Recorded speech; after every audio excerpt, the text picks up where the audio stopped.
think Chris wants you real quick, brother.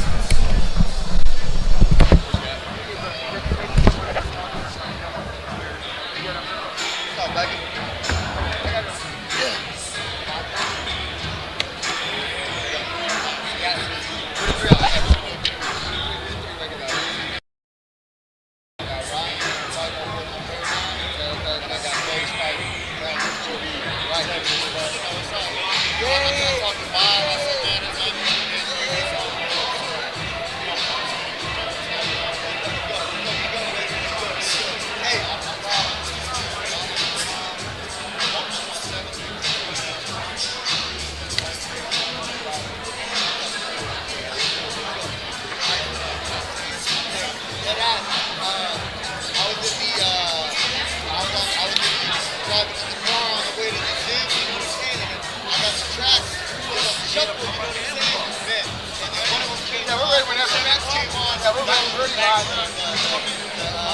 We ready, baby.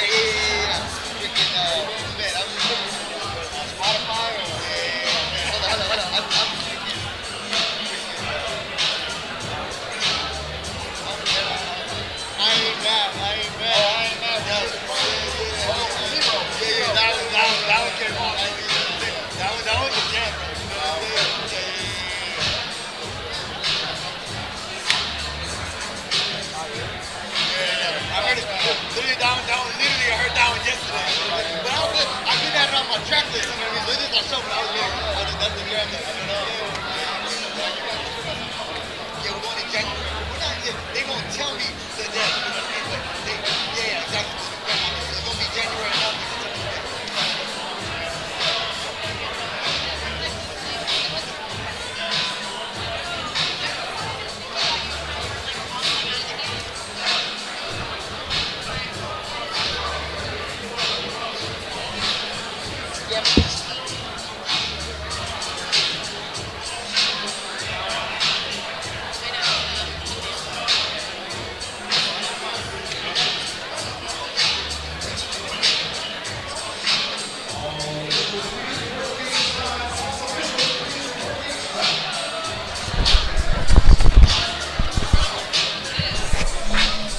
Test. What up? Everybody back home listening. Can you hear me good, my man, online watching us? My guy, who I'm texting. I think his name is Chris Webb. I don't know, Chris, can you hear me?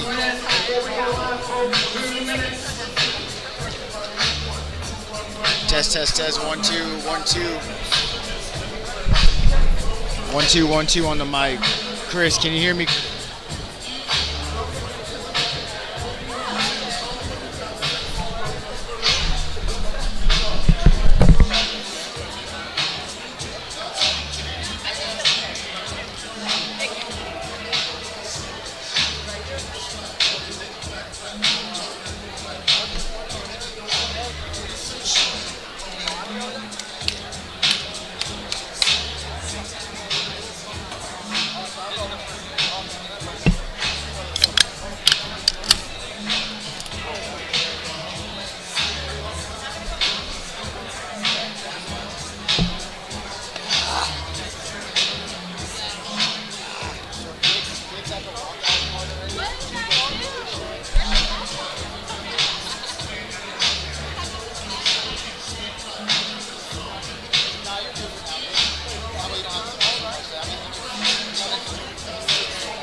This show about to start, huh? Yeah, I'm ready. Okay, fuck it.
I literally just wasn't saying anything just yet, just because I didn't really know much about these guys. But yeah, we on. If you want to, because you got these notes, right? Yep. You want to go, you want to lead like that part and stuff like that, and then I'll go ahead and I'll back you up. All right? You get what I'm saying? Yeah, and then we'll just keep rolling, okay? Yeah, I got you. Let's go. All right, everybody, welcome in Elevate FC.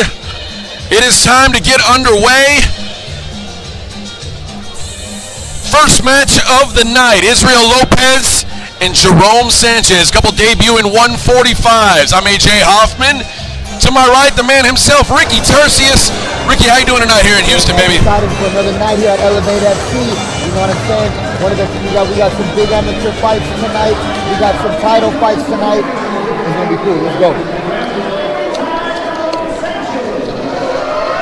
Yeah, start the night off with a little kickboxing. We got 14 total fights, 3 championship fights at the end of the night. Going to be a great night of combat sports here in Houston, as it always is with Elevate FC. We got Israel Lopez right here, Jerome Sanchez making his walk to the Elevate FC cage. Both of these fighters debuting, kickboxing debut in the Elevate FC cage. First time for everything, you know what I'm saying? Oh, yes. Let's go. I'm excited to see it. You remember your first time in the cage? Yeah, man. I had my first fight when I was 17, you know what I'm saying? So I'm 32 now. It's really cool, bro. What's really hilarious is I was at that fight, and that's how old I am. Oh, so my God. That's that old school Houston right there, baby. Awesome.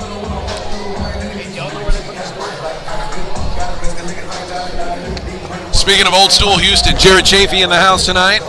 Houston MMA royalty. Let's go. Final touches over here for Jerome Sanchez. As we're about to step into that Elevate FC cage.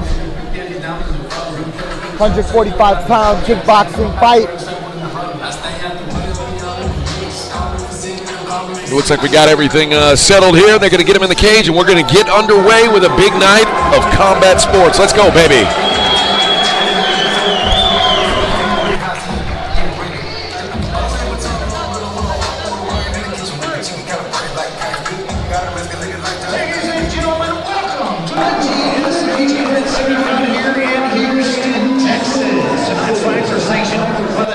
Department of Licensing and Regulation. Introducing first, on my left, fighting. He stands 5 feet 11 inches tall, weighing in 145 pounds. Making his debut this evening and fighting out of Conroe, Texas, Israel Lopez.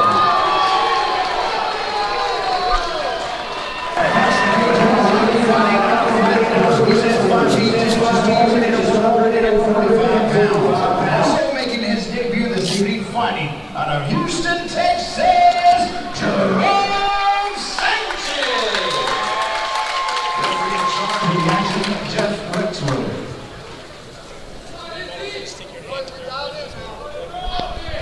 Speaking of old school Houston MMA, Jeff Rexroad going to referee our first bout tonight. We got Jeff Rexroad, one of the most famous moves that he hit, the Rex Angle. The Rex Angle. The Legacy FC days like that, you know what I'm saying? Classic.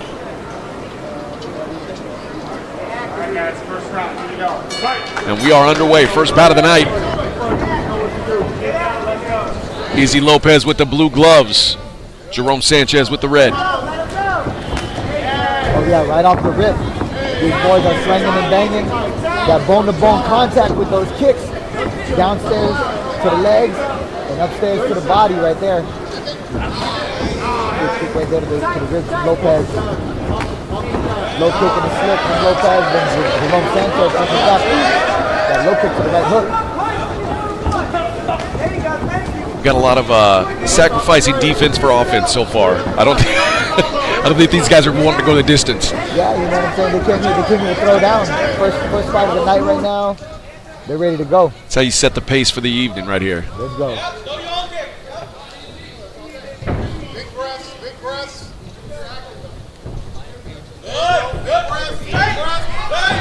Jerome Sanchez coming with the forward pressure right there with his hand combination. Ooh. A low kick over there from Sanchez. Sanchez starting to put it together a little bit. Foot jab from Israel Lopez.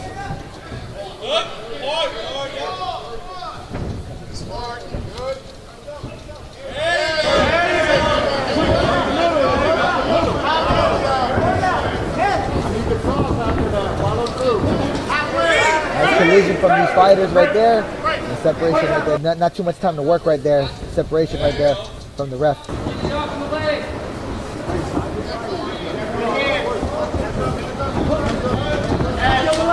Left hook, right hook, left hook. And then finish off this combination with a kick from Lopez. Coming with the pressure right here. So a little slip right there off the kick.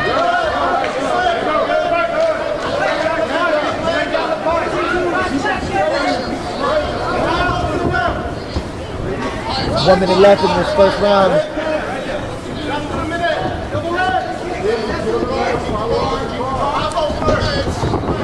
Izzy slowed his pace down a little bit. Sanchez still pushing hard. Oh, just landed a good right hand too. Nice collision right there with the fists. Good side-to-side movement right there from Lopez. Not just going straight backwards and answering right there to the midsection. The kick to the punch right there from Lopez. Putting his combos together in this closing seconds of the first round. Sanchez coming right there with the hook cross combo.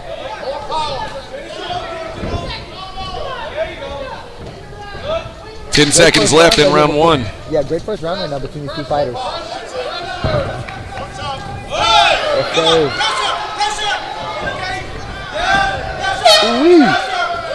Sanchez right there finishing with one last flurry. Yeah, good finish to the round there. I kind of like Sanchez in that round. I like the pressure that he put on, and it seemed like there was early returns from Lopez, but it seemed like he slowed down in the second half of the round, and Sanchez kept pushing forward. Yeah, Lopez right there, in my humble opinion, Lopez, he was doing a good job with his movement and mixing his combinations together with the punches and kicks. Sanchez, when he was having his moments, he's really pressuring him, you know what I'm saying? I think in the second round, one thing that would serve him really well is whenever Sanchez is putting the pressure on to just take that side step a little bit, try to cut off the cage a little bit. When he's got the pressure, cut the cage off and try to trap his opponent a little bit in the corner or the wall, you know what I'm saying?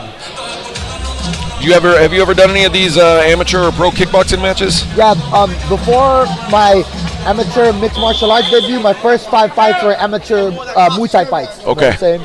So.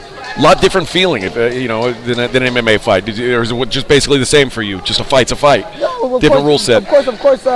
With mixed martial arts, though, you're gonna have the wrestling and the jiu-jitsu, so a little bit different. But yeah, the kickboxing is great. You know what I'm saying? Because you're definitely getting your reps in there for your kicking and your punching and your stand-up game. You know what I mean? And that'll translate just like you do. Kickboxing fights goes to your MMA.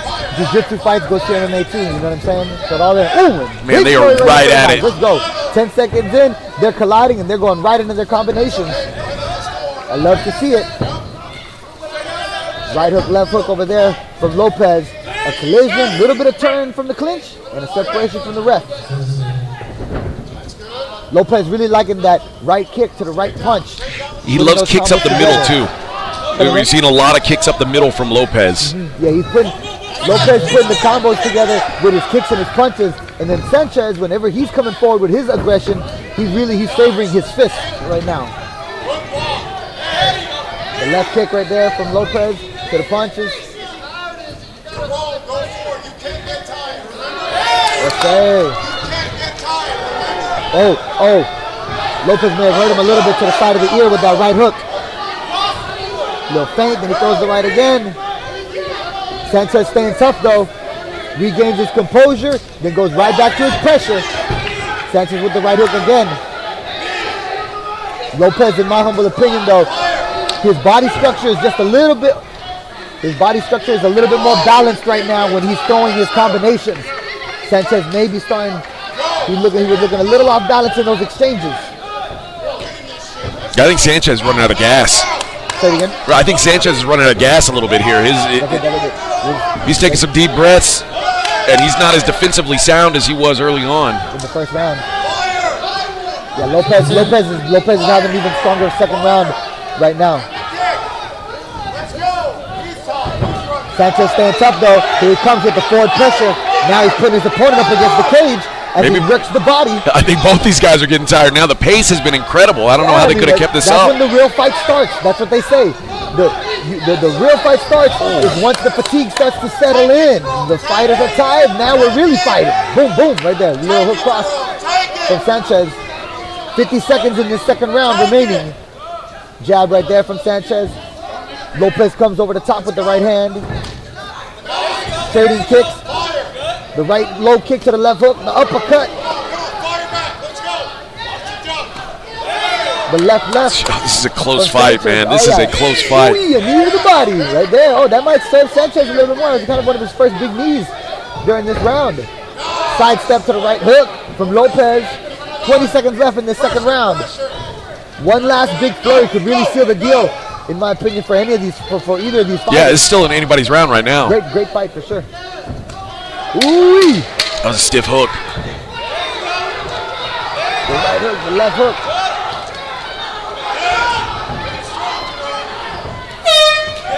And there's the bell right there. End of the second round. Excellent round two. Non-stop action, man. These guys are going hard. Yeah, that's the kind of action you're going to get, especially with these kickboxing fights, you know what I'm saying? It's hard to know right now, man. I feel like we're at maybe at a round apiece, but both rounds have been very close. I could see both rounds going either way, so yeah, I just lean to 1-1. But both of these guys are staying very tough and going back and forth, delivering blow for blow with their attacks and their combinations, you know what I'm saying? I'm not the judge right now. I'm in the commentary booth. You know what I'm saying? That's the place to be. We don't have to make these decisions. I'm over here just chilling, enjoying the fights, talking about some fights. So it's cool. No pressure on us here to make these decisions.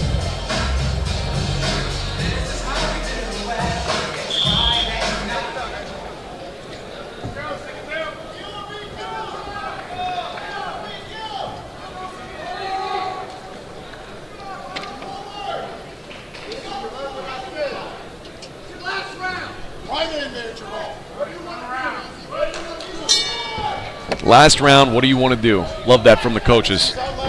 Third round underway. Sanchez right there, right off the rip. Going with the forward pressure.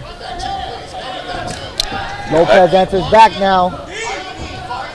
I think these coaches are onto something where they say, do you want it or not? Who wants it more here? I think that's what it's going to come down to in this round. Who wants to keep going? That's a classic saying going into the final round, right?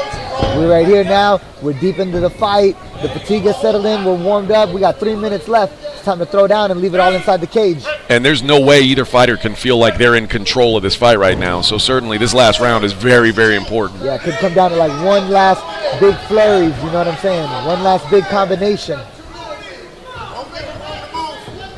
The push kick from Sanchez. Lopez goes over the top. And then a little head movement slip from Sanchez into the clinch. Back to the action. Oh, hey. An exchange of punches from these fighters in the center.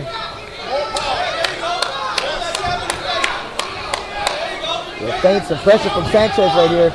Lopez comes with the right, left, right.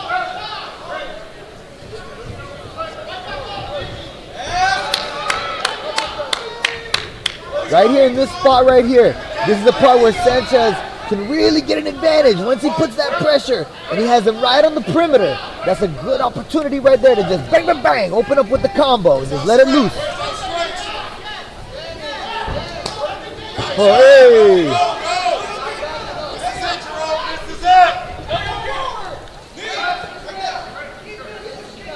Right around 75 seconds left in this fight.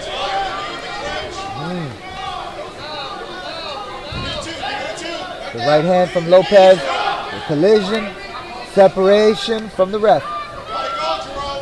The feint.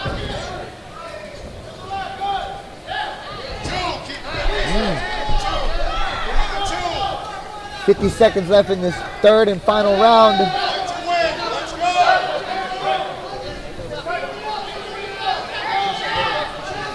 The feint from Sanchez, the right hand, the left hook. You do not want to have your back against the cage at this point in the fight. Yeah. You want to be able to stay out in the middle, stay on the offensive. With that pressure right here. Oh, good stick there with the right. Yep, the right hand right there. But then Lopez answers back with a two-piece combination of his own. 20 seconds left in this third round.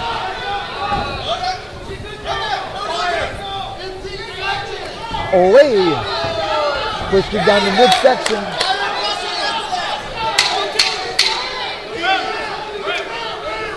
Final 5 seconds. Ooh-wee, ooh-wee. The exchange of punches. The knee to the belly. And there's the final that's how bell. it finishes. What a fight. Yeah, great first fight of the night for sure. Absolutely. Jerome Sanchez, Izzy Lopez with a good one to start us off here. Yeah, it was a great fight between both these two fighters right here. Both of them walking around with their hands in the air. That good feeling right there, that buzz right after the fight. The heart is pumping, you left it all in the cage, you know what I'm saying? One of them was about to not have such a good feeling. Yeah, I mean, you know, someone must win, somebody must lose, you know what I mean? No, you're right. You know what I mean? That was a great fight. Both of them throw their head high, you know what I'm saying? No doubt, yeah. They both fought hard. Respect between these two fighters. You go into a judge's decision. Yeah, I think both guys, you can make an argument for both guys having won that fight. I think both guys probably feel like they did win that fight. We're going to see what the judges say. It could be a split decision. It would not shock me at all, yeah. This depends on, you know what I'm saying, who's sitting in the judges' seats, you know what I'm saying?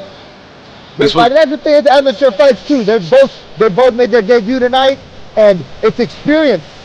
Building that experience, first fight on their records, you know what I'm saying? Let's go.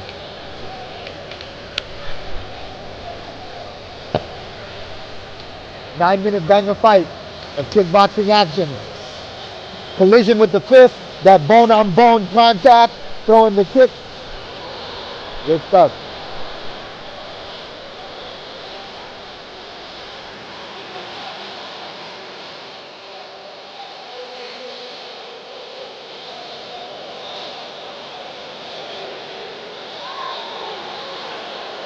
All right, here we go. They're bringing him to the middle for the decision.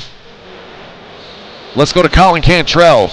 Ladies and gentlemen, after 3 hard-fought rounds of action, we go to the judges' scorecards where we have a split decision. You called it, Rick. Judge Leanne Kirkland scores the fight 29-28 for Sanchez. Judge Corey Skiddern scores the fight 29-28 for Lopez. And Judge John Cave scores the fight 29-28 for your winner by split decision, Jerome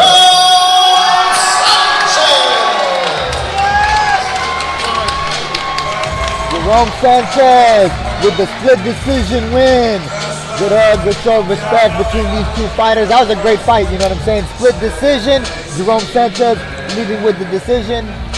I think he won that fight with pressure. You know, it was a close fight. I think the guy who was constantly or more consistently moving forward is who they gave the decision to. Yeah, for sure. I hear what you're saying on that one. Definitely, that could have been the deciding factor. In a close fight, the optics of it are just better. The optics are better for a guy who's coming forward constantly. I hear you, AJ.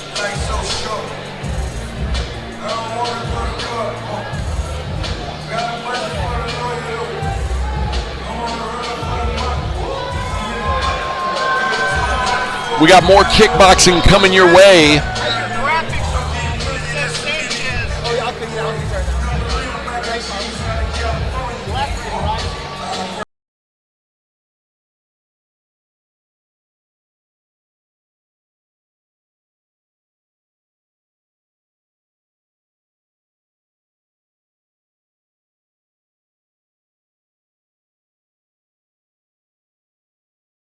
Tonight are all kickboxing matches. Ladies and gentlemen, moving right along, please help me welcome to the cage our next contestant of this evening, representing the Fitness Fight Factory, Graydon Haynes. Graydon Haynes representing Fitness Fight Factory, coming down from Fort Worth, Texas.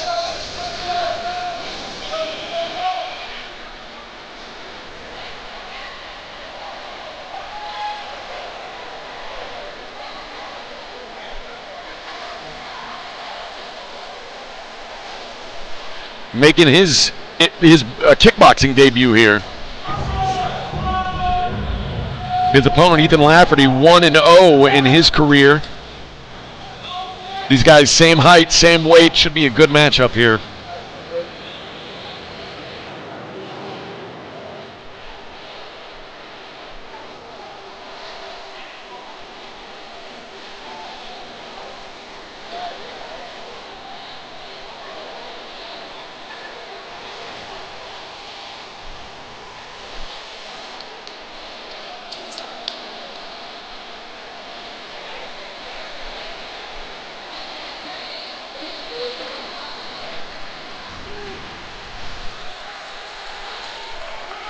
believe that's Evan Cutts in his corner.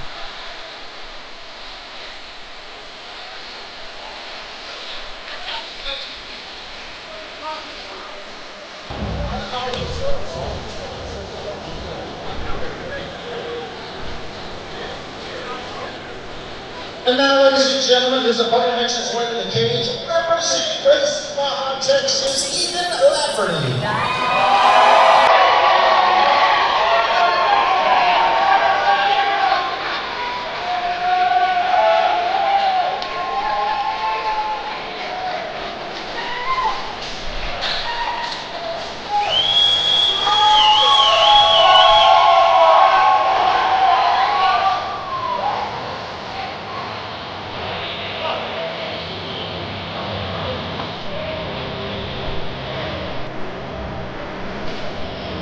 Ethan Lafferty making his way down, representing Gracie, Baja, Texas.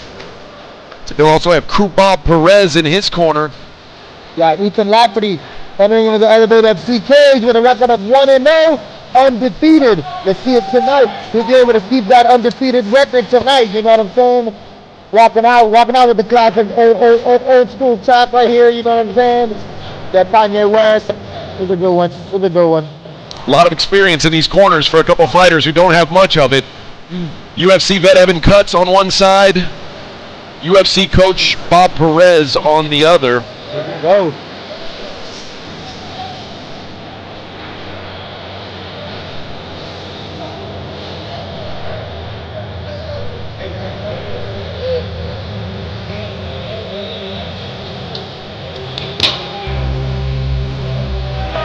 Braden Haynes, Ethan Lafferty, fight number 2 about to get underway.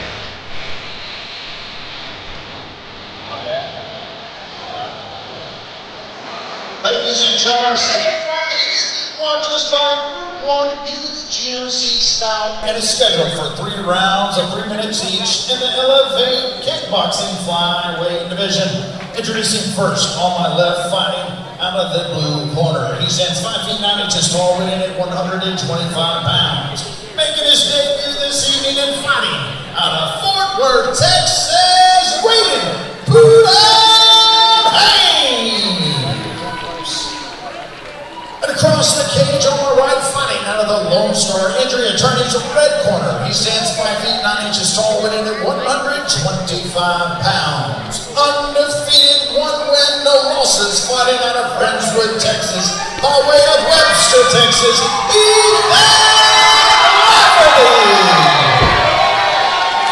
Referee in charge of the action, Joe Solis.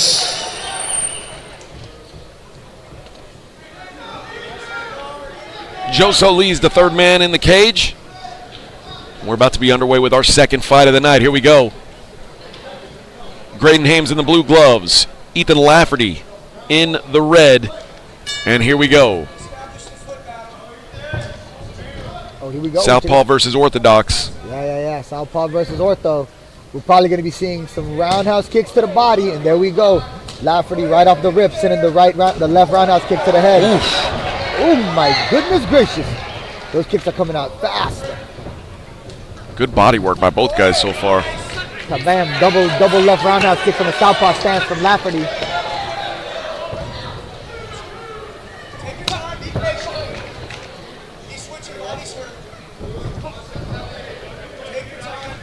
Lafferty really putting the pressure with those kicks right here. Opening up. Oh, it's over. Oh my! Oh man! Oh, they're counting. Lafferty right there just literally put his opponent on the cage right there and just opened up with a brutal combination. Haynes right here trying to regain his composure. He's looking like he's okay right here. Oh. And here we go. The fight's going to continue. Everybody in the building thought it was over, including the Haynes, commission. Haynes right there. Oh, what happened? Low blow. Oh, low blow right there. Lafferty with the low blow. And this is giving Haynes a little bit of time to recover. Yes, this is going to give Haynes definitely some time to breathe and recover, you know what I'm saying? And he needed it. I think he was very close to being finished right there. Yeah, it would not have been a bad call had Joe Solis waved that fight off. Yeah, for sure. He's going to give Haynes a little bit of time to regain his composure, breathe. Tell you what, Haynes, he's tough right now, though. He's tough.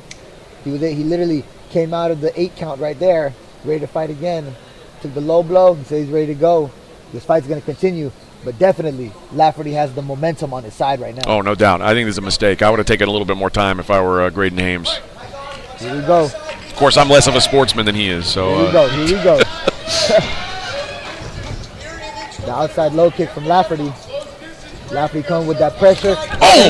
The left roundhouse kick. That's Oh my goodness gracious! Holy! Oh my! Man, that left roundhouse kick connected right on the face. Hames was able to get up, but man, that left kick hit so hard on the face, man. Perfectly placed. The big TKO stoppage for Lafferty. That was brutal with the stand-up game. You know what I'm saying? That is not an amateur level kickboxer. Yeah, Lafferty for sure came with that stand-up game for sure. You know what I'm saying? You know, shout out to Hames. He's tough. He's tough as hell. He wanted to keep going. Back on his face, and he was ready to keep it rolling. But with the amateur fights, first, they're gonna stop that one. You know what I'm saying? And hey, to the winner goes the spoils. Big win right there for Lafferty. No doubt, man. What a showing! Incredible first knockout of the night. Hopefully, we got plenty more where that came from. Yeah. He was What a showing! Domination from start to finish for Ethan Lafferty. He was looking super technical from that southpaw stance, and that left roundhouse kick. It was money. It was money.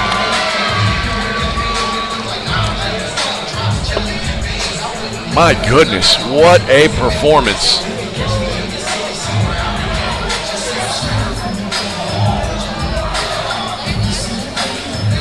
Ladies and gentlemen, the end comes at 1 minute 22 seconds in round number 1. Your winner by knockout, Ethan Lafferty.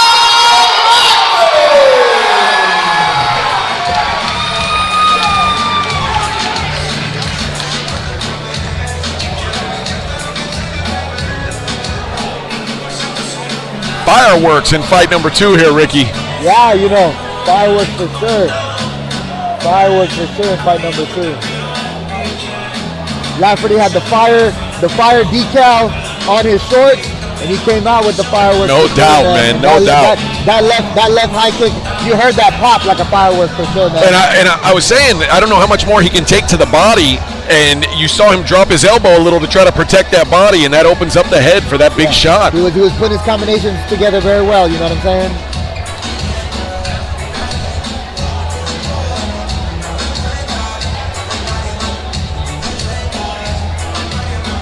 Man, if we can get more fights like that, it's going to be a fun night, Ricky. Yeah, we got, how many fights do we have on this card right now? We got 14, 12 more to go. 14 fights on the card tonight. We're just getting started tonight here on Elevate FC.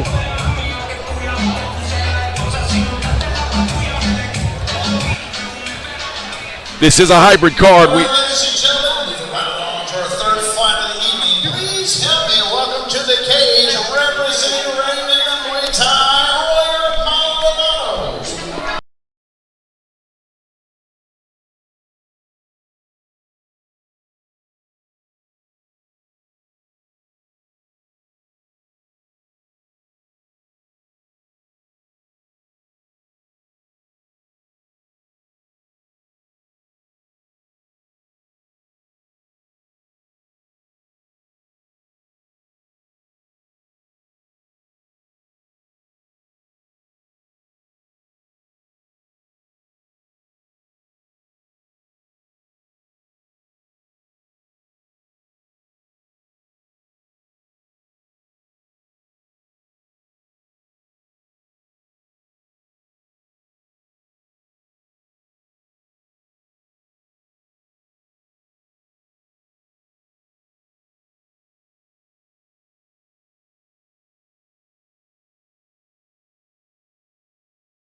Royer Maldonado into the cage.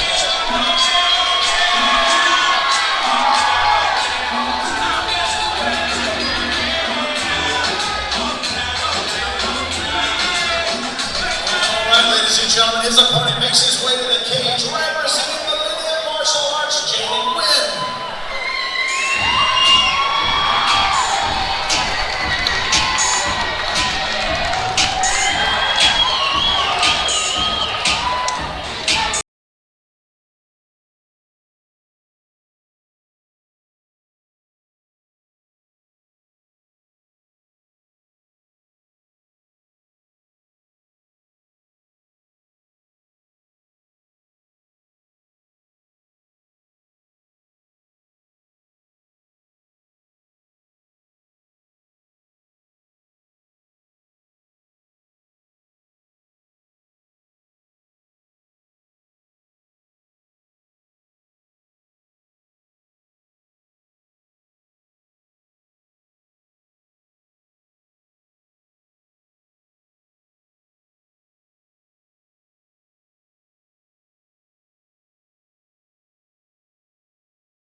fights going in against a guy who's making his debut.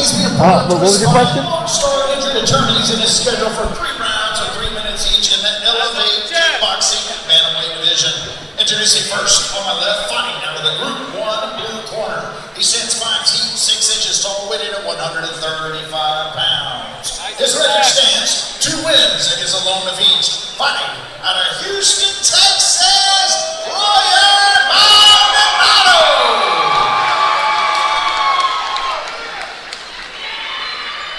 And across the cage on the right, fighting out of the Lone Star injury attorneys in the red corner. He stands 5 feet 8 inches tall, weighted at 135 pounds. Making his debut this evening and fighting out of Houston, Texas, Jaden the Dragon Wynn! Referee in charge of the action, Daniel Guevara. I was saying, what kind of an advantage is it for a guy who's got 3 fights under his belt going up against a guy who's making his debut? Yeah, I mean, you know, I would just say the advantage would just be that the fact that you know, Maldonado, he has 3 fights. It's 3 fights of extra experience, you know what I'm saying? But for Jaden, that just speaks to the type of fighter he is, you know what I mean? Coming in here for the debut, he wants to fight, he's ready to fight, and that's how it's going to be with the amateurs. You got to pick that fight up. Kabang, he's already coming up. He is with bringing that right heat. roundhouse kick upstairs. Maldonado with the tight guard, but Jaden really opening up right now with those combinations, and those roundhouse kicks from the open stance are looking strong. And Jaden Wynn looks way bigger. He looks huge here. Oh my goodness. Kicking over his head. Yeah, Jaden a little bit taller right here. Maldonado, he's a little bit shorter and wider though, you know what I'm saying? He's really trying to put that pressure. He's keeping a tight guard. He's going with the rear, with the heavy helmet guard. Maldonado. Win over here. Oh yeah, little check on the low kick. The right hook from Maldonado. The big right roundhouse kick. Jaden Wynn, he's really opening up with his combos, being a little bit more active. Ooh, and those checks right there, that's some shin-on-shin contact. You're going to get that in these kickboxing fights for sure. Yeah, Jaden Wynn headhunting so far, man. He is going high a lot. You can really hear the pop on those kicks. Oh, the spin. I love that type of technique, especially for these striking fights and in the amateur fights too. Though those really deal a lot of damage. It's a very dangerous technique, you know what I'm saying? Maldonado with the double low kick and some hooks upstairs too. The pressure. That's the first real offense we've seen out of Maldonado. He's like you said, that turtle guard been very defensive so far. That's for those leg kicks, the first real offense out of his side. Yeah, right there. Oh, right cross right down the pipe for Wynn. Stumbled his opponent just a little bit, and Wynn's opening up. He's really putting combos together. He's coming with the activity.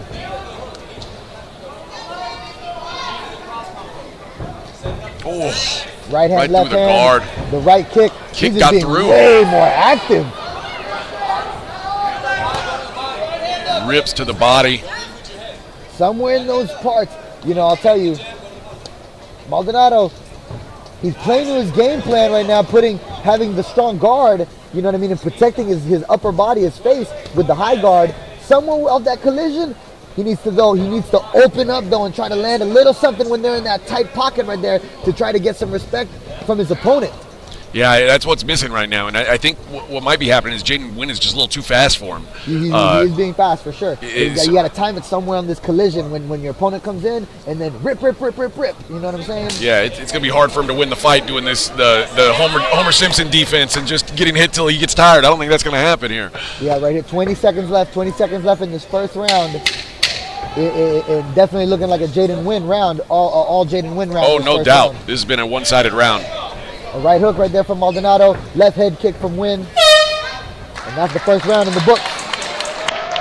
Yeah, the leg kicks are nice, but he's not doing anything to back Jaden Wynn up.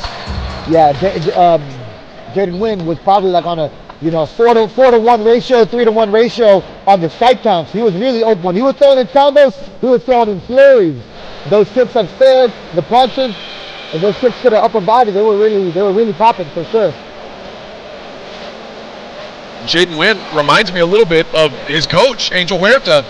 Angel Huerta, who fought here in Houston for a long time, and a very stylish striker, very flashy. I mean, that's usually how it would work, right? You have your coach, you know what I'm saying? Then your coach, he's going to show you the moves, you know what I'm saying? Then there's that element in that, you know what I'm saying? And I heard Angel tell him before the fight, it's not about power. Throw his speed. Let's open up speed. Let's wear him out with volume. Mm-hmm. It's working so far. Yeah, we're going into the second round out here. We're going to see what type of adjustments Maldonado makes with his cornerman had told him. Right now, in my opinion, the momentum is in Jaden Wynn's favor at this moment.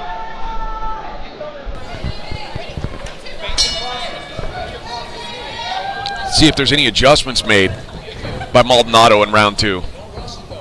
The sidekick from the orthodox stance from Wynn. Like a karate stance here from Wynn. The sidekick with the front leg to the right cross.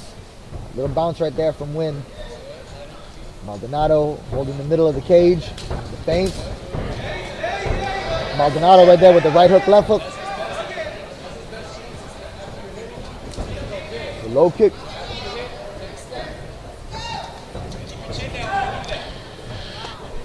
And this is a guy who would be hard to emulate in a sparring session. You know, you're going up. This guy's much more of a traditional martial artist. That set up sideways, almost like a karate style stance. It's hard to emulate that if you don't have someone like that directly in the practice room. Yeah, different styles. You know what I'm saying? And then that's the art. That's the art part of it, is the martial arts, and you're gonna be playing your game and fighting your type of fight, fighting your style. You know what I'm saying?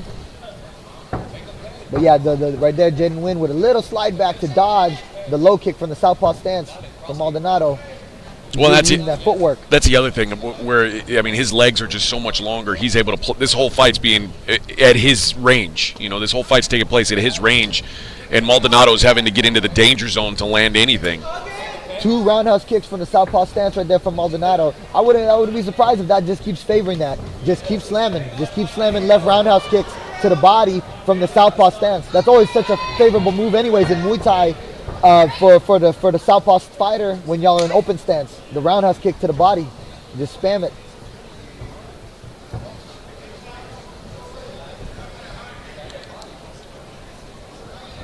One minute and 10 seconds left in the second round. Wynn goes upstairs with the right roundhouse kick. Another combination, then a step out to the outside for Wynn. I think Maldonado's starting to get frustrated. This is throwing him off of his game a little bit here. He's not able to land anything clean. You see some frustration starting to build. He's getting a little sloppier with his technique. Yeah, Wynn's fighting his fight right now. The right roundhouse kick to the body. The left roundhouse kick from Maldonado. But the check from his opponent. That shin-to-shin contact, you're for sure going to be feeling that always in these fist fights. The left roundhouse kick from Maldonado, but the right hand from Wynn. A clinch and a separation from the rest. Jumping spinning back kick. 1-2 and then a sidestep. Oh, he landed an uppercut in there, like a shovel uppercut. The collision and the sidestep right there from Wynn. A lot of movement for sure right here. Bing bow, exchanging right there. Maldonado goes for the left hook. A collision. Ooh, yeah, and then some shin-to-shin contact right there. Oh! Good exchange right here between these fighters. We have a fight, ladies and gentlemen.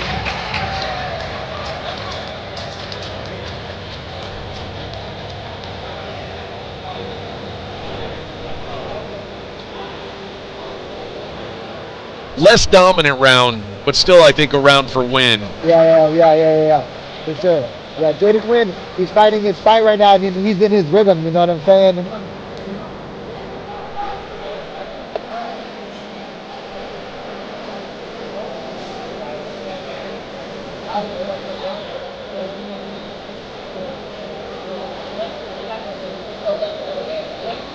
I think you saw it a little bit in the at the end of round 2. You saw Maldonado kind of opening up a little bit, knowing that the way he started was not going to work. He's got to be the aggressor if he's going to have any chance in here.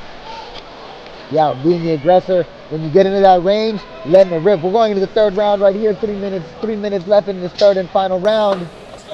I mean, Maldonado's going to have to take some chances here. He's certainly down on the scorecards. Some big punches, some big hooks. Some big punches down the middle, some big kicks. Third round, here we go. Side kick, axe kick from Jaden Wynn. Maldonado coming right there with the hook. Sneaky right here.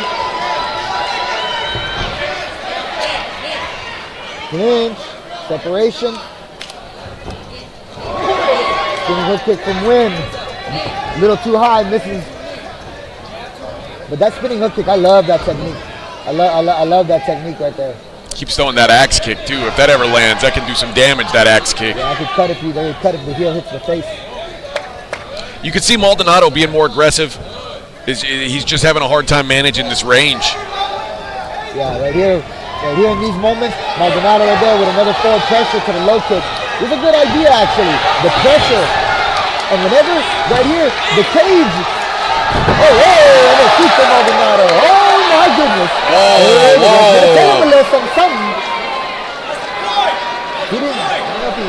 Did he kick him on the ground? He did. I believe he kicked him while he was down. I don't know what's going on here. Very lost his cool, man. He has lost his cool here. I see. Let's see what the ref decides. No point deduction.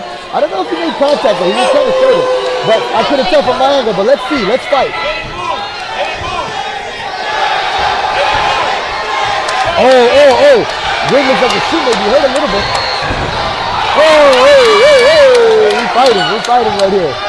Wynn with the right hook. In the clinch. 90 seconds left in this third and final round, baby. Maldonado, he's upset, I believe. He's fighting like he's mad now. Yeah, I hear I mean, that's what he needs. Is the most competitive the fight's been, and he just hurt him. Oh, my goodness. Maldonado coming with some forward pressure right here. And this is where the experience comes in, man. Wynn is compromised right now. You can tell he's running out of gas. Yeah, for here. But that's good, too, for Wynn. This is experience right now. He needs to use this moment in the fight of his debut to be able to go through a little bit of adversity and keep his composure. 1 minute left here in round 3. Yeah, the low kick from Maldonado. Wynn with the left hook, the right hand left hook. Oh, yeah, they're scrapping in the third round. Oh, the outside low kick from Maldonado. He kicked on a break, though, man. The referee's breaking them, and he threw that kick. Oh, yeah, they're out here. They're fighting right now. Referee's got to get control of this fight. Maldonado with a little shrug right here. Wynn having control right now on the fence. Maldonado circles away. 24 seconds left in this third and final round. The right hook, the knee, the left low kick. The jab from Wynn. Just a tip though. Here we go. 10 seconds. Hey. Oh no! Hey! Snap! And we get the knockdown right there for Wynn in the final seconds of the third round. Maldonado,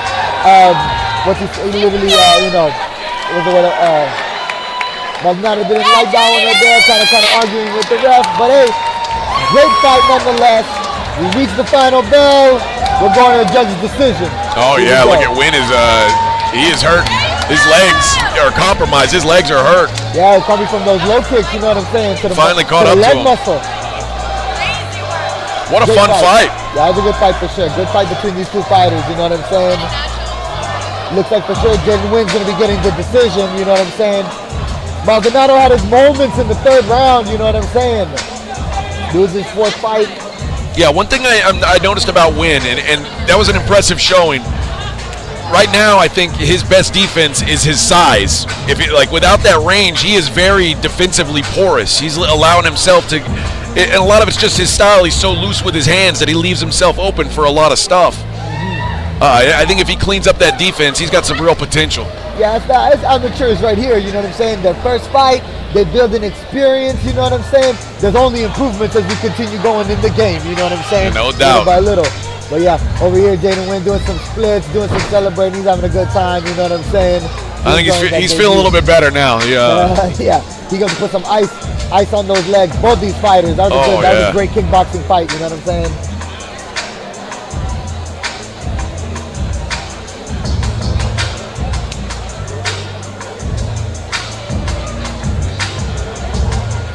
Great shake of hands. Yeah, some good sportsmanship there at the end. Between these two fighters. Hey, respect. Thought it was going to get ugly there for a minute. Yeah, they in the heat of the moment, you know what I'm saying?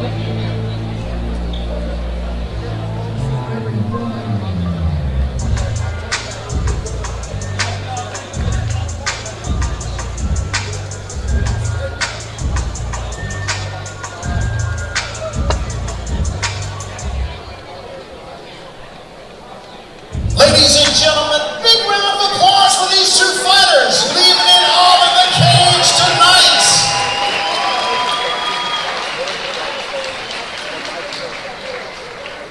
Regardless of the winner tonight, Ben from Group 1 has committed to give both these fighters a bonus $200 each. How about that? How about that, folks? Group 1 Buick GMC South. Ladies and gentlemen, the judges score the fight 30-26, all three for your winner by unanimous decision, Jaden the Dragon!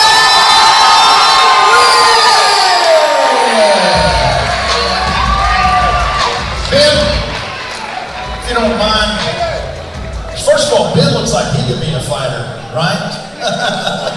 Not tonight. Hopefully, right? Look at this, $200 each. Jaden, hey Jaden, I'll take your 200 if you don't want it. Great job. Ben, tell us real quickly about your dealership. Where y'all located? We are on 45 and Fleetway on the south side. It's a Buick GMC store. We've been there for 25 years. Nice, man, we appreciate it, Ben. Thank you so much. Our newest partner here at Elevate Fighting Championship, Ben, with Group 1, Buick GMC South. All right. Great fight between these two fighters, Jaden Wynn and Rory Maldonado. Fight was solid. And they both get a little bonus right there, you know what I'm saying? Let's go. Let's keep it going, folks. I think we got some MMA coming up. Please help me welcome to the cage, representing Carlson Gracie MMA, Ryan Spencer.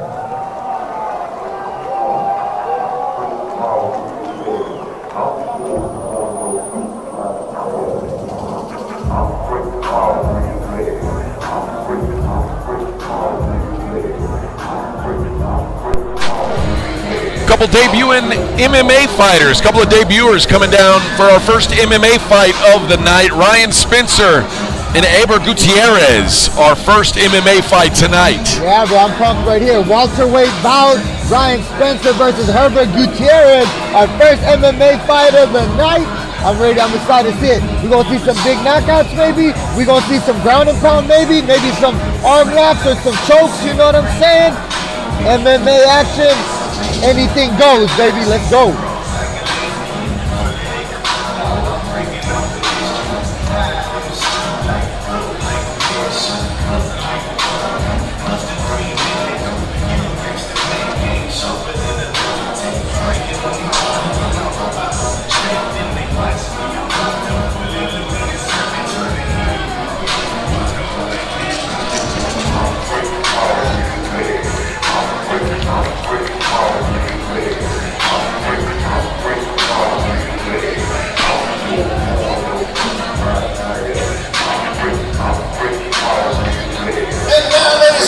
His opponent makes his way to the cage, representing Paradigm, Heber Gutierrez.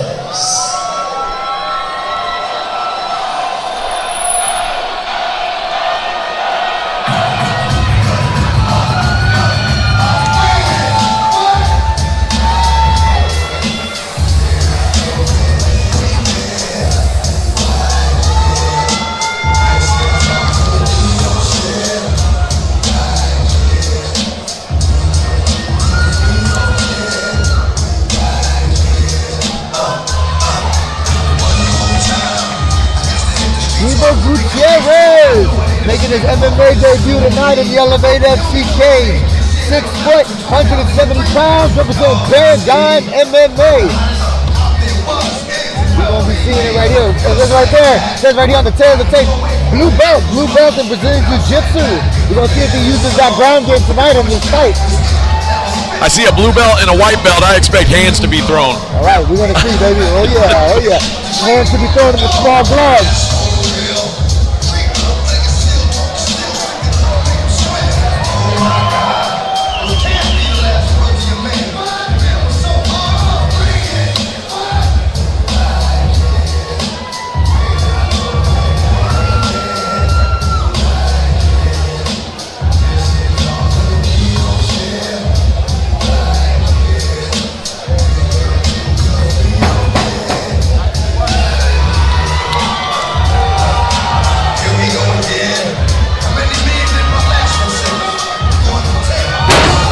right, first MMA fight of the night. Let's get in there to call it. Ladies and gentlemen, we got our first MMA fight of the evening. Ladies and gentlemen, this fight's being brought to us by Group 1 Buick GMC South. It is scheduled for 3 rounds of 3 minutes in the Elevate welterweight division.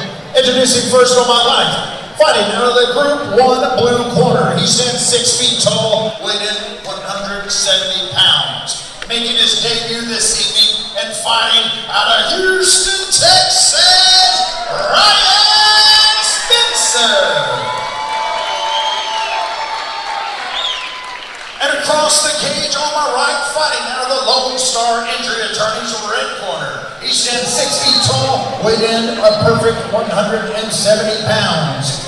Also making his debut this evening and fighting out of Houston, Texas,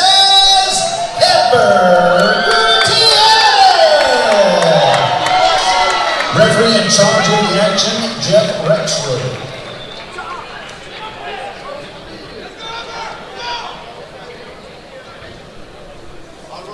Let's go, have fun, baby.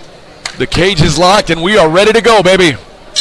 Round 1 underway. Haber Gutierrez, Ryan Spencer. Gutierrez right here goes right to the clinch, right to the wall clinch. Some knees to the thigh from Gutierrez. Which for sure may have been part of his game plan to close the distance and get to the clinch. Knees to the thigh right there from Gutierrez.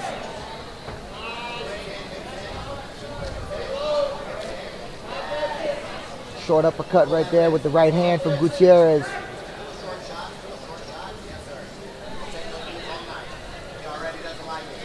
Right here, Gutierrez, he's literally just keeping the control right now in this position. For Spencer. Yeah, Spencer needs to find an underhook and get off the cage. Yeah, just a little bit of movement. Some movement right here would serve him. Some underhooking, fighting. And then look, Gutierrez right here, he's doing a good job keeping his head position. Putting his head position right there on the inside of the chin. You know what This I'm is saying? just bullying, though. I mean, like you said, you got to move. You can't just accept that. Yeah, it's a battle of physicality right here. Spencer got a right underhook now. This is an opportunity with that right underhook for Spencer to try to create some movement and circle to the right side with that underhook. Oh, he gave it up. But Gutierrez right here now. Now the position changes a little bit. A knee to the body from Spencer. Gutierrez with the left arm underhook and just keeping that pressure up against the wall right here.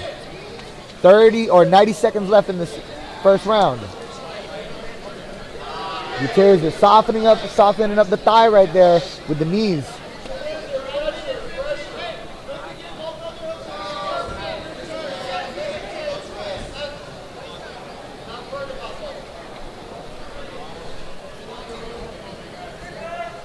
Two minutes into the fight and they haven't moved off that wall. Yeah, literally. I mean, you know, Gutierrez, he's playing to his game plan right now. He's literally keeping his opponent pinned up against the fence and just softening up. He's in his own corner too. You can hear the instructions from his cornerman, you know what I'm saying? Oh, yeah. And he literally just keeping his opponent pinned up against the fence, being physical right here in this clinch.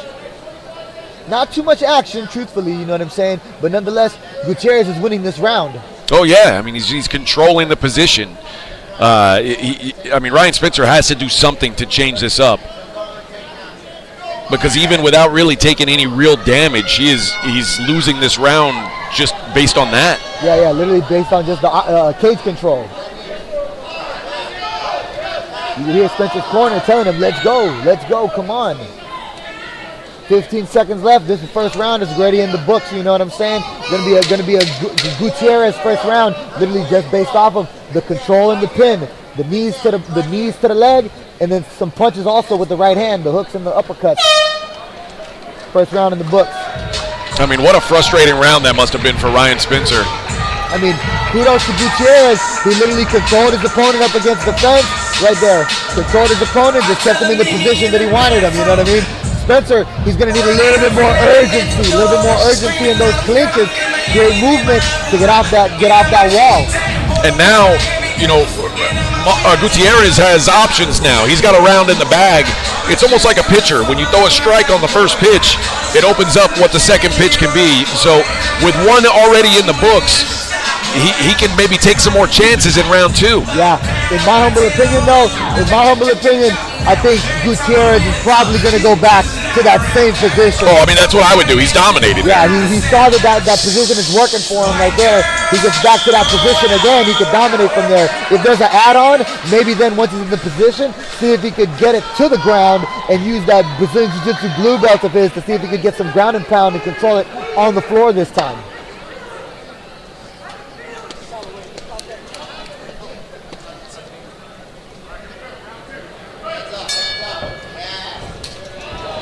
Left roundhouse kick right here from Spencer. But right back to it. Already closed the distance.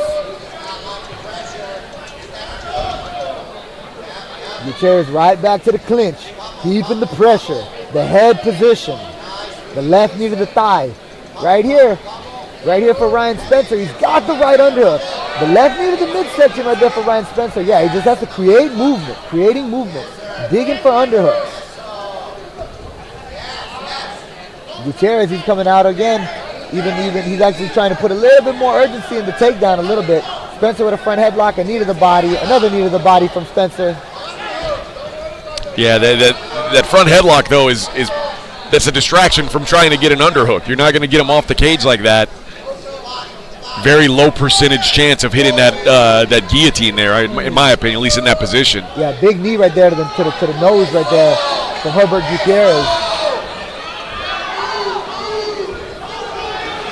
And Gutierrez is showing, he's holding that hand up to show that he's not, controlling the head when he lands that knee. Yeah, he's being very physical right here in this clinch.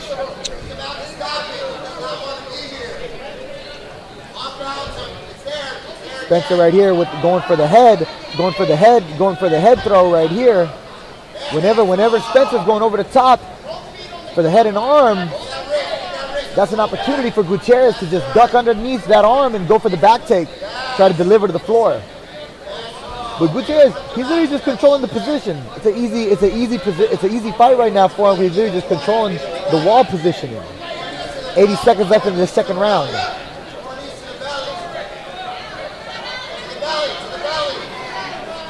He definitely seems to have an advantage in these close quarter exchanges. Yeah, I mean, Spencer just has no answers. Oh, here we go. Yeah, that's it. Finish.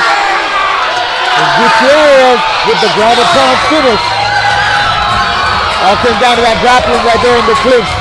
Stopping his opponent up, found the finishing blow, and when he smelled blood, he went for the finish. Big victory right there for Gutierrez in his MMA debut. Yeah, just not much came back his way in that fight.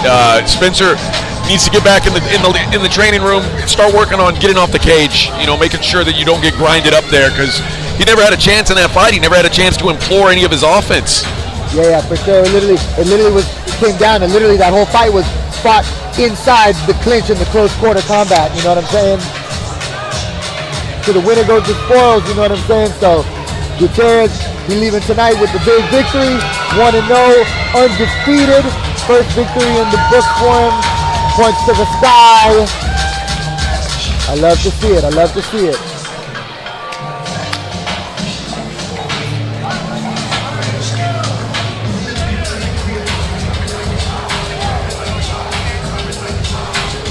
Let's go to Colin Cantrell for the decision. Ladies and gentlemen, 2 minutes in round number 2. Your winner by TKO.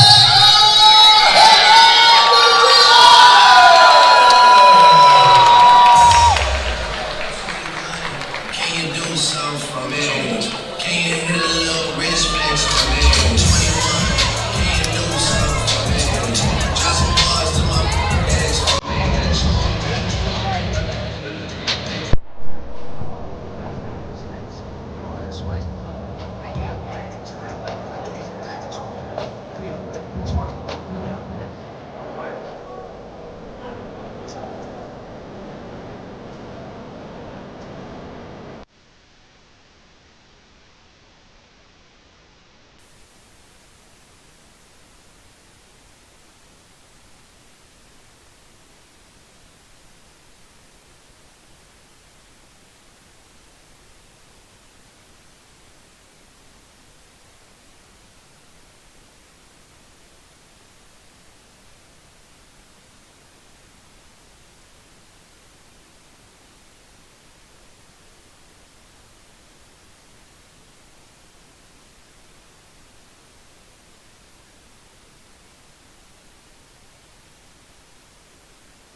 One of the first guys to make it to the UFC out of Houston, Texas. Andrew Craig walking out his student to the cage for his MMA debut. Yeah, shout out to Andrew Craig, one of the first guys to make it to the UFC from the Houston MMA team, you know what I'm saying? We had some big training back in the day. Super cool, you know what I'm saying? Paving the way like that for the future fighters that would come after him, you know what I'm saying? And tonight, Milo Peters making his MMA debut. 6 foot tall, 155 pounds. I tell you what, the guy's looking in really good shape. He's looking physical. You're going to see what type of action he's bringing tonight into the elevator MCKs. You know what I'm saying? Yeah, I saw him moving around a little bit, warming up before the fights. Looks very sharp. Andrew Craig believes he's got himself a pretty good fighter here. Here we go.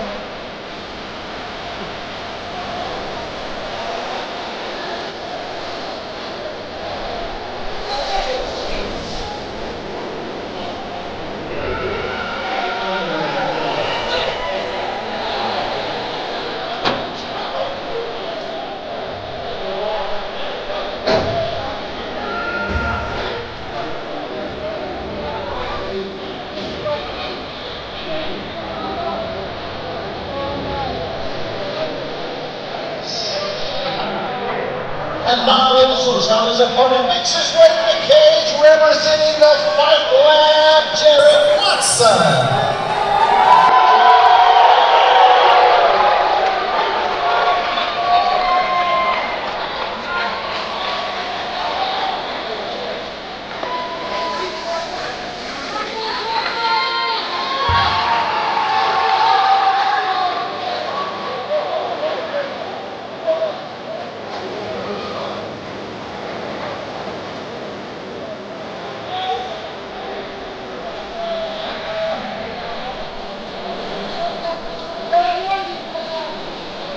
Jared Watson, 5'10", 155 pounds, representing the Fight Lab.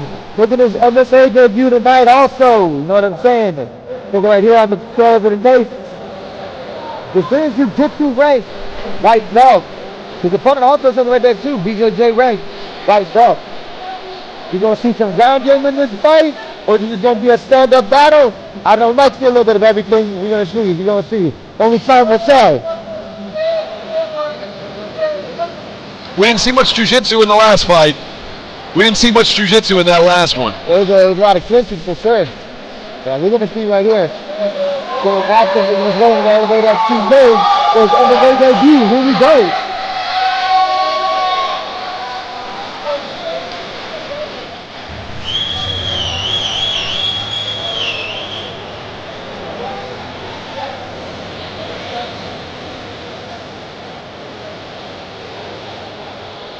Ladies and gentlemen, our fifth fight is been brought to us by Lone Star Injury Attorneys and is scheduled for 3 rounds of 3 minutes each in the Elevate FC lightweight division. Introducing first on my left, fighting out of the Group 1 blue corner. He stands 6 feet tall, weighing in at 155 pounds. Making his debut this evening and fighting out of Austin, Texas, Milo Peters!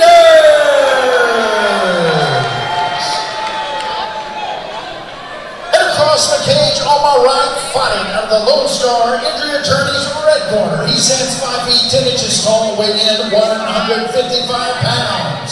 Making his debut this evening and fighting out of Katy, Texas, Jared Watson! Referee in charge of the action, Joe Solis.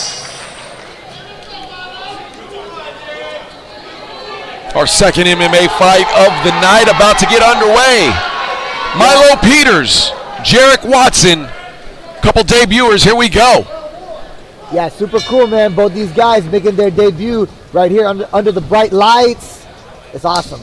Both in black shorts, Peters with the blue gloves, Watson with the red gloves. Oh, look at this. It's the infamous Southpaw versus Southpaw matchup. Southpaw versus Southpaw matchup, just like the regular Ortho versus Ortho matchup, but reversed.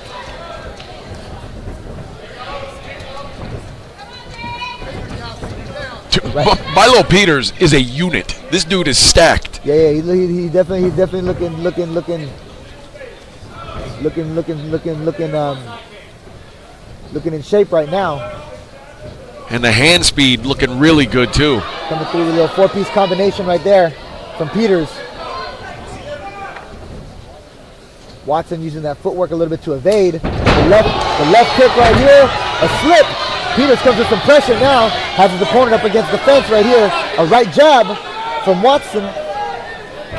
The right inside low kick from Watson. The jab again from the southpaw stance. Left overhand connects, you can hear the pop a little bit. Watson shakes it off though. The outside low kick, the inside low kick.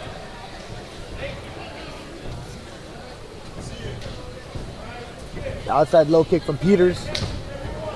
The body kick from Watson.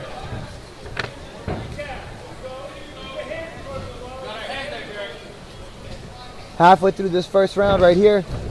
Ooh-wee, ooh-wee. Oh, hey, the right hook connected right there for Peters. It did. Snapped his head there. Watson shakes it off though. Oh yeah, these guys are banging for sure. Yeah, good leg kicks too. You hear the pops of the strikes. Yeah, both these guys look sharp for making their debut right here. Yeah, you can tell they're both well trained right now. It's literally a game of inches right here in this type of matchup. First one to make a big connection, a big move. Right there, Peters connects with the left overhand. 49 seconds left in this first round. The low kick from Peters. Feint from Watson.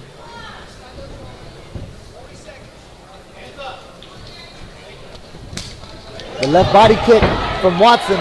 Peters catches it though and comes back with a 3-punch combo of his own.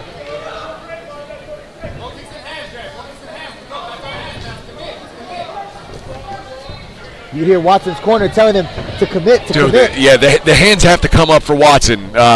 He's not defending his head. Yeah, he likes that head movement right there as his defense. But when Peters is still in range, those strikes are still putting him in danger right there.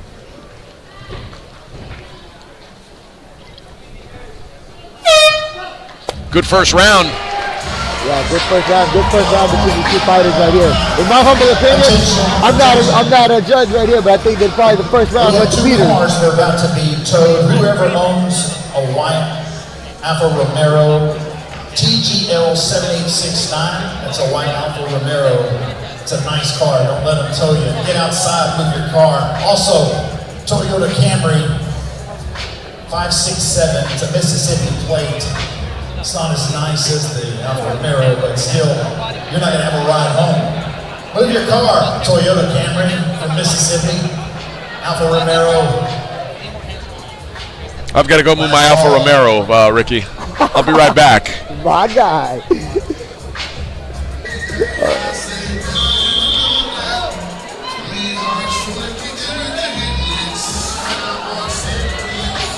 Yeah, I agree with you, Milo. I thought he maybe had a little more pressure in that first round. Landed with a couple shots. Like I said, Watson not very good with his defense, his defensive boxing in that round. Let his hands down a little too low. You know, the head movement's cool, right?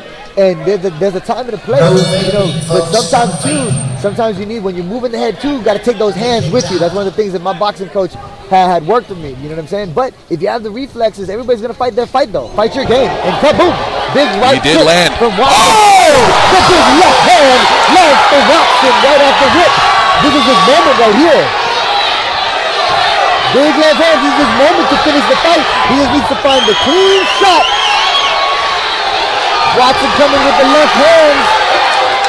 Peters though staying tough, working back up to his feet. Oh my goodness gracious! That is it! Watson with the big hook to finish the fight. Wow! Throwing those hands, and that's all it takes, baby.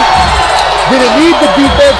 He literally just needed to find the big punch to connect. That's all it takes, and that's all it takes. What a punch! Yeah. A game-changing strike.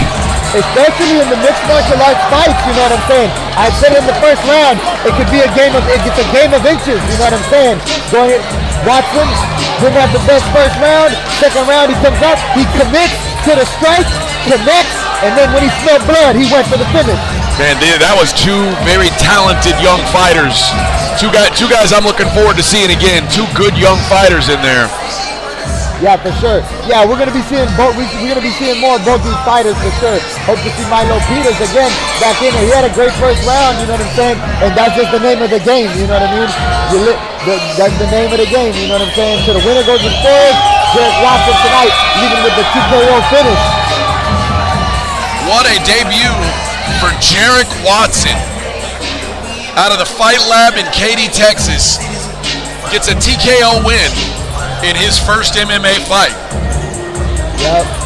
First one to connect with the big punch, dropped his opponent, then swarmed and went for the finish. Ladies and gentlemen, the end comes in 34 seconds into round number 2. Your winner by TKO, Jarek Watson.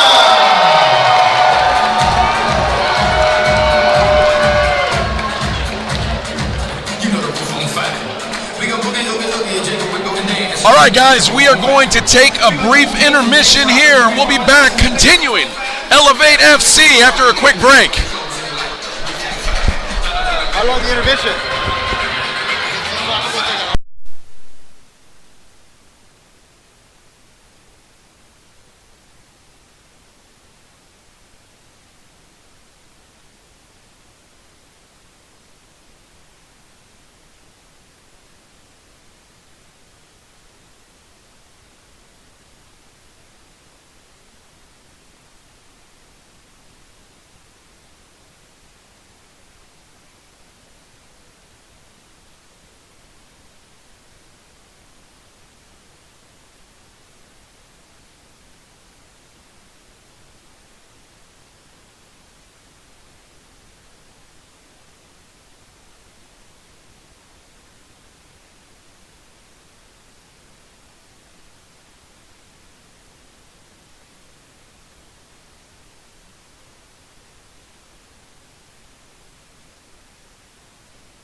Test, test, test. 1, 2, 1, 2. What's up, fight fans? Thomas here. Test, test, 1, 2. We are on a quick intermission, fight fans.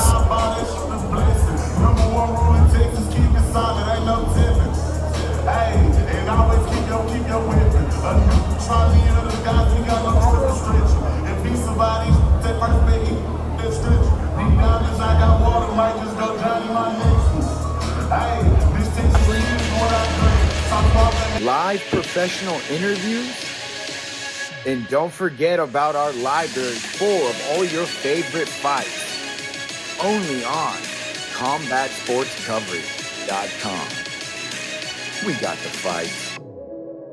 Combat Sports Coverage, your home for CSC grappling, live professional interviews, and don't forget about our library full of all your favorite fights.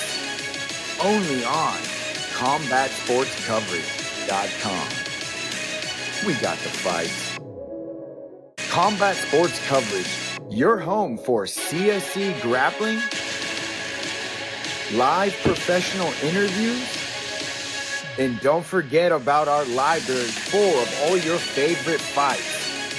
Only on CombatSportsCoverage.com. We got the fights.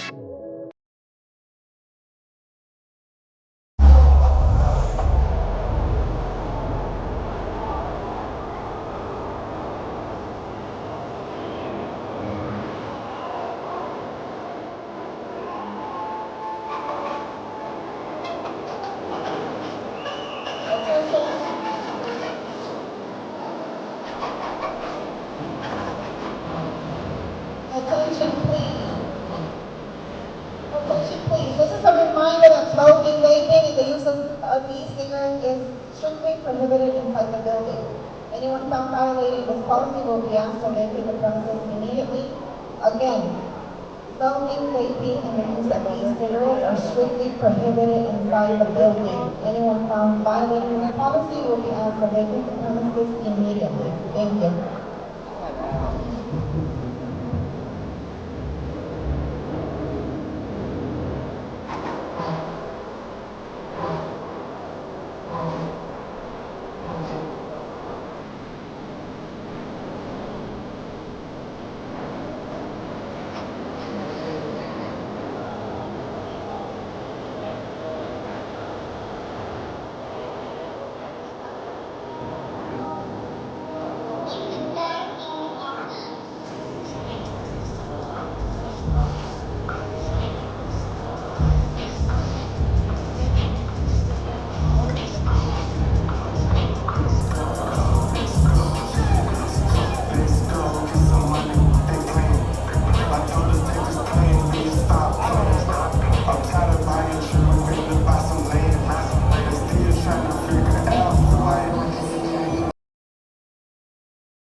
Lone Star Injury Attorneys, the gold standard in personal injury. Tonight, the proud sponsors of Florida FC are Houston's very own Lone Star Injury Attorneys. If you've been hurt in a car accident, work injury, or slip and fall, Lone Star is ready to fight every round for you. Lone Star Injury Attorneys, the gold standard in personal injury.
Attention.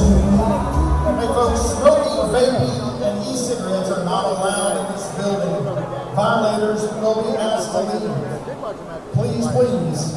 Smoking, vaping, e-cigarettes are not allowed. That also includes weed. I know.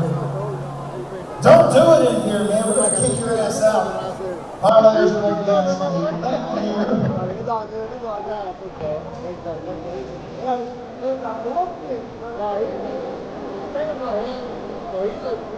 Thank you.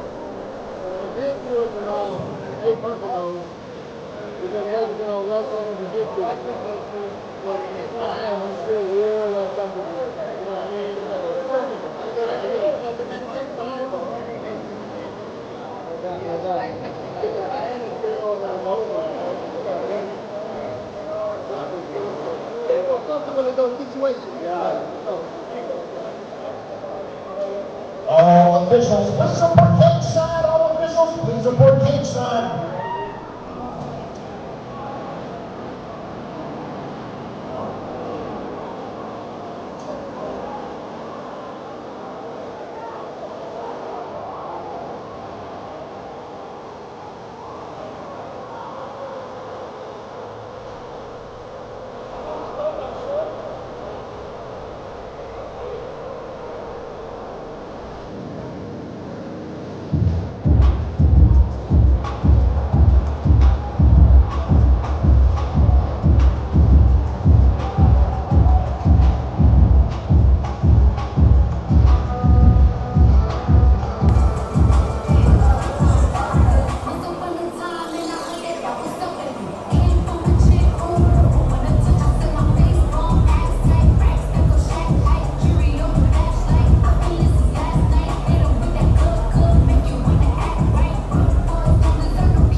Leonardo Carrillo, 120 pounds, 5'5", making his kickboxing debut tonight in the Elevate FC cage. You know what I'm saying? Hey, he's dancing, he's looking pumped up, you know what I'm saying? His friends and family, they here cheering for him. Representing Sammy's Muay Thai, you already know.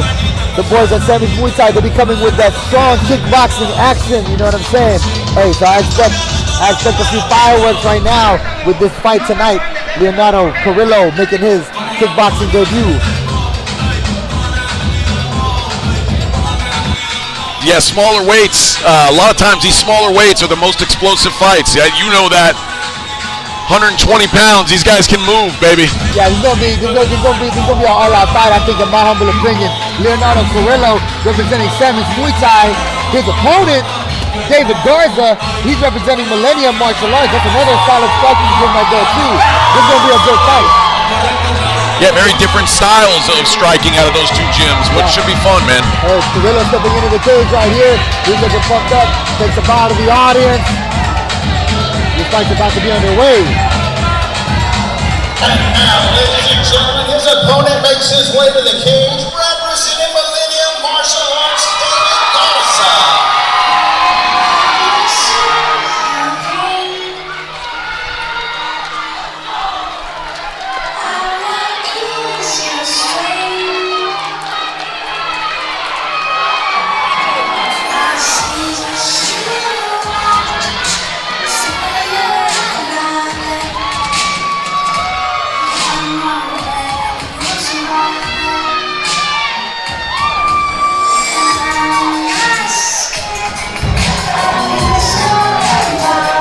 David Garza, 5'6", 120 pounds. Hometown, South Houston, you know what I'm saying? Making his debut tonight. Also, both young fighters, man. I love to see it, man. Young fighters debuting here in the Elevate FC cage under the bright lights. This is going to be awesome.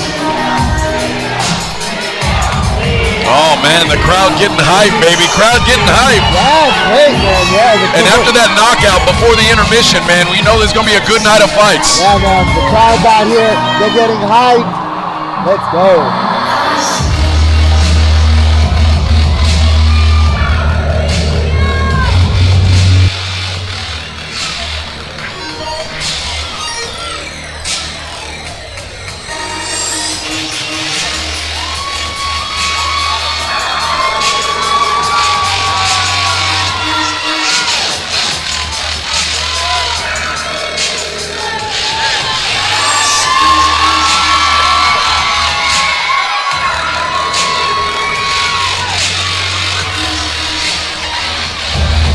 Right there, just show respect from both these fighters before they go to battle.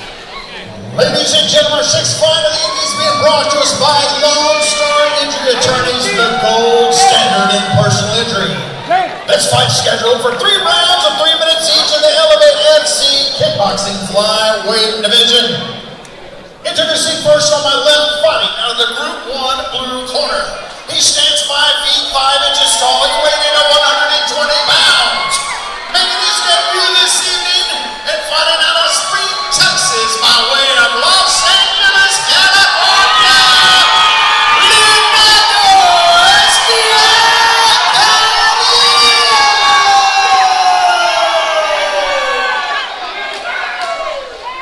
And across the cage on the right, fighting out of the Lone Star Injury Attorneys red corner. He stands 5 feet 6 inches tall, weighing at 120 pounds. Also making his debut this evening and fighting out of Pasadena, Texas.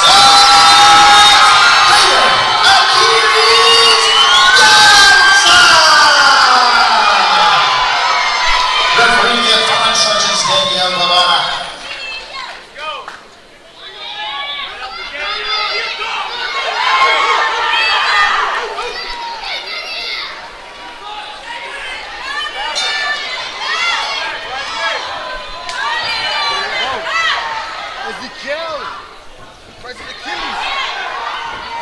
Kickboxing matchup. Let's go.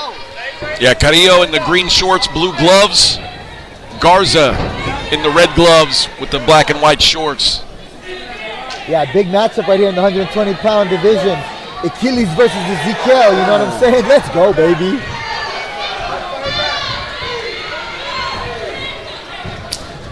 The big roundhouse kick right there from Leonardo.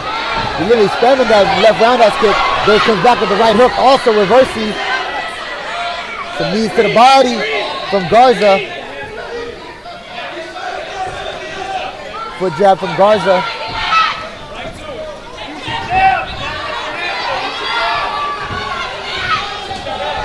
I like the look early here. I like the look early here from Carrillo. It's good aggression, and it's all very. It seems very planned. It's like everything's landing smoothly, but it's very aggressive. I like the way he looks. Yeah, Carrillo, he's coming forward right there with that pressure, keeping his balance right now on his striking techniques. Aggressive, but not sloppy. That's a good look. Right kick, left kick from Carrillo. Some low kicks answered back from Garza.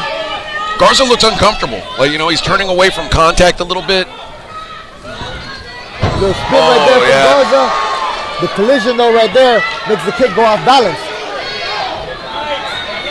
Left hook, right hand, left hook from Garza. Some pressure. Carrillo comes back though with a combination of his own. The foot jab. The low kick. The right hand. The knee to the body. And Carrillo just keeps coming forward with his combinations. Putting his opponent up against the fence now. Opens up with the combination. Right he is unloading. Right hand, left hand. And he's opening up right here. That's it. There's blood. They're going to say it's standing 8. Yep. That's how it is right there, you know. Carrillo, he smelled the blood right there. He opened up with the combination. That's a big 8 count right there in the first round for Carrillo. The momentum is definitely in his favor. Ooh, the left hand to the right hand, overhand. Ooh, these guys are trading though. Guys are coming back right here. But those uppercuts right there on the inside right there. Leonardo Carrillo, that one of those uppercuts made his opponent's head bounce back. Oh my goodness gracious. It's a trip right here. Oh yeah, the referee though doesn't count. Oh, the trip right here, the referee says, but the cornerman said it was a knockdown.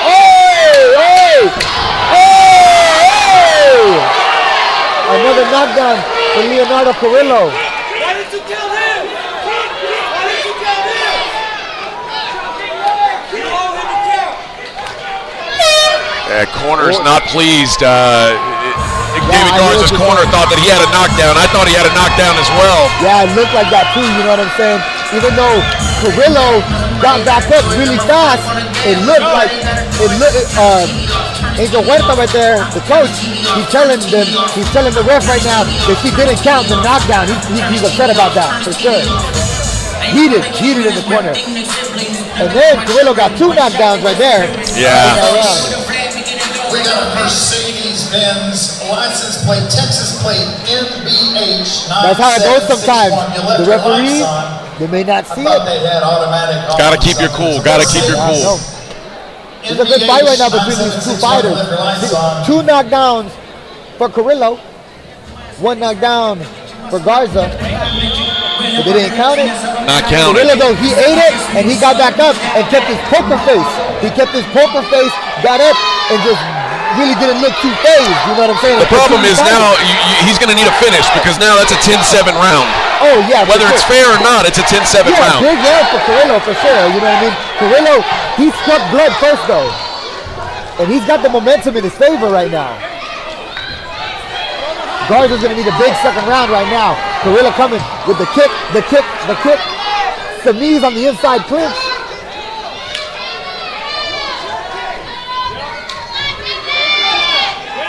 That right roundhouse kick right there went over the top for Garza. That may serve him in this fight right now. If he could really just find the spot for it. Knees on the clinch. Separation from the ref. This is a great fight between these 2 guys. They're banging. Carrillo with the right hand connection. Left hook, right hand, left hook. Right here when Carrillo has his opponent up against the fence, he's just opening up. He makes another count right here. It's another standing 8. Yeah, another standing 8. The thing is, when Carrillo gets him up against the fence, he's opening up with these combinations and being super aggressive. That's why he's getting the 8 count, especially in these amateur fights. You just throw. Make the ref make a decision. Garza's still standing. He's not dropping, but he needs to create that movement a little bit when he's trapped up against the fence. His opponent tees off on him. They're going to do the count.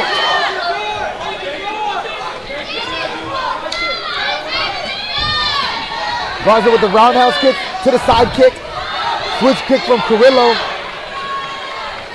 Carrillo with the pressure, trying to put his opponent up against the fence.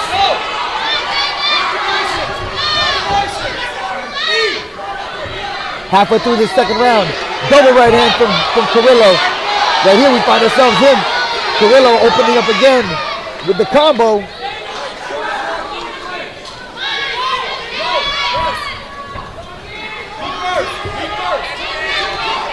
Big roundhouse kick from Garza. 1:15 left in round 2. Carrillo really coming hard with this pressure right here. A clinch and a separation. Ooh-wee. Ooh-wee. Garza coming back right there with a left hook, right hand, left hook. He's going to need something big though to get some momentum back in his favor. The high kick The high kick may favor him, but obviously it's easier said than done to land the foot to the head. Yeah, no doubt. But we've seen fights that look like they were one-sided, going to be over in the other way. I mean, this can happen. Oh, and here we go. Right there, a little spinning attack as well. The spinning attack, they can generate a lot of power. Carrillo though staying on his P's and Q's.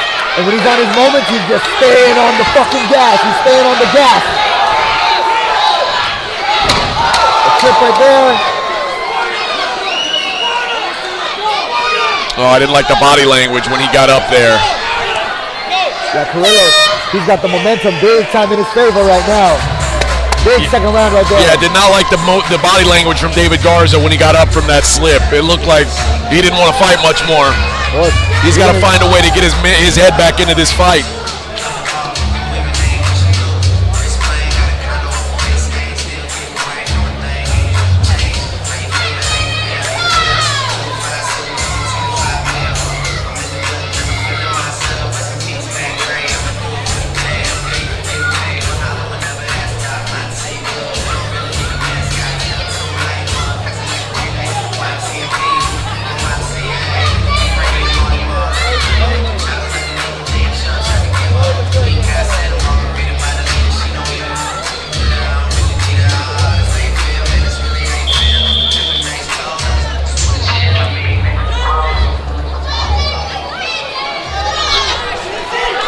Here we go, round 3, the final round.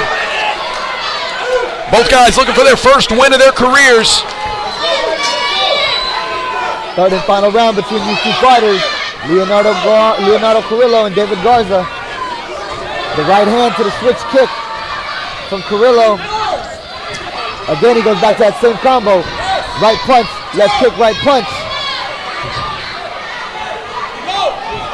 The 1-2. The foot good jab kick to from the Garza. body.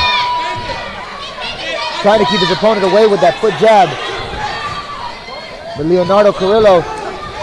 He tried to go high. You called it. He tried to go high there. Blocked by Carrillo. Oh, say. Carrillo just staying on the pressure. It's just too much pressure. Yeah, it's hard for Garza to get anything going because he's always on his back foot. And then with Carrillo just keeping the distance closed, it's even harder for Garza to try to throw the head kick upstairs.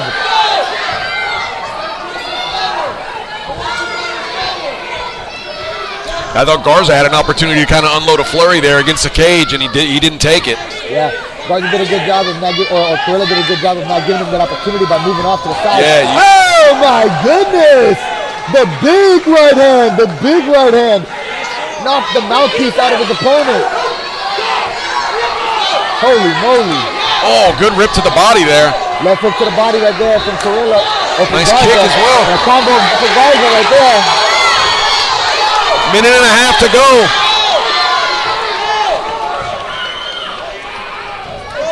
Garza starting to fight with some desperation. That knee to the body there hurt him.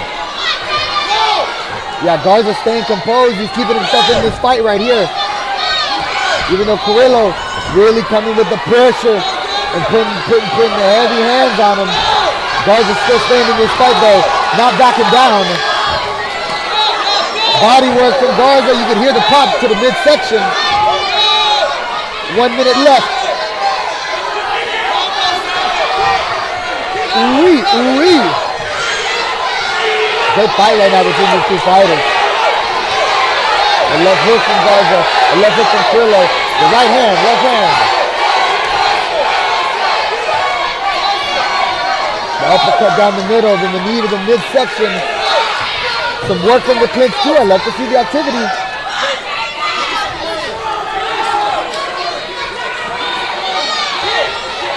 Low kick from Garza. The left hook to the low kick. Good jab right there. Final 20 seconds. Here we go. Oh, big spinning hook kick. A spinning back kick from Garza. Now he changes it up to the spinning back kick and a tornado kick. 10 seconds left. Oh! What a fight. Leonardo Carrillo and David Garza go the distance. And Ricky, the decision on this fight is not going to be as close as the fight was competitive. This was a competitive fight. Both guys gave it all. Yeah, that was a great fight. That was a great fight between both these two fighters over here. Great display of kickboxing from Leonardo Carrillo and David Garza. Ezekiel and Achilles, you know what I'm saying? Great fight. Great show of respect right here between the two fighters at the end, you know what I'm saying? I think Carrillo for sure going to be going home with the decision because of the knockdowns and everything like that. But we're definitely going to be seeing more of both these fighters in future elevated. No doubt. That was a great fight. Very fun fight.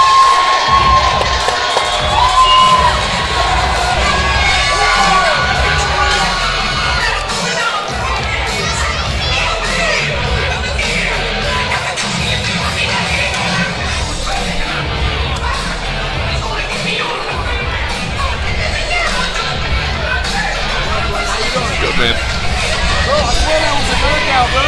What? You missed it. But I should have done that. Oh, that guy's like a professional or some shit. That dude.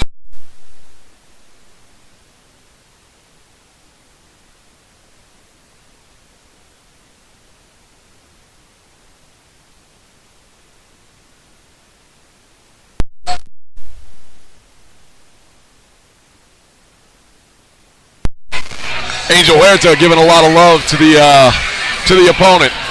Say that's not a debuting amateur. That's a good fighter. After 3 hard-fought rounds of action, we go to the judges' scorecards, where all 3 judges score the fight the same, 29-25, for your winner by unanimous decision, Leonardo.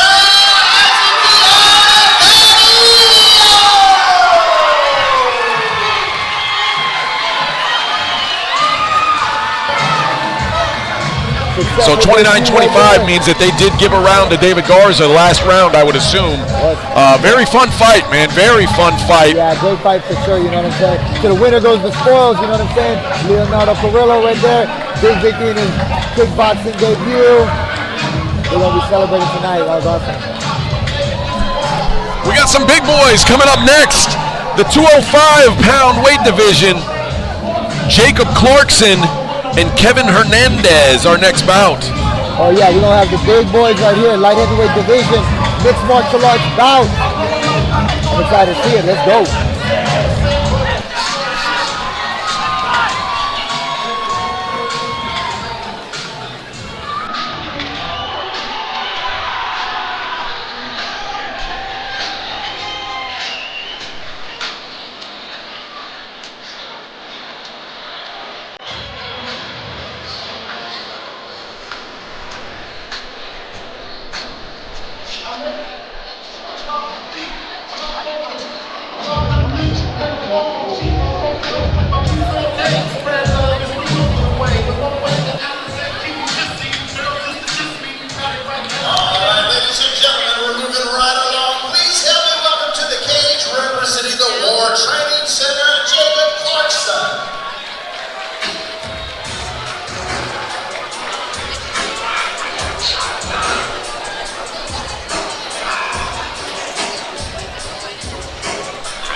Got a little discrepancy on the tail of the tape here.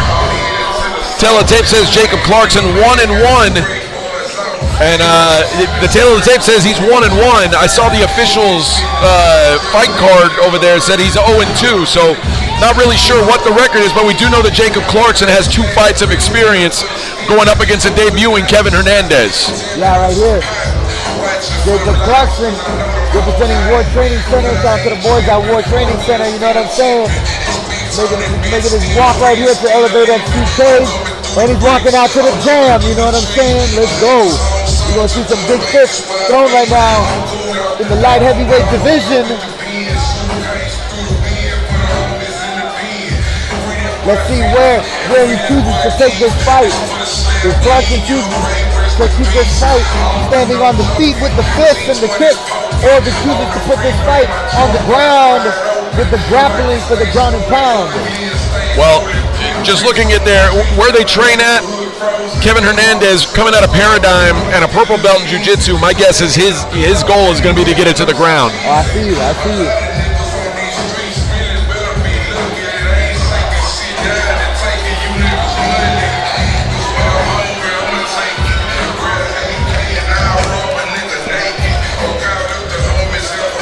Jordan Clarkson.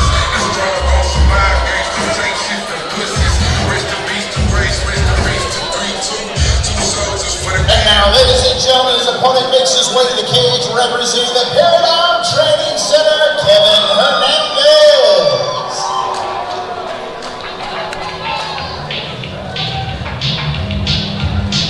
Ladies and gentlemen, reminder, no flash photography. Please, no flash photography.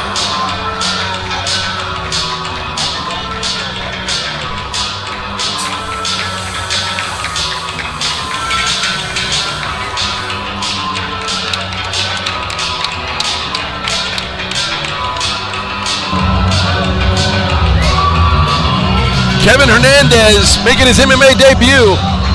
And I've got some news, Ricky. I was using the urinal right next to Kevin Hernandez before this fight. He couldn't wash his hands because he was already taped up, already had gloves on, so there is a little bit of piss on his hands, I would guess. Oh, Lord have mercy, you wildin', baby. Oh, my goodness. Yeah, Kevin Hernandez over here making his walk to the Elevator FC cage for his big MMA debut, you know what I'm saying? Debut representing Paradigm Training Center. His teammate, Herbert Gutierrez, he got the TKO finish earlier in the night. Let's see if he's going to be able to keep the momentum rolling for his team to make it 2-0 for their victories tonight. We're about to find out right now.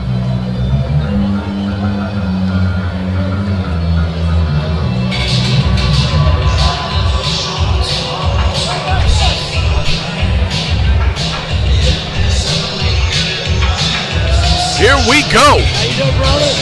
Let's go, baby. Let's go.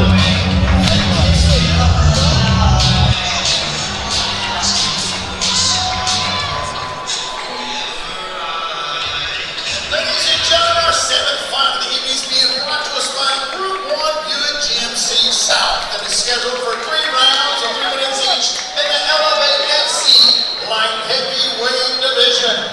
Introducing first on my left, fighting out of the Group 1 blue corner. He stands 6 feet 2 inches tall, weighing in 204 pounds.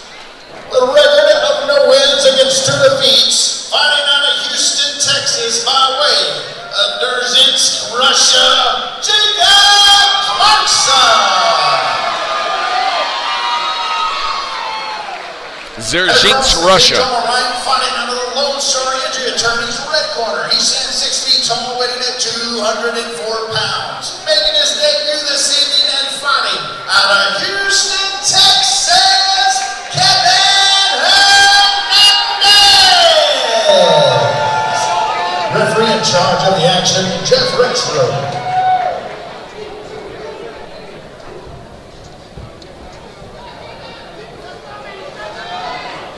One of the rules I set when I started fighting MMA, Ricky, was I'll never fight a Russian. That's a dangerous thing, my friend. Okay. All right, here we go.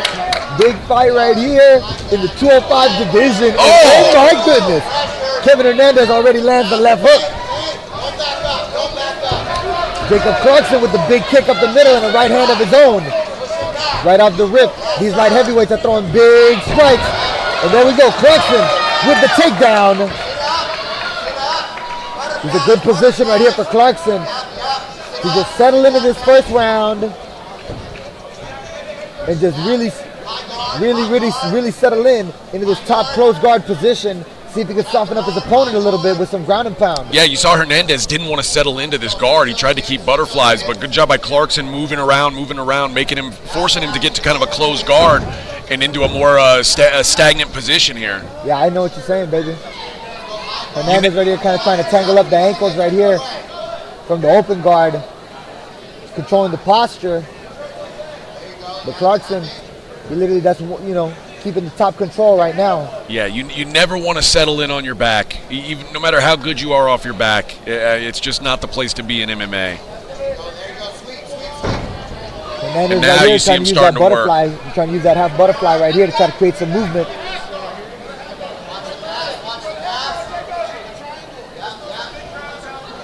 you go. That's it. Good defensive. There you go. That's good guard work. Ooh-wee. Hernandez right there, able to use the guard to create some space, get back up to his feet. Now we're back in the stand-up game. Clarkson with a field goal kick to the stomach. Oh yeah, I know what you're saying. Clinch right here, a knee from Hernandez of the midsection. Another knee of the knee section. Clarkson with a knee of his own and a right hand over the top. Ooh, another right hand and a knee. Ooh, Clarkson's really opening up right here with his combinations. How much gas is in the tank? That's a lot of energy he just used there. 1 minute left. That's an explosion, right? Oh, no doubt. Little 5-second explosion, a 5-second flurry. Clarkson going for a double leg over here. Shaked off though by Kevin Hernandez.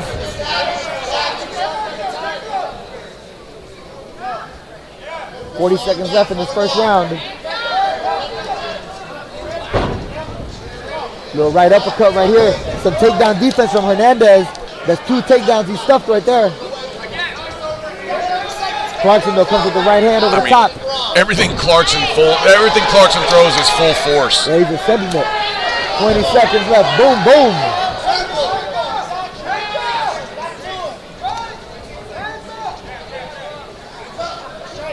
Little feint right there.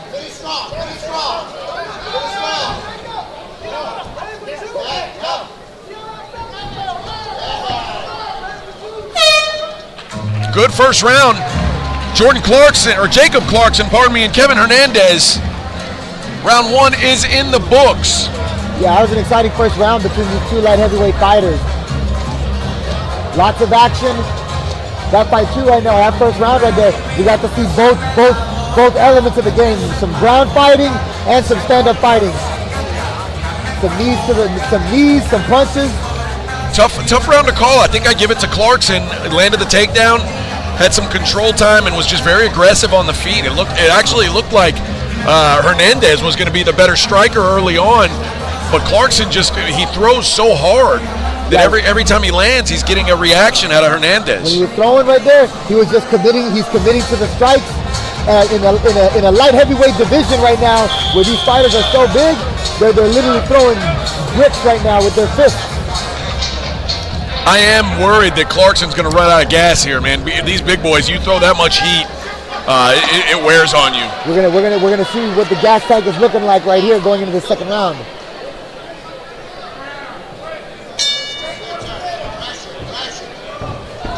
The jab from Hernandez. Clarkson with a jab of his own. Some footwork to the right, a feint, a left jab, a feint from Hernandez. Right hand, left hand, right hand from Hernandez. Clarkson just circles to the left though, not letting himself get trapped up against the wall. The low kick.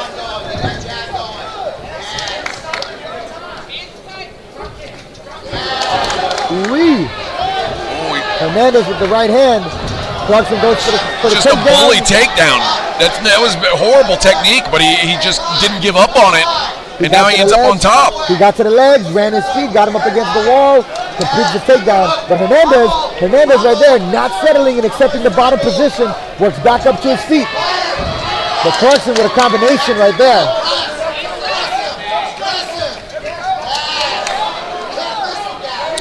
Clarkson acknowledges the left hand that landed there. Gave a little nod. Yep, you got me. Hernandez with the pressure. Can't get his hands locked though. Yeah, Clarkson with the level change. Hernandez though defends. But then Clarkson, he goes for the next thing and just uses it to go ahead and walk his opponent up to the cage and pin him there. Let's go, Pablo. Head up. Now we're going to get into a battle of physicality now. Right arm underhook for Clarkson. Head positioning for Clarkson right here. Boom, big drag down right there from the body lock.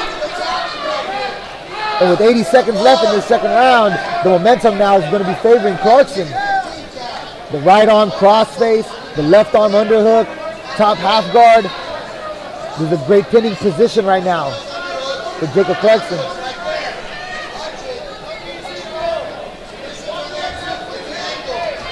Hernandez right here creates a little bit of a hip escape, gets back to close guard.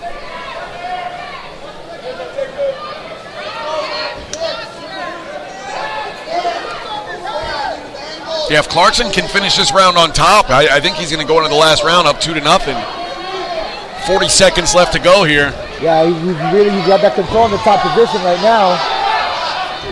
Boom, he doesn't let his opponent get up. He pressures him, comes down with a big right hand. Now he's in the top half guard. We'll see if he chooses to hold the top half guard or if he chooses to pass into a bigger position where he can land some more ground and pound. Hernandez rolls. Hernandez with the left underhook.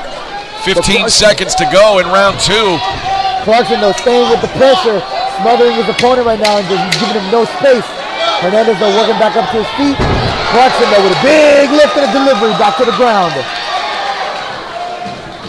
Some ground and pound to finish the round. Good finish to the round for Clarkson. And not good body language here for Hernandez. Yeah, Hernandez is like he's doing it, but he gets taking back up. Taking him a while to get up. Yeah, he walks back to his corner right here. He's gonna need to slow his heart rate down. Slow the breathing down, try to slow his heart rate down right here as he recovers on the stool. Jacob Clarkson though, the momentum for sure is in his favor.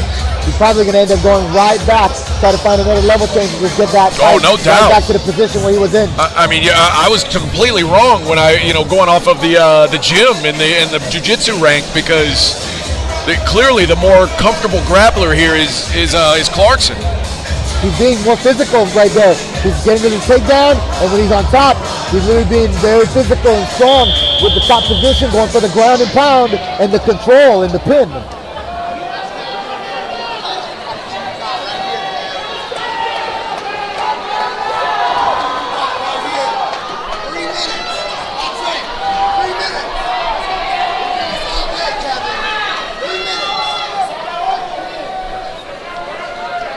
Round 3, here we go. Jeff Rexroad gets him started.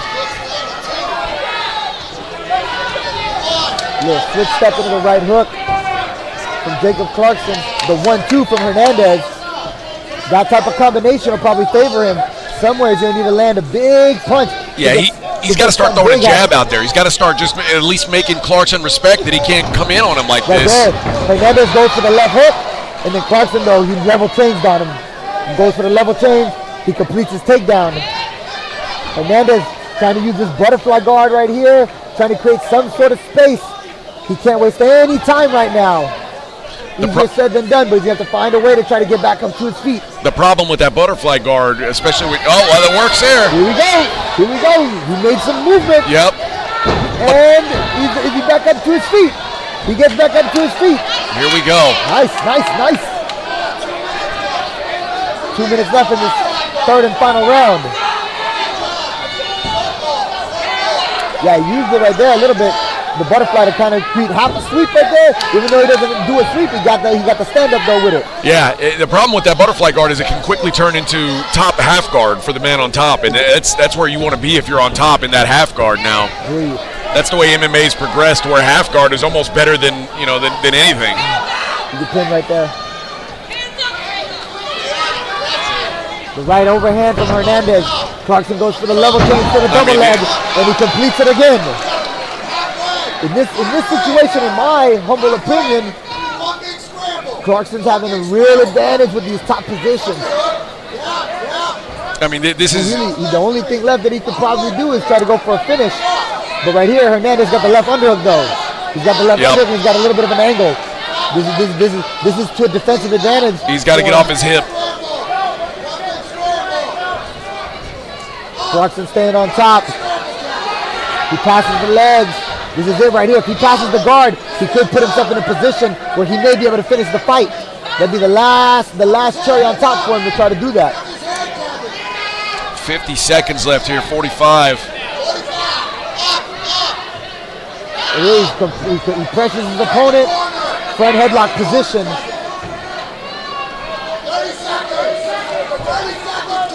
I mean, the takedown defense has been the difference here. Kevin Hernandez just he's not been able to stop these takedowns. Yeah, Clarkson was playing to his game. That double leg right there was the takedown of his choice. Oh, big knee to the body. Knee to the body. 18 seconds right here. Clarkson continuing with the pressure. Hernandez, though, working back up to his feet. Big head kick from Clarkson. Hernandez, though, staying tough, continually moving. Hernandez with a big right hook over the top. Clarkson levitates on one more bump. And a kick, up kick from Hernandez. That's the fight right there, baby. Yeah. What a fight. Good fight right there for sure. You know, Clarkson, hella aggressive with his attack, you know what I'm saying? With the stand-up game pressure, throwing the fist. But really, yeah, the story of it for Clarkson was the takedowns right there.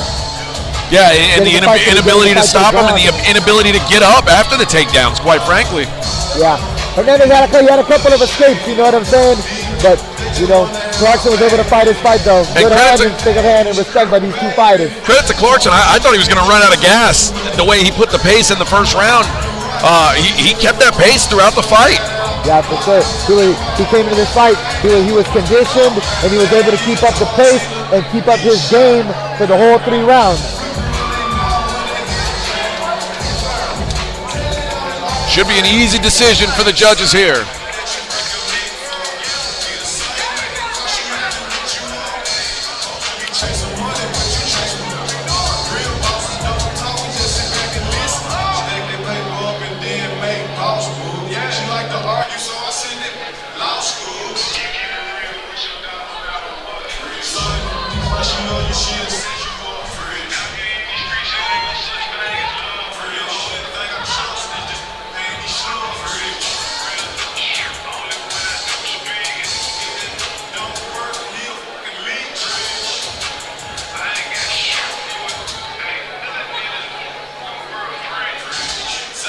Ladies and gentlemen, big round of applause for these 2 fighters leaving it all in the cage for 3 hard-fought rounds. We go to the judges' scorecards where all 3 judges score the fight the same, 30-27 for your winner by unanimous decision, Jacob Clarkson. No surprise there, Ricky. No surprise on the scorecards. Jacob Clarkson gets his first win of his career.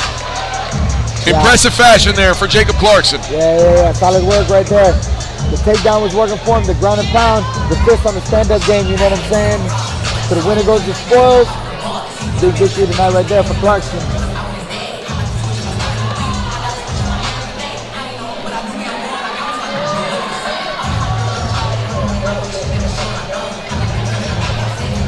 We're going to stay in the MMA.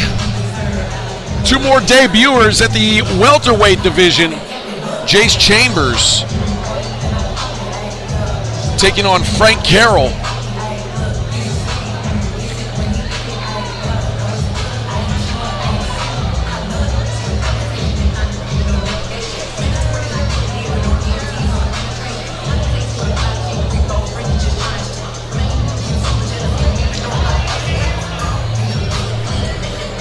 Ladies and gentlemen, please help me welcome to the cage, Hadouken! Austin Gracie Jiu-Jitsu, Jacob Chambers.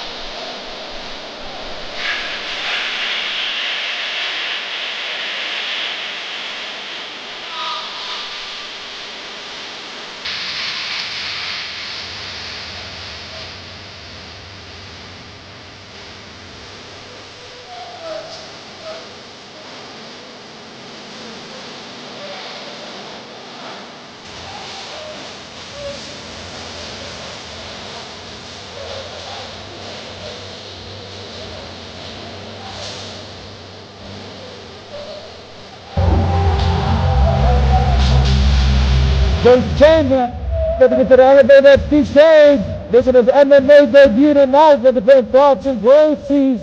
Let's go. We're gonna see what type of game plan he'll be bringing right now for his debut fight. Let's jack up, ready to go.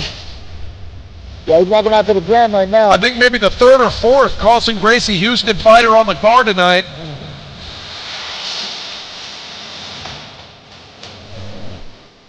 Ladies and gentlemen, the opponent makes his way to the cage, representing Gracie Baja, Texas, Frank Carroll.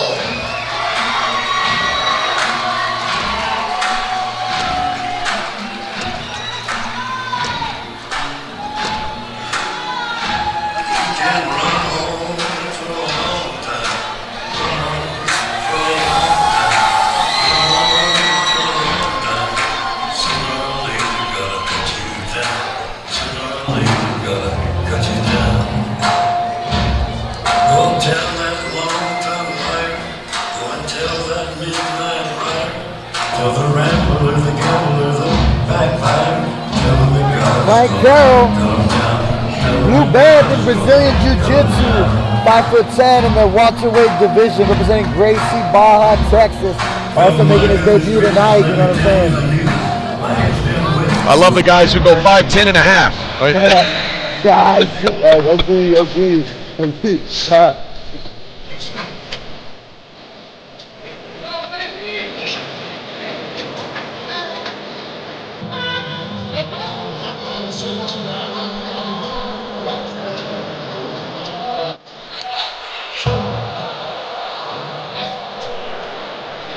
A lot of different energy from these two guys. You know, the guy, we got one guy in Jace Chambers in the cage who just seems super pumped up for his debut, super excited.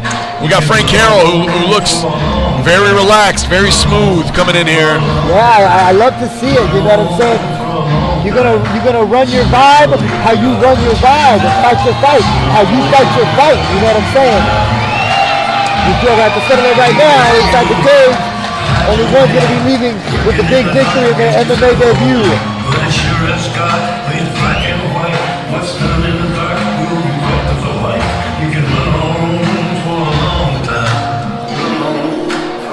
Ladies and gentlemen, our eighth fight of the night is being brought to us by Lone Star Injury Attorneys, the gold standard in personal injury. This fight is scheduled for 3 rounds of 3 minutes each in the Elevate FC welterweight division. Introducing first on my left, fighting out of the blue corner. He stands 6 feet tall, weighing 170 pounds.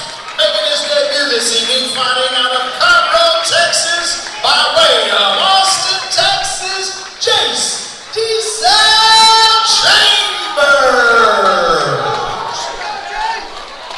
And across the cage on the right, fighting under the Lone Star Injury Attorney's red corner. He stands 5 feet 10 inches tall, weighing at 170 pounds. Also making his debut this evening and fighting out of Houston, Texas,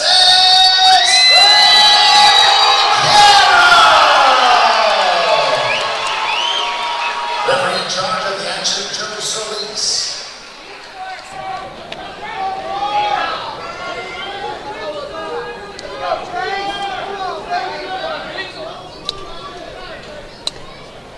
Joe Solis, the referee. Jace Chambers, orange shorts, blue gloves. Frank Carroll, black shorts, red gloves. Here we go. Oh, and here we go. Southpaw versus Orthodox matchup between these two fighters. Ooh, the left hook right there from Carroll. Jace Chambers, though, able to defend against it and get to his clinch position. A lift. You get it to the ground. But Carroll, though, works right back up to his feet, using the wall right there to help him get back up. He's got to get an underhook here.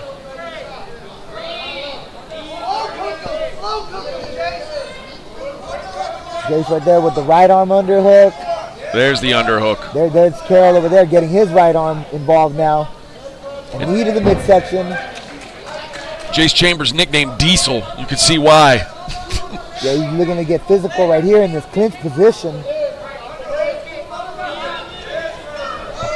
Frank Carroll right here. Get an inside trip. That was very, very nice right there from Frank Carroll. Slick trip. Yeah, able to off-balance his opponent right there and get the fight to the ground, and now he's in this top position. Oh, maybe to get on his back here. Jace Chambers, though, he was able to use, he's got that right arm underhook, and that wall helped him out a little bit right there for the angle, and now he's back up to the feet.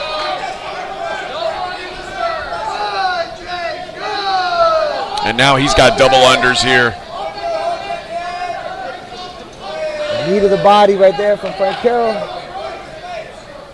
1 minute and 25 seconds left. Halfway through this first round. Jace Chambers with the takedown. Carroll with a wrapper on the neck. Chambers able to defend though. Pop his head out right there from that guillotine. Close guard position. Chambers with some ground and pound. But Carroll throwing up a triangle choke. Triangle choke position. We haven't seen a submission tonight. We may get one here. It's going to be the key right now. Is going to be the posture. Posture control for the attacker. and looking to posture up for the defense. Good job by Carroll turning. Chambers right there, pops his head out of the triangle choke now. Some defense from him. Looking to pass the guard. Half guard position. Carroll right there gets out of there from bottom though. Yeah, good job defending that triangle by Jace Chambers. Yeah. These guys are playing the game right now. You know what I'm saying? 20 seconds left in round one. Both having their moments. Some up and down. Some submission attempts. Some knees to the body. Some takedowns. Some wall control. Coming to the last 5 seconds of this round. Very competitive first round, Ricky. Tough one to call for the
round two underway. Jace Chambers and Frank Carroll. Good body kick. And the right body kick from Carroll. The double leg shot from Chambers, but Carroll defends it. And now Carroll goes to the clinch of his own though, looking to oblige the close quarter fighting in these positions. Chambers may be able to maybe taking the back right here in this spot. Carroll though turns and faces, gets his elbows back involved. Remember, this is the same position where Carroll was able to get sort of a trip takedown out of this, where it looked like he was in the disadvantageous position and was able to get that takedown in round one. That was slick when he did that in the first round. And you see him trying to lace the legs again to set that up. The underhook right there for Carroll helps him reverse the position. Now the position is flipped. Outside hook right here from Carroll. Chambers goes for a wizard kick. And Carroll right here drags his opponent down to the floor. Almost a back take right here. Carroll right here going for the back take. Looking for the hooks and an RNC right here for Frank Carroll. Chambers looking to fight the hands. A reversal of the position right there for Chambers. You can hear the crowd right there cheering for Jace Chambers. Reverses the position. Now he's on top, dropping some ground and pound with the right hand. That's a game of inches right there. Carroll was in a great spot right there with the back take. They're slippery though. Yeah, I think Frank Carroll would have been smart to before going straight for the submission, to kind of use those hooks to get some ground and pound, maybe flatten him out instead of rolling to his back. You know what I mean? It's always better to be on top, still have that control. That way, if the submission doesn't work out, you're not giving up your position. Yeah, the reversal happens right there. But now right here, Carroll's going for his triangle choke again. Very difficult to finish up against a cage like this, though. Might use it to a sweep, yeah. He uses it to sweep. 45 seconds right here. Carroll going to the transition now to double leg on the wall. Short time in the second round. Carroll in a double leg position right here. If he gets his hands locked right here in this position, he may be able to finish this takedown.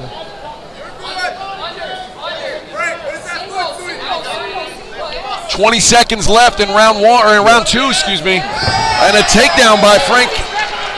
Right here. Big takedown right here. He's got 10 seconds to do something with it.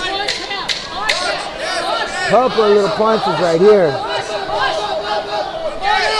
Chambers are not accepting the position. Working back up to his feet.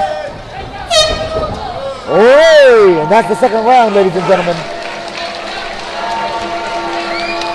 Great fight between these two fighters right now.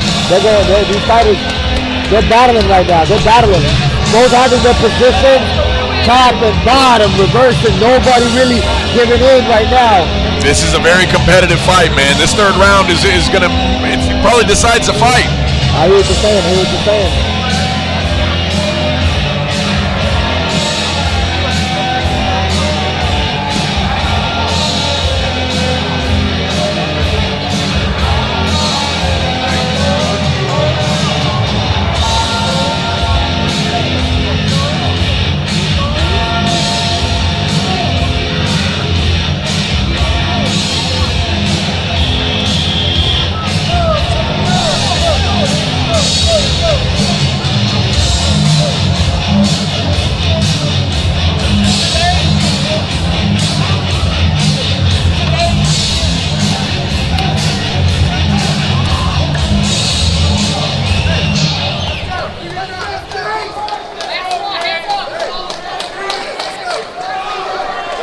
Round 3, here we go.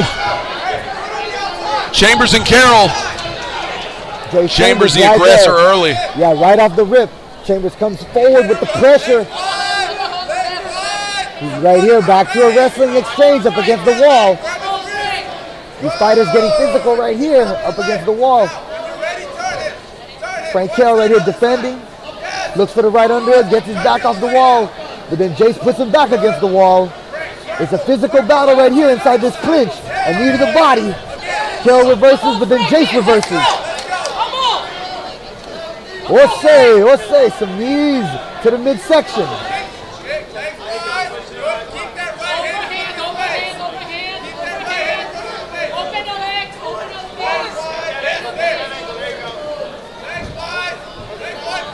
Jace Chambers with the high C on the outside, head on the outside, high cross right here.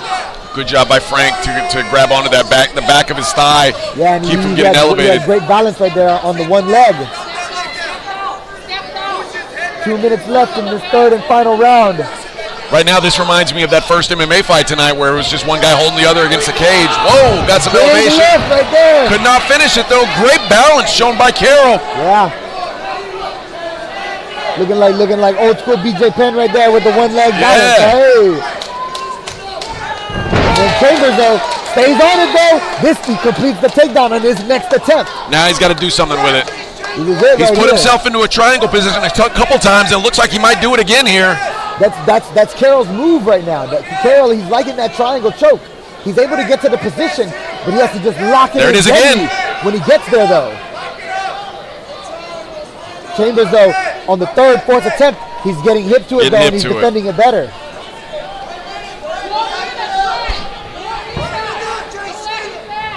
Chambers right now smothering the top position. Some punches with the left hand.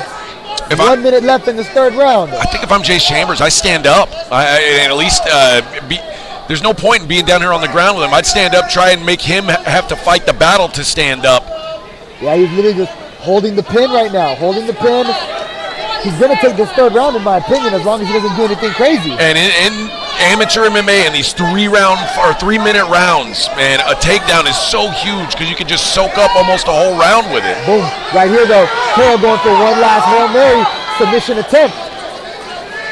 If he could figure 4 his legs together, he may be able to get one big lock-in. Jace with a lift and a slam. That's points right there for Jace Chambers. The slam. 10 seconds. 10 seconds left. I don't know if Chambers is going to be able to get this triangle choke. Jace right there, still with the top position. Some ground and pound to finish this final round. And that does it. There's the bell right there. Another fun fight in the books. Yeah, it was a great fight right there. A lot of good grappling between both these fighters. They both had their moments, you know what I'm saying? Some top and bottom, some reversals, some triangle attempts, some wall fighting. Good display of grappling from both these fighters right here. It's a good fight. I thought the physicality of Jace Chambers in round 3 is what won him that round, and I slightly leaned to him in the fight. It's a very close fight. I hear what you're saying.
fighters leaving in the cage for 3 hard-fought rounds.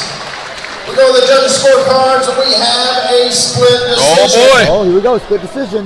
Ladies and gentlemen, a round of applause. Who out there feels like Frank Carroll took the fight?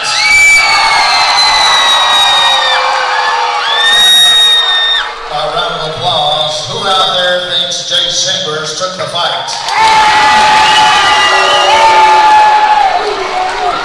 Judge William Dean scores the fight 29-28, Carroll. Judge Leanne Kirkland scores the fight 29-28, Jace Chambers. And Judge Coy Skittern scores the fight 29-28 for your winner by split decision, Jace Chambers!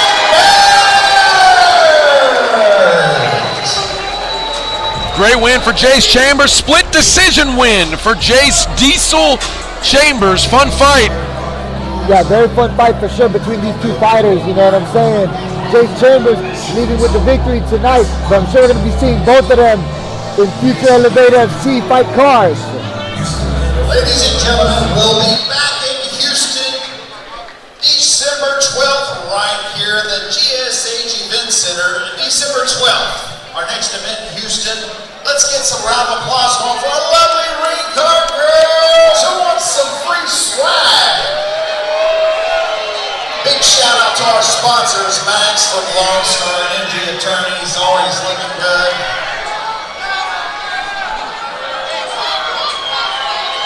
We got Ben from Birdborn Buick GMC South. Of course, Mr. Allen from Precision Flange and Machine in the house tonight.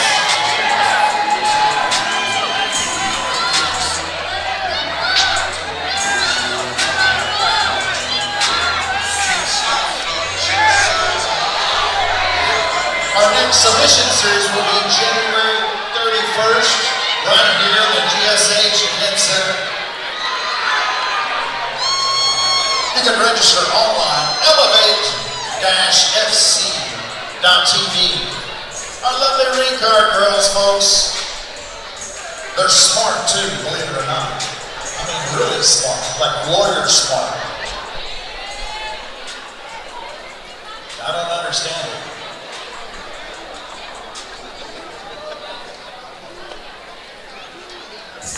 Maybe Max understands it. He's a freaking lawyer.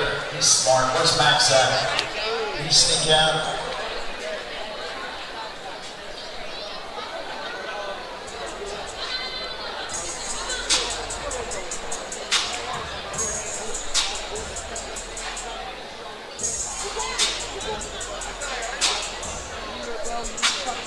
Let's keep it going with some kickboxing. Let's get this fight going again, folks.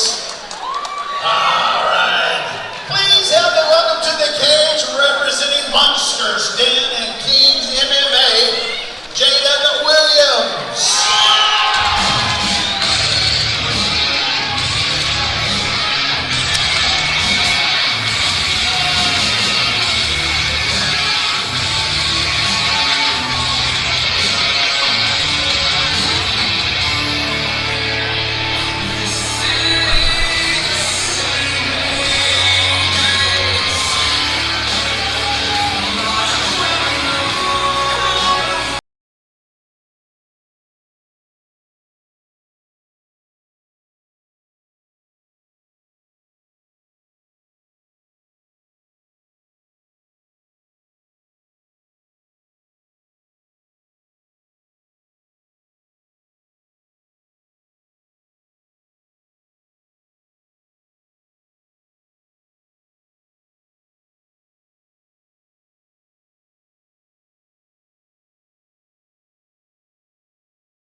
Big pop from the crowd here. The third millennium martial arts fighter of the evening, Javier Hernandez. Yeah, Javier Hernandez getting the love from his crowd right now. You know what I'm saying? That's always one of the great stuff about fighting locally here in your hometown. You get to sell all your tickets to all your friends and family that come out to support you. You know what I'm saying? He's walking out to the Lady Gaga track. He's getting pumped. The crowd's pumped. We're about to see this big fight right now. Let's go.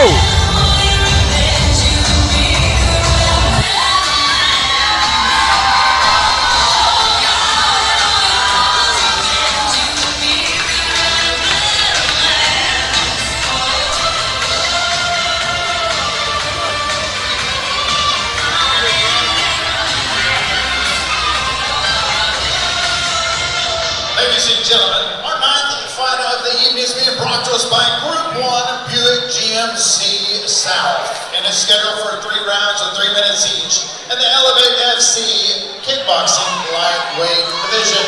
Introducing first, on my left, fighting out of the Group 1 blue corner. He stands 5 feet 11 inches tall, weighing at 160 pounds. Making his debut this evening and fighting out of Victoria, Texas, Julian Williams!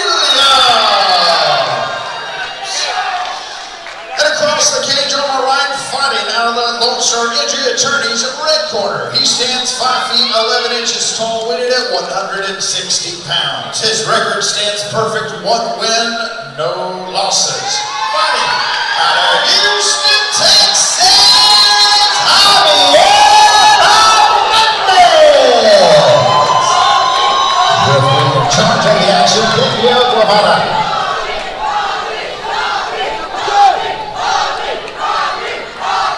Here we go. Javier Hernandez 1-0, taking on Jaden Williams, making his debut tonight. And we are underway. Hernandez already flicking the left head kick upstairs. Williams going down to the body with the left hook. The foot jab from Williams. Hernandez with the hook kick with the front leg. And Williams right there opening up with a punch combination from the inside. Ooh, I like that body work right there from Williams. He's really committing downstairs to the midsection. Yeah, Williams looks like the more comfortable boxer. And those combinations, those will add up with the numbers right there. Ooh, a little slide back into the 3-piece combo right there for Williams. Right hand with the switch kick. Slide back to the left hook from Williams. Yeah, I don't know Jaden Williams, but he looks like he's got some boxing background. Like he's the work with just his hands is very good. Obviously throwing in a few kicks, but most of his damage is being done with his hands early. Yeah, I see what you're saying. The inside low kick from Williams.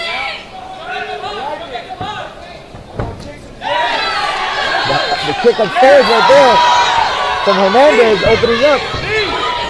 Williams right here though, when he gets into the inside right here, he's committing to these boxing combinations, to these punch combinations. The knee from the inside, ooh, the right hand, the uppercut from Williams.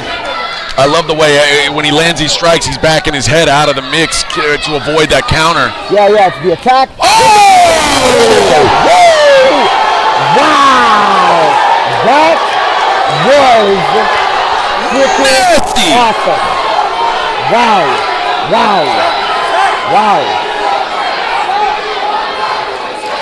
The spinning hook kick.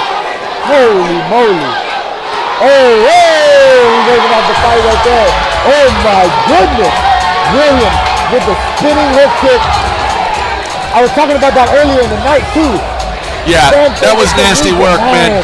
He landed that spinning hook kick perfectly, man. You know what I'm saying? That was nasty work. I think they were going to let it go. Angel Huerta, his coach, asked him to stop it. He did not like the way his man looked when he hit the mat in front of him. You know, that's understandable. You know what He's I'm an saying? amateur. That's love from his coach right there. You know what I'm saying? His coach throwing the towels for him, stop the fight for his fighter. You know what I'm saying? I understand. You know what I'm saying? I have love for his fighter. Right I think it's a good call.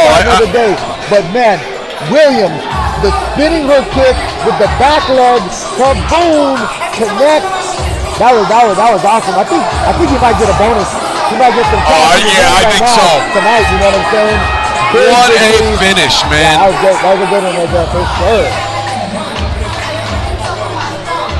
Shaking hands, hard, good respect right there between the fighters. Yeah, that spinning hook kick came quick, man. That was nice. Jaden Williams, my goodness. He was coming with the hand combination, and then to finish the deal with the big kick. Wow. 1 minute 56 seconds in a round, and while you're winning by TKO, Jaden Williams. Jaden, Ben from Group 1 Buick GMC wants to give you $200 for performance of the night. Hard to argue with that. What a finish for Jaden Williams. Spinning hook kick, Will, yeah, for sure. You know what I'm saying? Williams, he got the big win, you know what I'm saying? Big knockout, spinning hook kick, even with a bonus right there too, you know what I'm saying? That was cool, man. That was a great incredible, incredible finish as we roll on. Back into the world of MMA for this next one. Ezekiel Lara and Marcelo Perez in the flyweight division.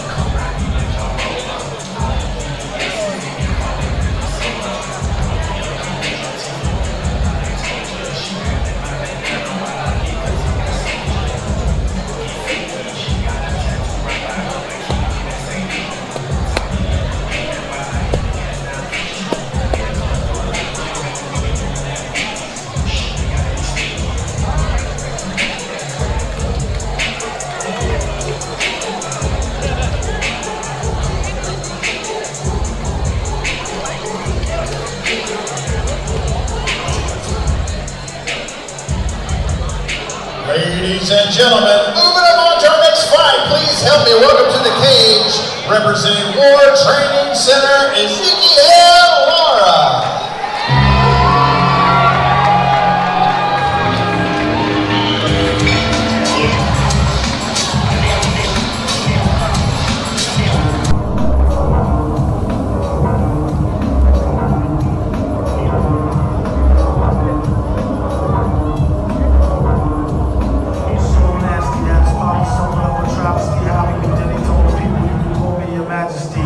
Ezekiel Lara making his MMA debut tonight, representing War Training Center, 125-pound division. Yeah, shout out to the boys at War Training Center. Pulled up with the boys. Me and Ezekiel got some training in, some sparring rounds during his training camp, you know what I mean, a couple rounds. When I pull up to War Training Center a couple times throughout, you know what I mean, once a week, you know what I'm saying? So he's telling me he's excited for his debut. I'm excited to watch the debut tonight for Ezekiel Lara. What's the strengths in his game? Come again? What are the strengths of his game? You know, truthfully, I literally sparred with him for the very first time, you know what I'm saying? We got about maybe 3 sessions in together, just met him, you know what I'm saying? So we're gonna see right here what he's gonna be bringing to the cage right now. We've had some good sparring during the time that we train together. He's a well-rounded mixed martial artist, you know what I'm saying? We're gonna see what are the tools that he chooses to use tonight. Stand-up game or ground game? We're gonna see. Marcelo Perez.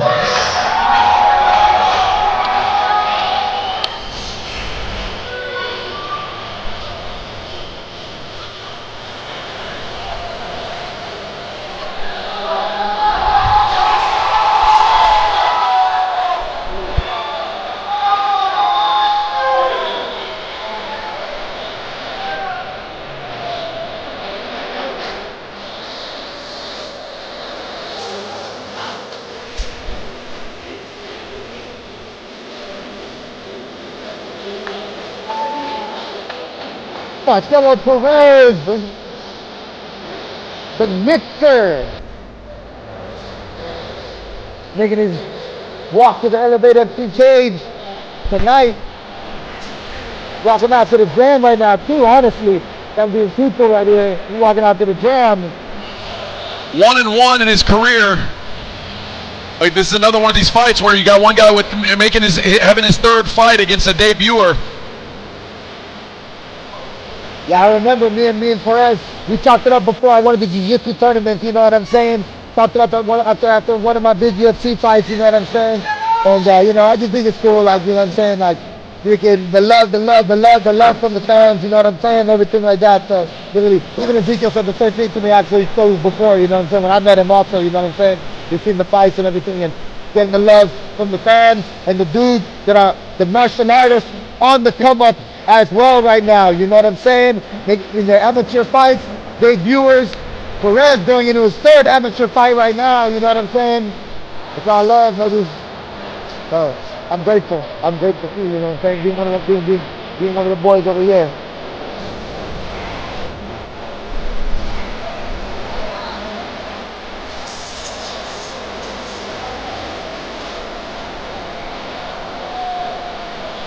Here we go.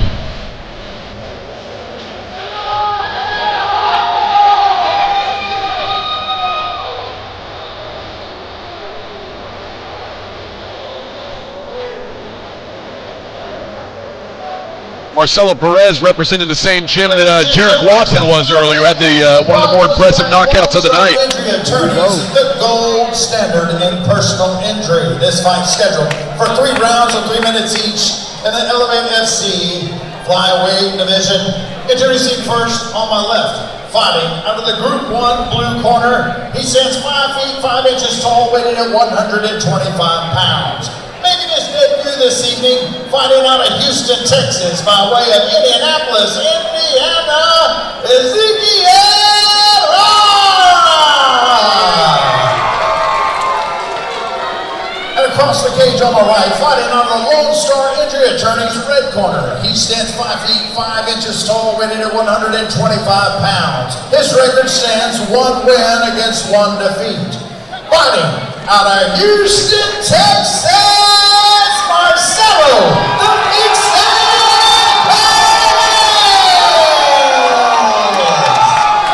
Referee in charge of the action, Jeff Rexroad.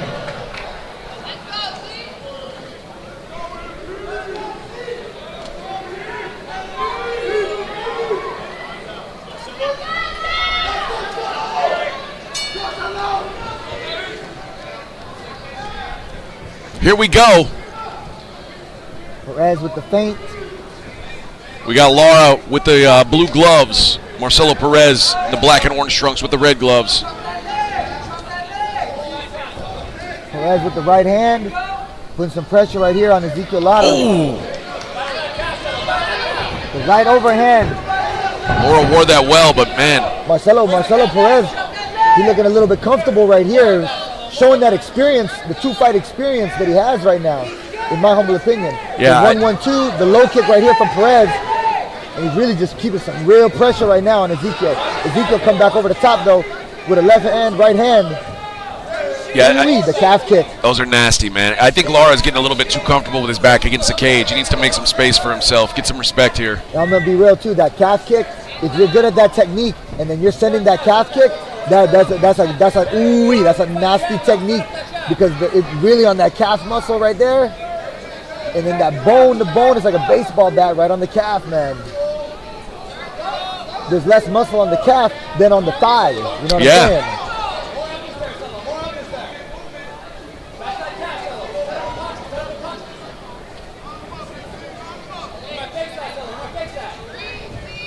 Well, it's about the 5th one of those calf kicks he's landed there. Yeah, you can tell that Perez, he's really practiced that, and that's part of his game, you know what I'm saying? And he's looking comfortable in the stand-up game. He's pressuring, measuring his distance. Right here he commits to a combination. Ezekiel has to opt for a clinch right here. 1 minute and 14 seconds. And this clinch is a good mix-up right here for Ezekiel. Trying to put this fight on the ground and see if he can control his opponent. He's got to he needs to dig an arm in there.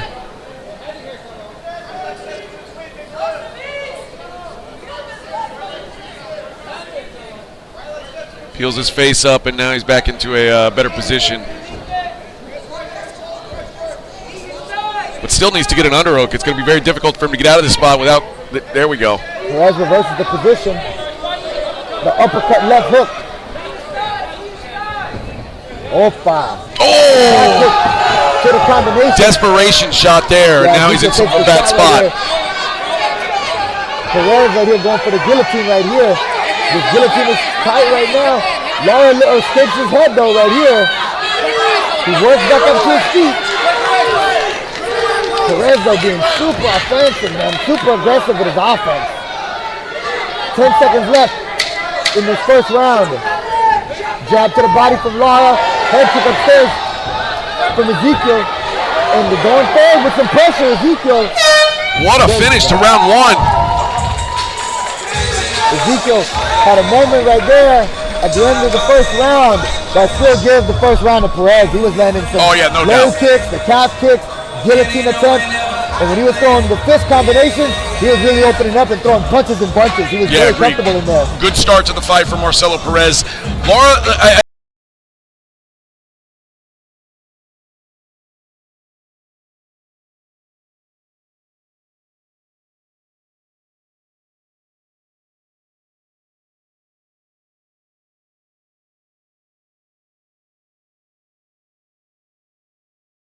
Is fighting his game in the stand-up, and Perez is like in his rhythm right now. You know what I'm saying? And he was literally controlling those boxing exchanges. Lars had to find a shot of his own in the stand-up to try to get some respect from his opponent, or mix in the grappling, maybe a clinch in the second round. He's let Perez get way too comfortable. See what kind of adjustments we make in round two. Lara and Perez.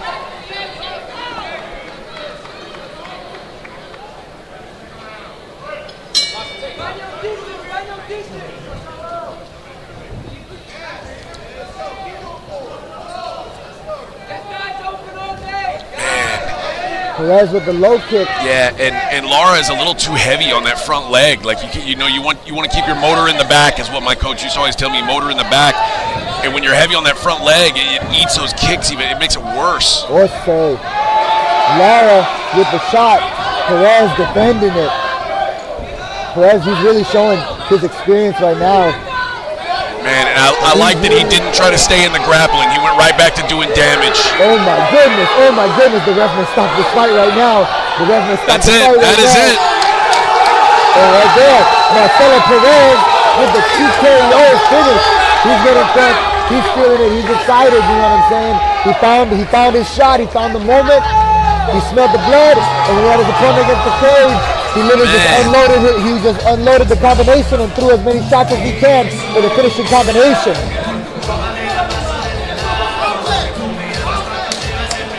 Right there with a big victory like that for Marcelo Perez, we could be seeing him possibly fighting for sure, in my humble opinion, for a future 125-pound title shot. No doubt, man. He looked very, very strong in that fight right there. Looked very comfortable, kept the fight in his world. He made the decisions. Very, very good showing. Yeah. For Ezekiel Lara, we'll see him back again. You'll win some, you'll lose some, but you'll live to fight another day. Yeah, he's going to learn some lessons from this, man. I think what he's got to work on is deciding what kind of fighter he is and not letting the other guy decide what kind of fight he's going to be in. Perez fought his fight tonight. It was strong showing for sure from Perez, you know what I mean? Tough opponent. I think for sure, like I was saying, I think we're going to be seeing him fighting for a title soon. All right, let's get into Colin with the decision. Ladies and gentlemen, 42 seconds into round number 2, your winner by TKO, Marcelo the Big Perez. Good win for Marcelo Perez. Ladies and gentlemen, take a 10-minute intermission. There we go, 10-minute intermission. We are going to be back and finish off this big night of fights. 4 fights to come, 3 title fights coming up on the other side of this.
Combat Sports Coverage, your home for CSC grappling, live professional interviews, and don't forget about our library full of all your favorite fights. Only on CombatSportsCoverage.com. We got the fights. Combat Sports Coverage, your home for CSC grappling, live professional interviews, and don't forget about our library full of all your favorite fights. Only on CombatSportsCoverage.com. We got the fights. Combat Sports Coverage, your home for CSC.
right, Ricky, let's get back into it. Rachel Rogers making her way to the cage.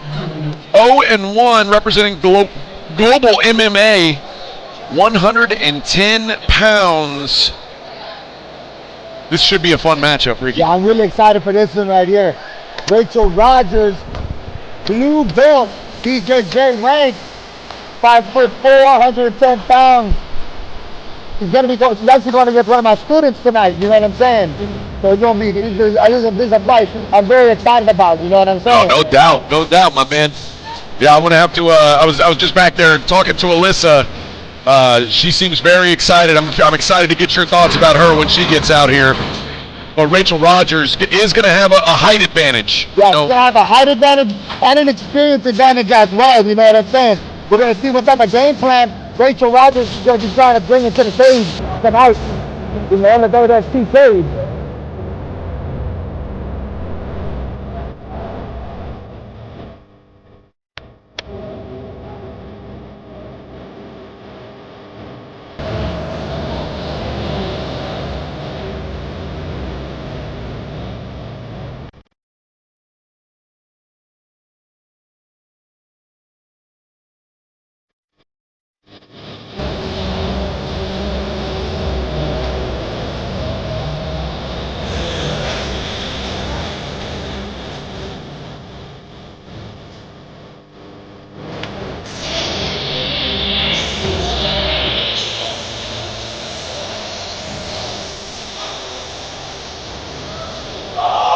Ladies and gentlemen, let's welcome her opponent to the cage, representing the Woodlands MMA, Alyssa Estridge.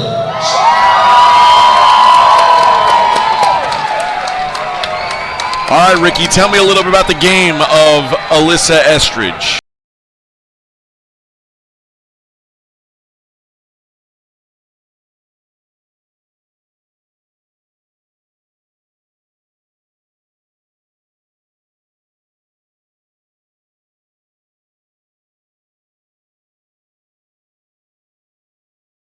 You know what I'm saying? It was a barn burner of a kickboxing fight she had. She's well-rounded, she's super tough, she's got people full package. I'm super excited to see her make her MMA debut right now.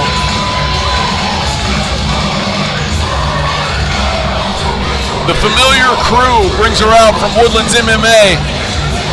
The crew that's brought out a bunch of great fighters in this city, including us. Yeah, we're walking out to some hardcore music right now. Oh yeah, this is some Alex Morano music. Hey, I like it, let's go. The Viking metal.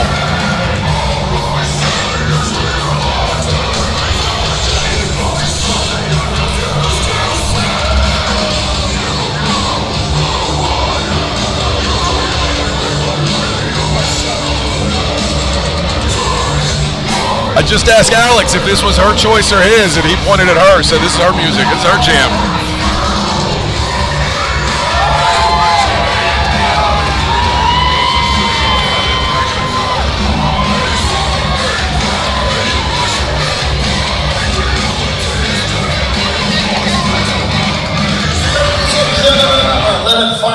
Being brought to us by Precision Flange and Machine, and is scheduled for 3 rounds of 3 minutes each in the Elevate FC Catchweight Division. Introducing first on my left, fighting out of the Group 1 blue corner. She stands 5 feet 4 inches tall, weighing at 110 pounds. Her record stands 0 wins, 1 defeat. Fighting out of Houston, Texas, by way of Hallsville, Texas, Rachel Rogers! And across the cage on the right, fighting out of the Lone Star Injury Attorney's red corner. She stands 5 feet 1 inch tall and weighs in at 110 pounds. She's making her MMA debut this evening, fighting out of Houston, Texas, Alyssa Estridge! In charge of the action, Joe Solis.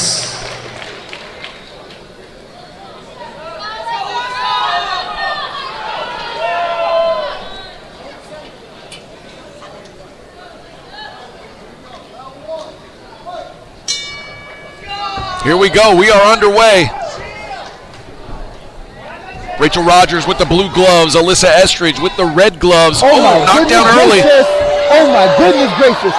Rogers connects right there down the middle with the right hand. That right hand came right down the pipe. Shout out to Alyssa. Alyssa keeping her composure. Yes. Going off of just muscle memory right now, honestly. Going off of just her reflexes. Being rocked and going into a grappling exchange right there. Because honestly, Estridge, she was rocked right now. You know what I'm saying? Yeah, this gives her a chance to regain her bearings here. Even if she doesn't get a takedown, this is a positive situation for her. Well, she reacted really good. But Rogers, she needs to go ahead and create some space and get back to the stand-up and try to land that combination that she landed. And kaboom, Alyssa with the big takedown, top position. She needs to settle in right here on this top position and just work her jiu-jitsu game right here from the top.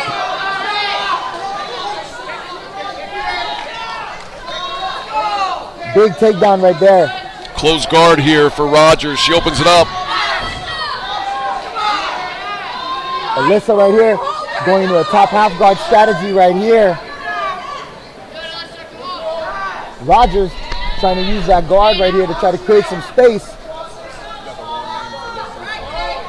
Alyssa keeping the pressure,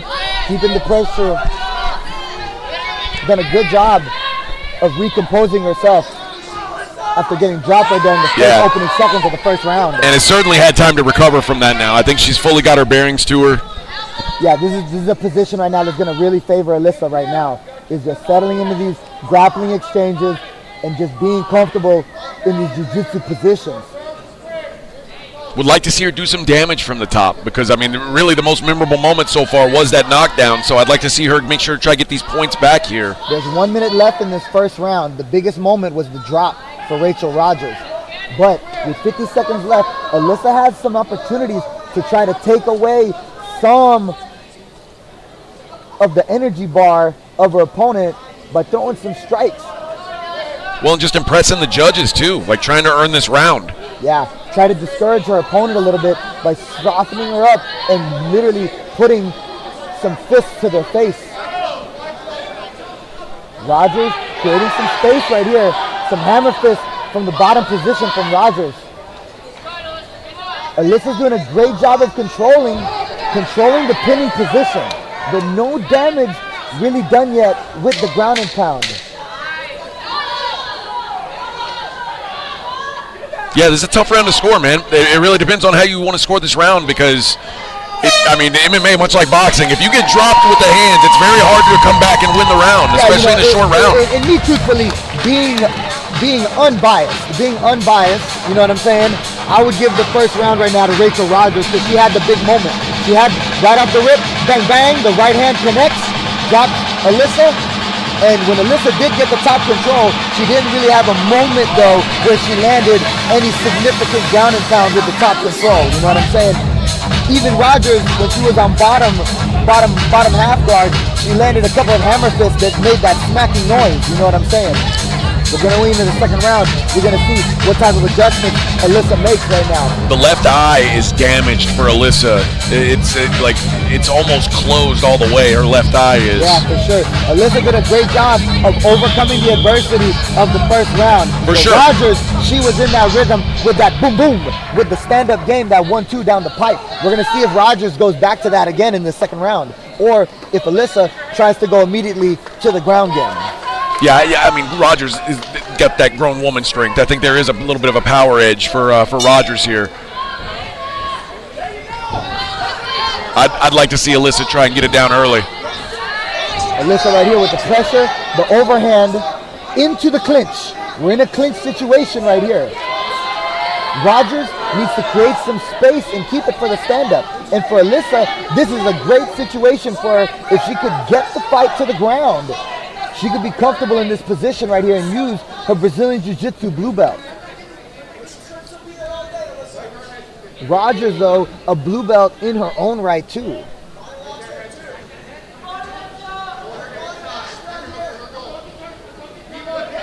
Alyssa with the pressure on the fence, head positioning right here, and wall control.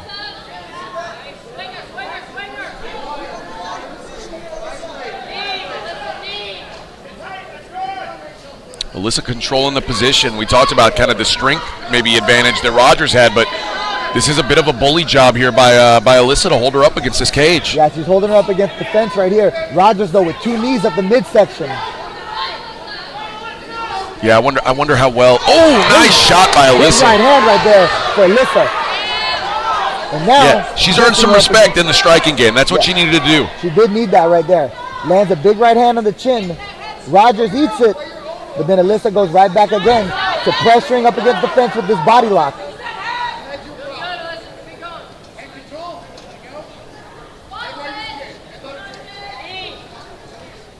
Right here, Alyssa's opting for the right leg on the outside, looking for an outside chip. You have different options from this body lock. The knee to the belly right there. She's just being active right here, active with some knees right here. In my opinion, Alyssa's taking this second round right now. Yeah, controlling the round, controlling the position. Has actually landed the better strikes in this round too. So yeah, good second round so far for Alyssa. Just under a minute to go. The knee right there from Rachel Rogers. The knee to the body from Rachel Rogers. Short right uppercut from the inside. Another knee.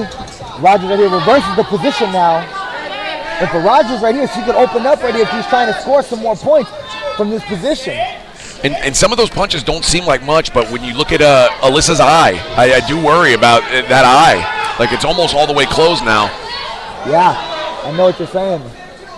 And that could be, that could be a doctor decision. With amateurs, they'll stop these fights if an eye is compromised, certainly. 20 seconds left in this second round. One more big flurry from Alyssa would really settle the round for her to really put the finishing stamp on the judges' scorecards. Rachel Rogers right here separates, throws the hooks, throws the right hand. These girls are exchanging right here. A knee up the middle from Rogers and a right overhand from Alyssa. We're going to a third round, ladies and gentlemen. Here we go. Great fight so far. Both these two ladies putting on a show. Great comeback round for Alyssa right there going into the second. Overcoming the adversity of getting dropped in the first, came back to get some momentum right now in the second round. Found a position that was working for her in the clinch. But Rogers was in there as well in the clinch too though, landing some knees also from the inside and some punches. For Alyssa, if she opts for the clinch and the takedown doesn't work for her, just a little bit more of activity with the uppercut on the hand that's not with the underhook, some uppercuts, some knees, level changing, maybe a takedown. Rogers over here, we're going to see what type of adjustments Rogers makes if she opts to keep the fight in the middle. I think this is a rubber round here. Good fight right now. This is a good fight. This is a good fight.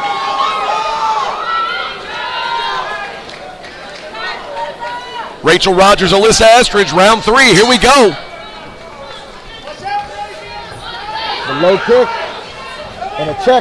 The shin-to-shin contact right here. Some body work right there from Rachel Rogers. Alyssa with the plum clinch. Knee to the body, knee to the body, knee to the body. Dirty uppercut from the inside. Another knee to the body. I like that one from Estridge. That was going strong. to full Muay Thai clinch.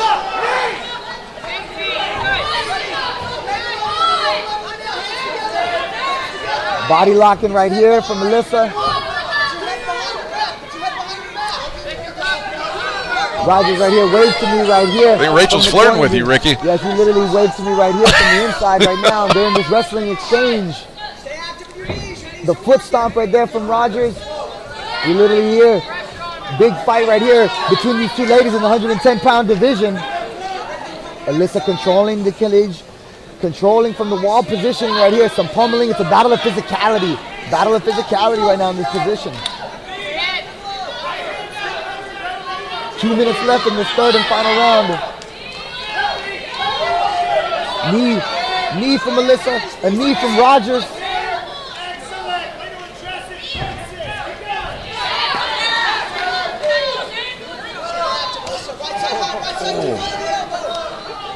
Good punch landed on the leg there. Yeah, you can hear that. You can hear the sound of the thud right there. Halfway through this third and final round, this fight right here could really be decided in these final closing moments. Estridge working hard to get some kind of a takedown. She's got good position for it.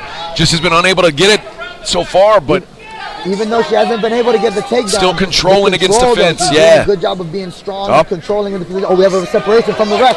Here we go, we're back in the middle. Alyssa with the overhand right. Rogers with the right hand, left hook. A knee up the middle. The left hook to the body from Rachel Rogers. Alyssa goes right to a double leg. That was a good shot. Shot in the knee. There it is. Together and completes the takedown. Rogers though working up to her feet. Alyssa with the... That was the best double leg entry we've seen all night, She Ricky. went for a great double leg right there to get her opponent to the ground. Rachel Rogers though not accepting the position and getting back up to her feet. We're in the clinch right here though. And Alyssa staying active though, staying active with the knees to the body.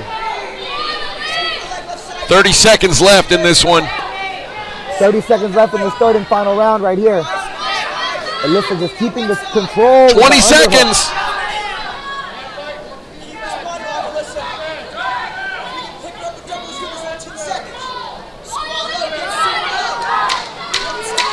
There's the clap. Alyssa actually right here going for a broomstick. Control, one more dump. A stand-up from Rachel. And there's the bell. There we go. Decision.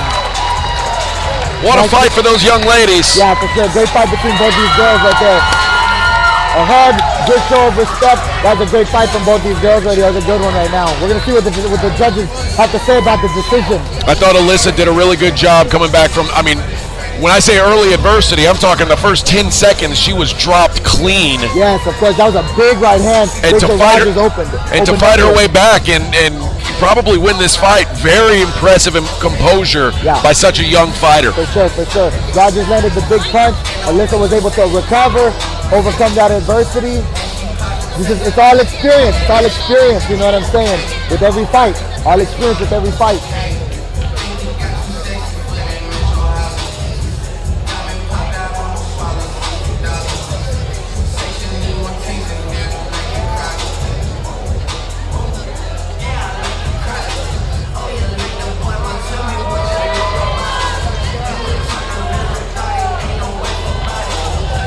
In my humble opinion, I think that the fight is going to come down to how the judges score the second round, in my humble opinion.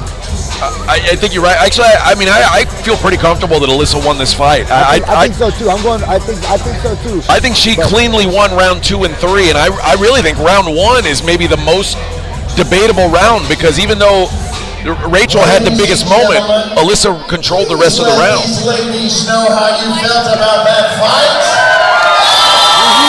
3 hard-fought rounds of action going over the judges' scorecards, and it's a split decision. Liddy. So, ladies and gentlemen, I want to know, out there, by round of applause, how many felt like Alyssa Estridge took the fight?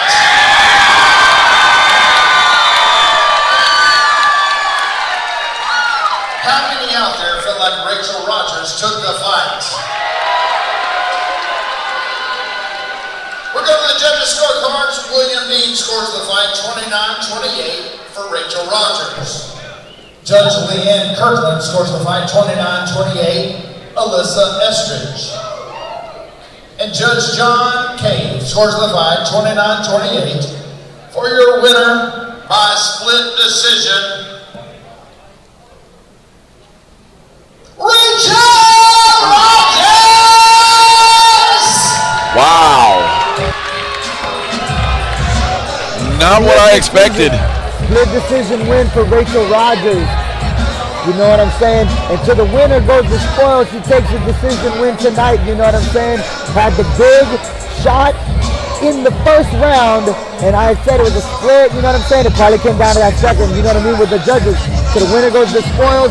Rachel Rogers leaving with the big win tonight. You know what I mean? Her first win on her record. You know what I'm saying? Alyssa Estridge, super tough. You know that's my girl right there. You know what I'm saying? She's going to be back. She has a bright future ahead of her. She's only a teenager, you know what I'm saying? I'm excited for her future fight, you know what I'm saying? You're being very kind. That was a bad decision, Ricky. I'll say it. I no longer train at the Woodlands MMA. I can say it cleanly. That is a bad call. I hear you, baby. I know you're trying to be the good coach, the good guy. I think that's a bad call. But you know, at times, we're in the commentary booth. We're not in the judges' seat. That's true. You know what I'm saying? The judges. Our angle's a little different than theirs, but man, I felt after round one there wasn't much of anything done by Rachel Rogers. Quite frankly, she was controlled for most of the rest of that fight. Going in, we still have one more women's fight tonight in the co-main event. Wynn versus Baldwin later tonight. That's we right. Got what? Three more fights. Three more fights. They're all title fights. We got a kickboxing championship fight coming up next. Let's go. Please help me welcome to the cage, representing Ace Jiu-Jitsu, Del Montreal Henry.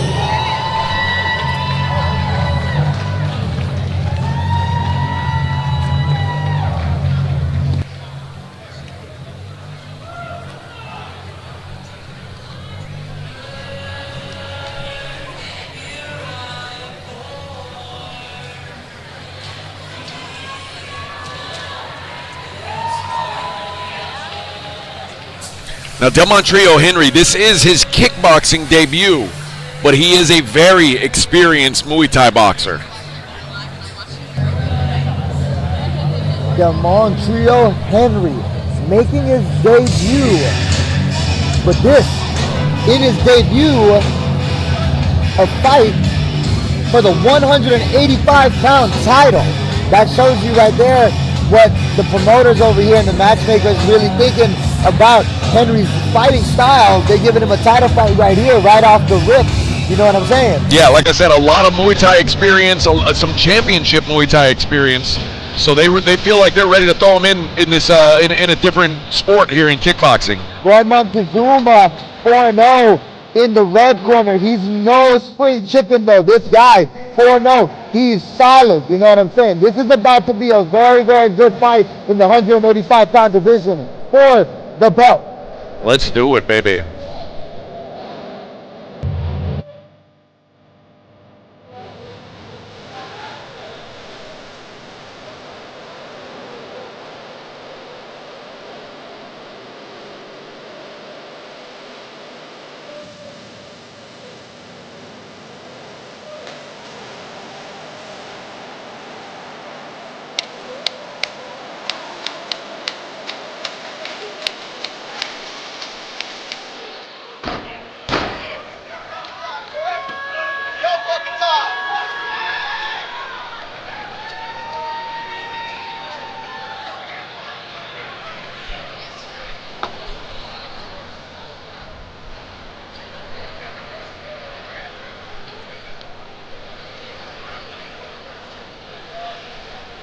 Trace in the ring.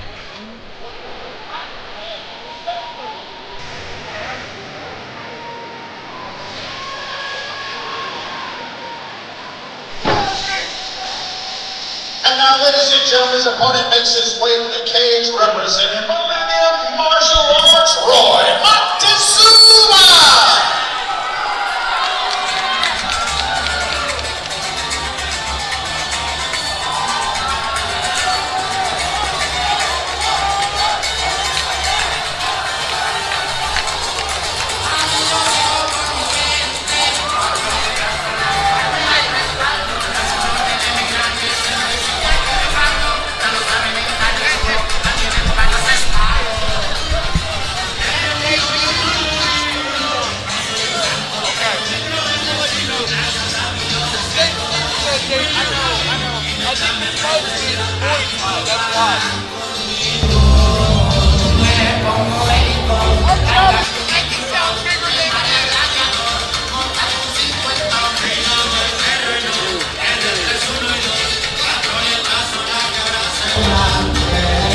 Roy Montezuma making his way to the Elevate FC cage, 6 foot, 185 pounds, representing Millennium Martial Arts, 4-0, coming in with a 4-0 record right here. This guy, he's solid, he's no stranger to the Elevate FC cage, put on some big fights inside this cage. He's going for his 5th one right here, looking for his 5th. He's looking for his 5th victory tonight. We're going to see if he's going to be able to secure it. Let's go.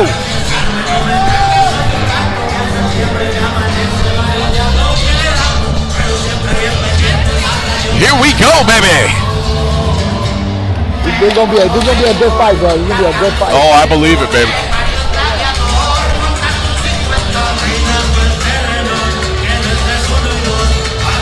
Ladies and gentlemen, we have a championship fight for you tonight.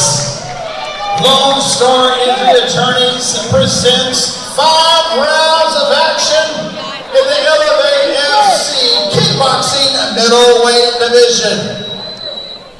Introducing first on my left, fighting out of the Group 1 blue corner. He stands 6 foot 2 inches tall, weighing in at 185 pounds. His record stands 2 wins against a lone defeat. Fighting out of Houston, Texas, Del Montrio Munchie Henry. And across the cage on my right, fighting out of the Lone Star Injury Attorney's red corner. He stands 6 feet tall, weighted in at 187 pounds. His record stands 4 wins, no losses. Fighting out of Houston, Texas, Roy Montezuma. Your referee to give final instructions, Danielle Guevara. Alright, gentlemen, we've gone over the rules in the back. Protect yourselves at all times. Follow my commands at all times. Touch gloves if you wish. Back to your corners. Here we go. Del Montrio Henry, Roy Montezuma for the 185-pound title. Henry with the blue gloves, green shorts. Montezuma, black shorts, red gloves. They touch him up and we're underway. The low kick right there from Henry. The 1-2 from Henry. Back to the low kick again.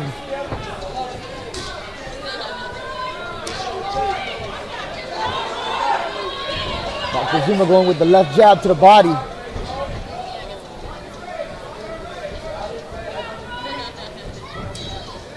Right there, Henry goes for the low kick. Montezuma counters back with a right cross down the middle. The low kick again from Henry. Montezuma right here, pressing. Right here, once he got his opponent up against the fence, he's opening up. Oh my goodness. Big combinations right there from Montezuma. You can hear that body shot. He's got real power in his hands, yeah, man. he's really sitting down on those punches, you know what I'm saying? He's got such a big lower body. This is a thick dude. That's the combination right there, you know what I'm saying? He literally physical, and he's got the technique right now.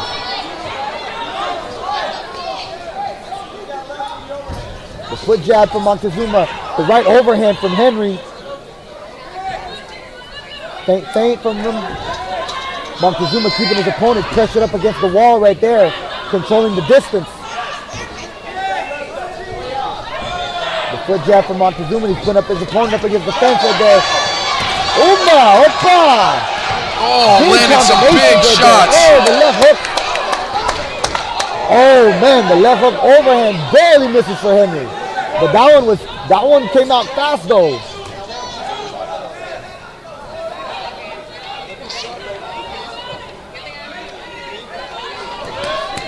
Oh, from the southpaw stance, the right hook to the body with the left hook and the right hook from Henry. Oh, these guys are throwing bombs. Montezuma is landing some big shots. Yeah, you can hear it right here, right in front of us from the booth.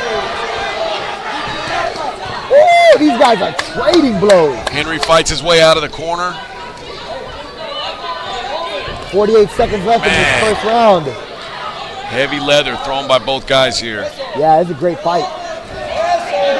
Ooh-wee, ooh-wee.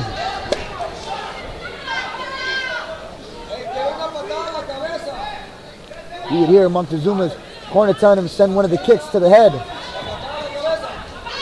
Right hand, he sends the left roundhouse upstairs.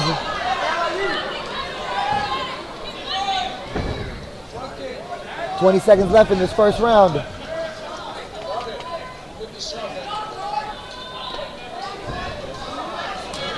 Good kick to the body there. Body from Henry. Ooh-wee, nice pullback right there from Montezuma. Little pull, then he opens up on his combinations. Dude, these guys are trading hooks. Ooh-wee, Henry lands right there. Oh, got hit from Henry. Woo! It's a good fight. This is a good fight.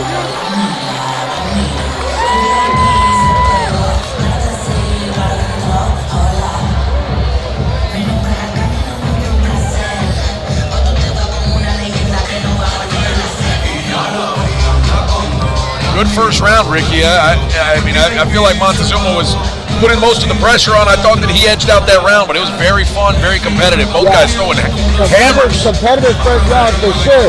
Montezuma, though, was definitely controlling the cage with the pressure, and when he was opening up on his combos, he was landing them up against the wall.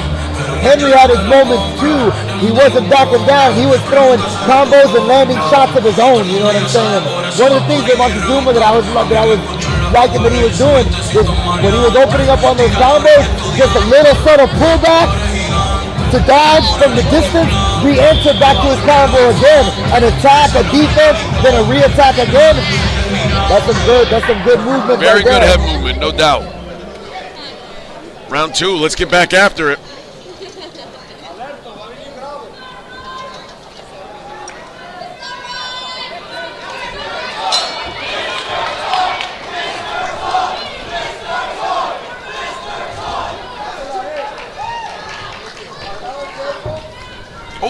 Henry going upstairs with the right roundhouse kick. Montezuma, though, using his footwork to slide out the way. Henry right there going for another spin. That might actually work for him, you know what I mean? The spins are a great tool to be using, especially in these kickboxing fights. Yeah, where there's no threat of a takedown, because that's what keeps you from doing it in MMA. Using the full arsenal of attacks. Spinning back fist, spinning back kick, spinning hook kick. Some low kicks right now being exchanged by these fighters. That bone to muscle contact.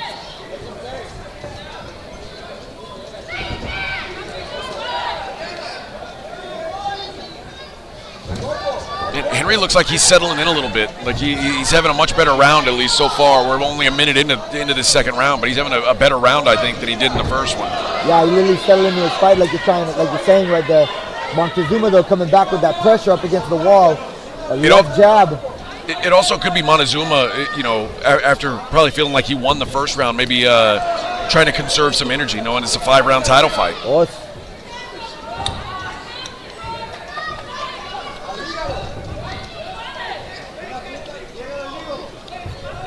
Opa! Big roundhouse kick right there from Montezuma. Southpaw stance versus orthodox stance right here. Henry goes back to the ortho stance. Here's Montezuma unloading in the corner. These are those exchanges right there that are scoring big right there for Roy Montezuma.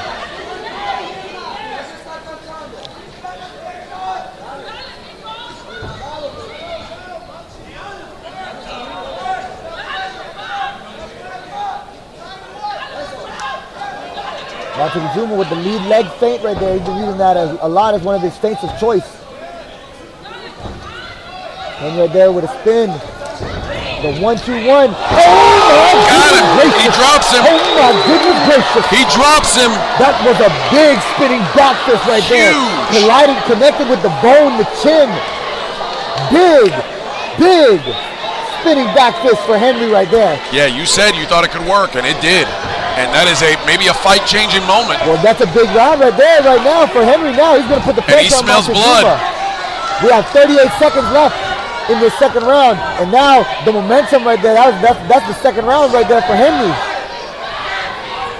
He's keeping the pressure. Montezuma shaking off the cobwebs. Staying tough right here. Oh my goodness! Another drop for Henry. Exchanging of the hooks in the middle. Bing, bow, the right hook connects.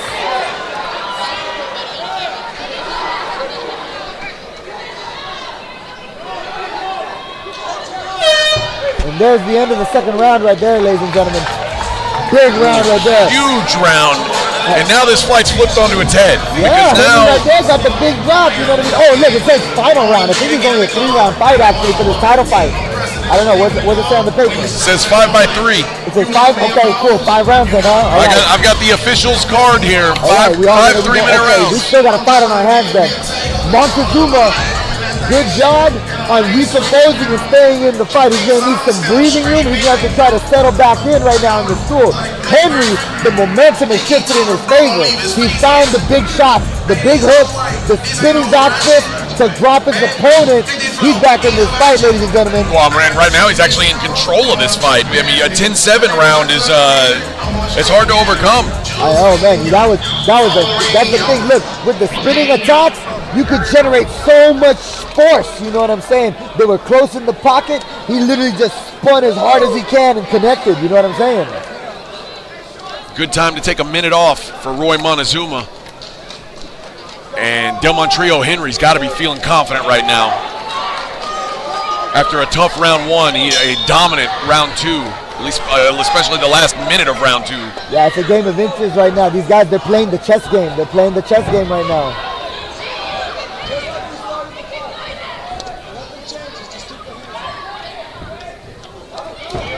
The low kick from Henry. Montezuma with the left jab. Left hook, right hook. Henry right there, he's trying to come with some pressure now and open up with his hand combinations. Spinning back kick he to the knows he can midsection. hurt him now. He knows he can hurt him. He's feeling some confidence. See how Henry right there too. Now he's mixing up the spinning attack, going for the body, trying to get his opponent to think about the midsection. Southpaw stance. Spinning back kick again right there from Henry. Montezuma staying on it though with the forward pressure. Big roundhouse kick from Montezuma. The knees. The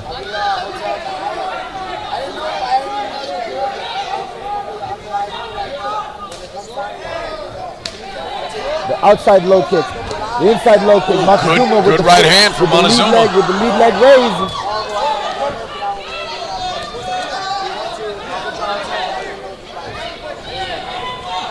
But quite frankly now, Montezuma either has to, he's got to win every round, he's got to get a knockdown, or he's got to finish the fight. Like, those are his only options now because he is chasing after being knocked down twice in that last round.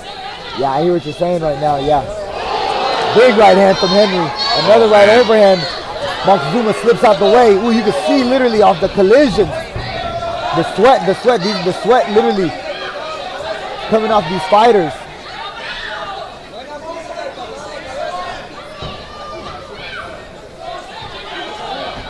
The roundhouse kick from the southpaw stance. Now Henry goes upstairs with the roundhouse kick. Good job blocking it by Montezuma. Yeah, he's staying on T's and Q's defensively. Staying defensively responsible. He lands a big left hand. That's what he needs right there. When he has his opponent up against the fence, those could be the opportunities where Montezuma could land one of the big shots. Lead leg feint, a pullback from Montezuma. Henry throwing the hook from the southpaw stance. Goodness. Ooh, he's got the shoulder. Oh, they just we are going, baby. Yeah, they're just saying cricket and trading in the middle. But this is what you expect in a big kickboxing title fight in the 185-pound division. 10 seconds left to go in round 3.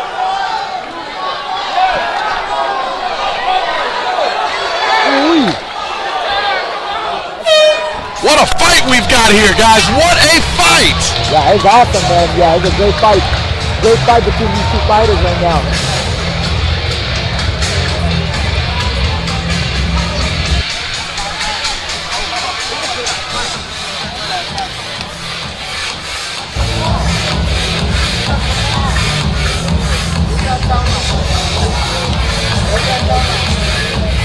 Round 3 was a close round, man. It's going to be a tough one to score.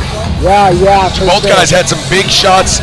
The head kick from Montezuma late in the round was probably the biggest moment, but just a really competitive third round. Yeah, you could tell Montezuma knew he was chasing, and it made it very, very competitive. You could tell they really got the two best guys right now fighting each other right now for the title fight. This is some good matchmaking right now.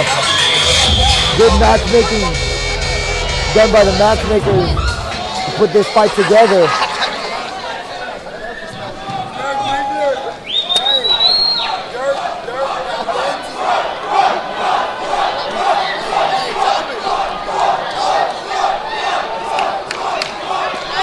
Here we go, round 4, championship rounds underway. Man, I'm glad there's a 5-round fight. Oh, yeah. Oh, boy. Oh, big right, combo. Double hook right there from Henry. Montezuma eats it, and then Montezuma answers back with a right hand of his own. A right hand thrown by Henry. Montezuma just slides out the way. The low kick from Henry. Another right hook. Montezuma with the front snap kick up the middle. If that type of technique can land, oh man, that could do some damage. Inside low kick from Montezuma, trying to put his opponent up against the fence right here.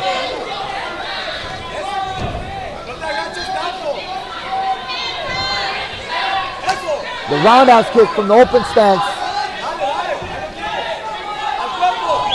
Ooh. Oh my goodness. The jab and a 4-piece combo from Montezuma.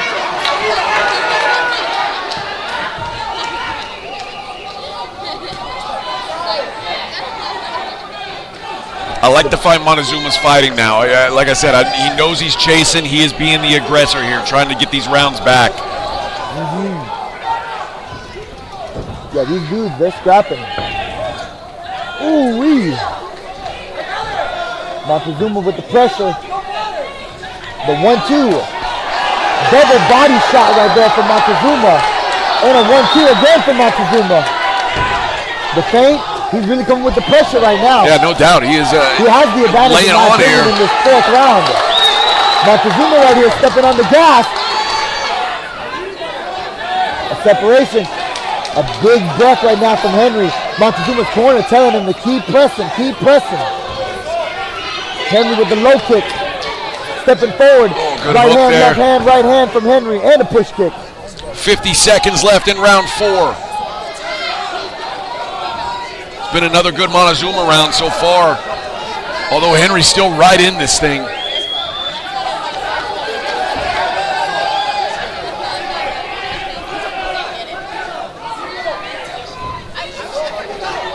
Ooh, whoa, ooh, whoa.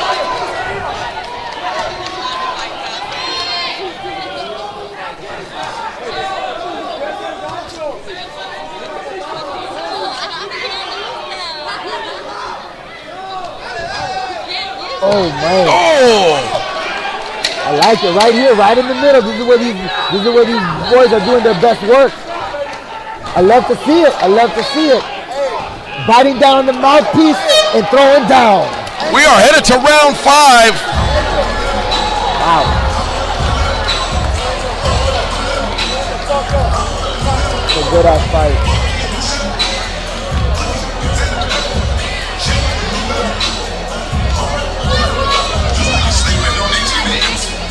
Ricky, I'm doing some math here. Oh, I see you doing math on the paper. Go ahead.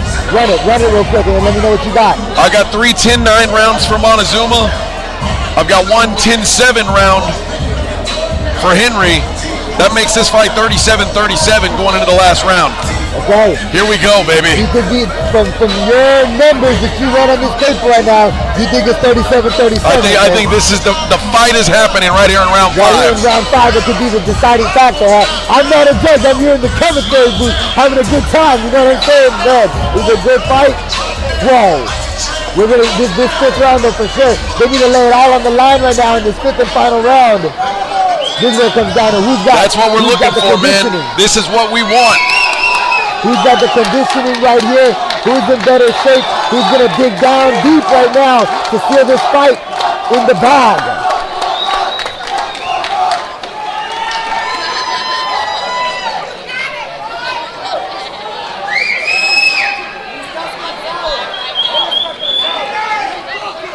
Here we go, round 5.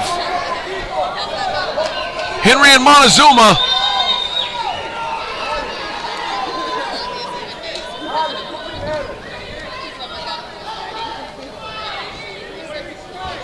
Feeling out each other here a little bit. Oh, well, that didn't last long. Here they go. Right there, once the collision happens, boom, boom, boom.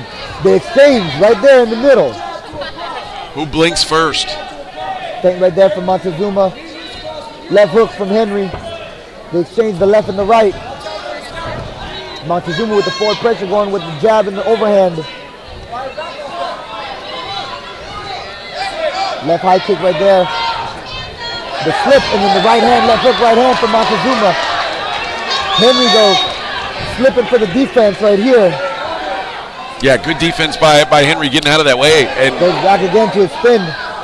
And exhausting to throw these big punches and hit air late in the fight like this. Yeah, this is what you can tell both these fighters, they're conditioned right now for this, for the 5-round fight, you know what I'm saying? They're still going hard here in round 5. Exactly, they're still slugging it out. Montezuma with the big hook though. Right here, in my humble opinion, Montezuma, he looks to be having the advantage just ever so slightly in these last couple exchanges. Henry's coming back with a push kick of his own. Oh, little sweep and a little slip right here.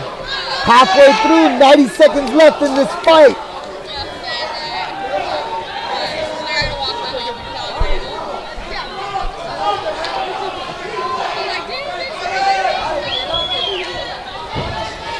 Montezuma with a 1-2-1. Oh, the big left hand. Ooh, connects. Montezuma just being a little bit cleaner right now with his hand combination, landing just a little bit more in this 5th round. 60 seconds, Henry's running out of time. He needs to make a big moment happen. The jab from Henry. The jab. Montezuma with a jab. The foot jab. Head kick from Henry. The outside low kick from Montezuma. A collision.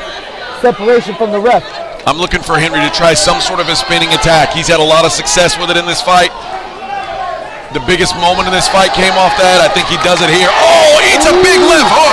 Yeah, Montezuma digging deep right now. Oh, hey, the big right hand from Montezuma. And he's feeling himself. 20 seconds left in this fight. And he's opening up right now.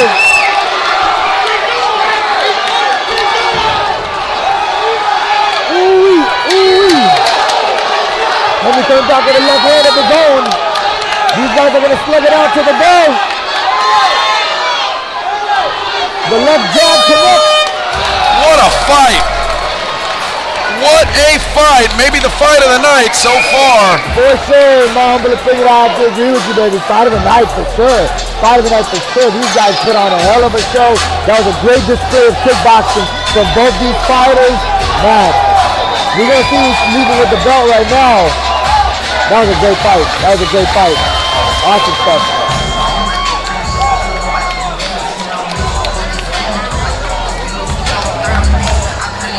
Oh man, what a scrap, friends. Wow, wow.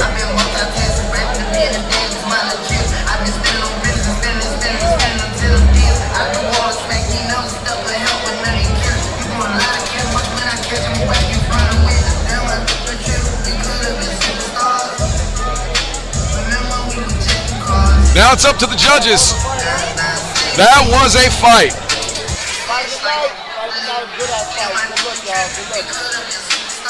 You know what? Kudos. I got to give a lot of credit. I mean, obviously, both guys fought a great fight.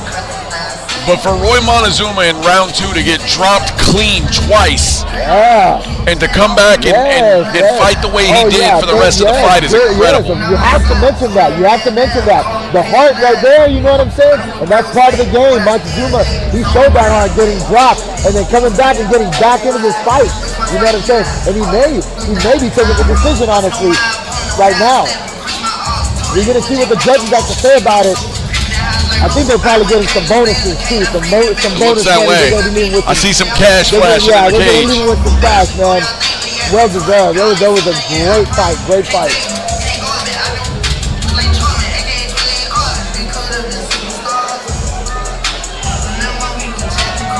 Ladies and gentlemen, I want to explain briefly the rules tonight. This is a championship fight. You have to make 185 to be eligible to win the championship. Montezuma did not make 185. So if he does win, and I'm not saying that he did, he cannot be the champion. All right? To my trio, Maidway, if you win the fight, you will be the champion. Ladies and gentlemen, we go to the judges' scorecards where we have a split decision. Oh boy. By round of applause, how many out there felt like Roy Montezuma won that fight?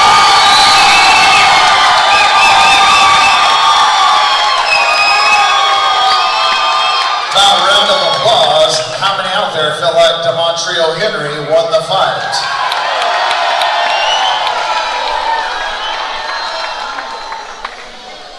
Ladies and gentlemen, Judge William Dean scored the fight 47-46, Roy Montezuma. Judge Leanne Kirkland scores the fight 47-46, Demontrio Henry. And Judge Coy Skitrin scores the fight 47-46 for your winner by split decision, Demontrio!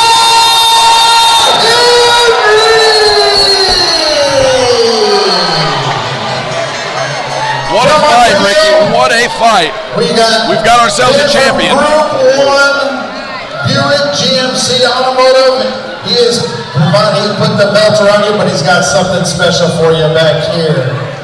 A performance bonus, ladies and gentlemen. You can buy a PlayStation with that. You know what I'm saying? Or I don't know what your kids buy these days, but whatever, man. Go do it. Good job. Hey. Is that guy not one of the toughest son of bitches? Oh yeah, I knew it was gonna be a banger when I was training for it. I was training like I was training for Prime John Jones. All right, take your mouthpiece out, because we didn't understand a word you just said. Take your mouthpiece out. There you go. There you go. All right, what did you say? I watched his last fight. I knew it was gonna be a banger, so I was really training like I was fighting Prime John Jones.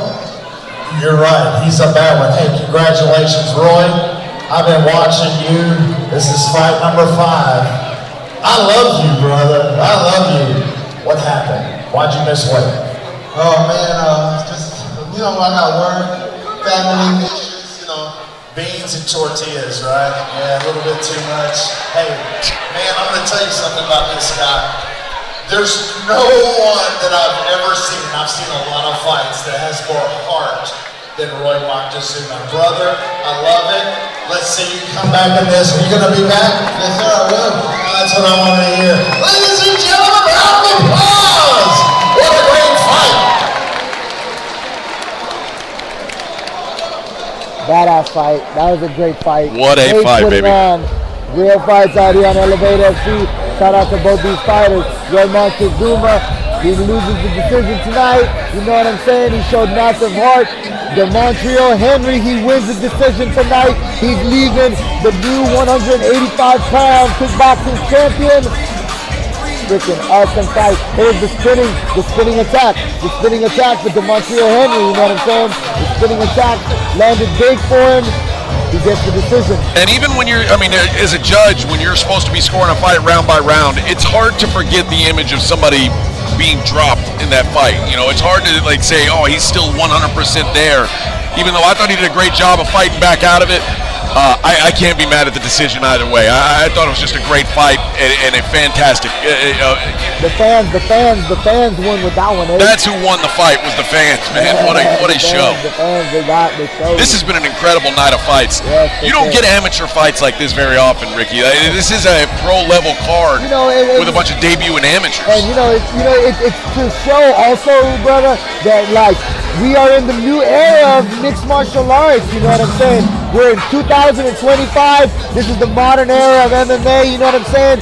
And people are fighting at a higher level, at the amateur ranks. You know what I'm saying? At the regional ranks, at the world ranks. You know what I'm saying? And yeah, this is MMA at the highest level right now. You know what I'm saying? And the amateurs are throwing it down tonight, and it's some great fights. It's awesome.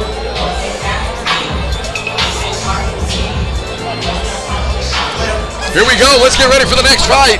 We got 2 more title fights to come.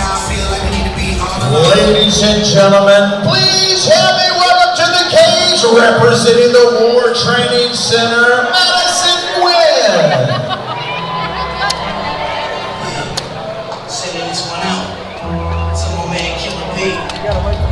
No doubt indeed.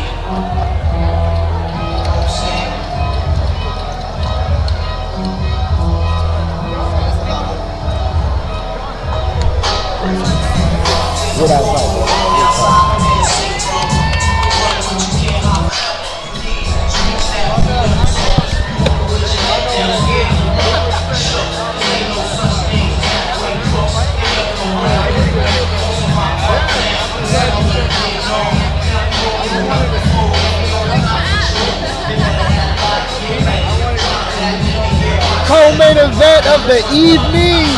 Madison Gwynn making her way to the Elevate FC cage, representing War Training Center, fighting out of Houston, Texas, record of 2-2. This is going to be a great title fight right here for the flyweight strap, 125 pounds. We're going to see what type of game plan Madison Gwynn is going to be bringing to the cage right now to try to secure this big victory for the title. Now this is another example, though, Rick. I'm looking at the official weigh-ins here. Madison Gwynn, 125 pounds. Jonna Baldwin, 126. Baldwin missed weight, so only one of these ladies can win the title tonight. That is Madison Gwynn. You know, that's the battle before the fight. You know what I'm saying? It's the toughest part of fighting, I think. Yeah, I understand. Madison Gwynn entering the Elevate FC cage. She's looking focused. Has that look in her eyes. She's looking locked in and focused right here. She's stuck on the cage.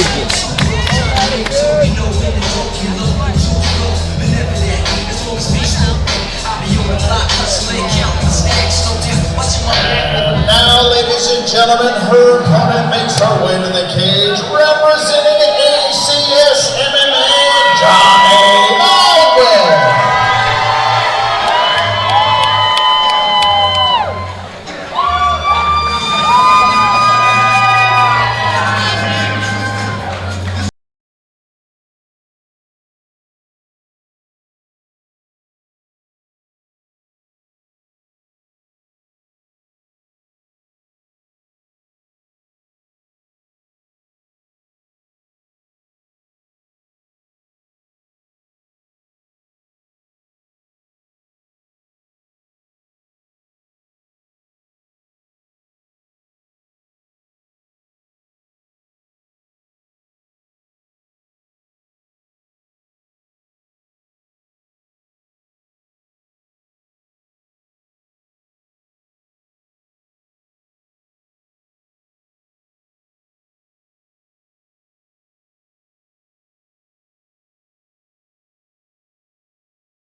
This fight's being brought to us by Group 1, Buick GMC South.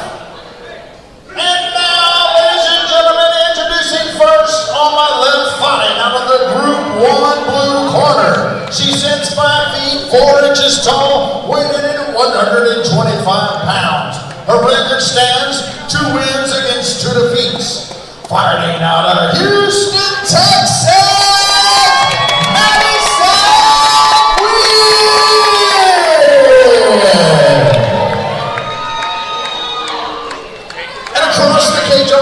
Fighting under the Lone Star Injury Attorney's red corner. She stands 5 feet 2 inches tall, weighing at 126 pounds. Her record stands perfect, 3 wins, no losses.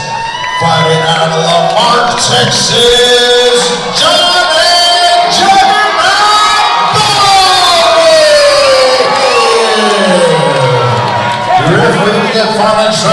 Joe Solis. All right, fighters, we've gone over the rules in the back. Need you to follow my commands at all times. Protect yourselves at all times. Touch gloves if you wish to do so. Let's do this. Let's go. Here we go. 5 rounds. Madison Gwynn. Jonah Baldwin. Jonah Baldwin in the black shorts with the red gloves. Madison Gwynn, green skirt with the blue gloves.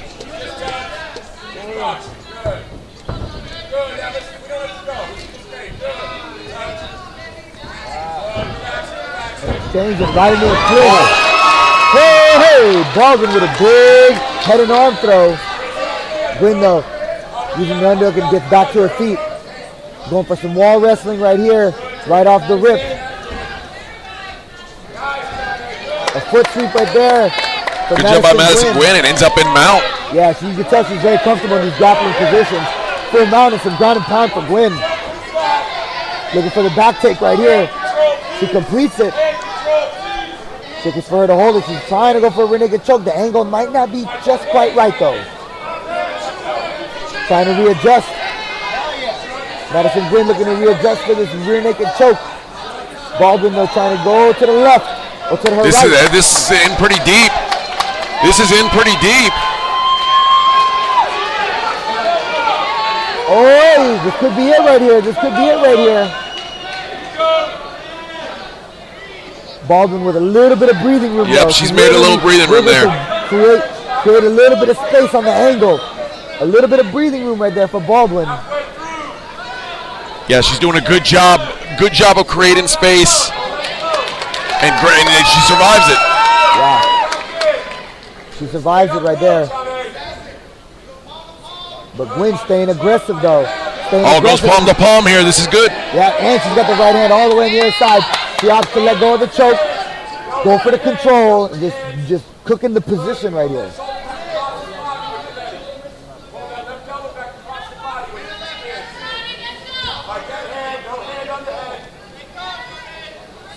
Gwynn with both hooks in right here. She's looking to keep attacking that rear naked choke. She's in such a great position for her. Baldwin needs to just stay on her P's and Q's on her jiu-jitsu defense right here. Jiu-jitsu curriculum in these situations for the back defense. Yeah, you just gotta keep your both hands on one wrist. Protecting keep those hands separated hand at all costs. As far as escape routes go, trying to get shoulders to the floor. Shoulders to the floor. Probably she'd have to go to her right side. Get her right shoulder to the floor, left shoulder to the floor, since the cage is on her left ear side. Yeah, unfortunately though, it's hard to know which to prioritize. Like it's hard to protect yourself and get up at the same time. That's what makes this position so tough. Yep, there's the jiu-jitsu.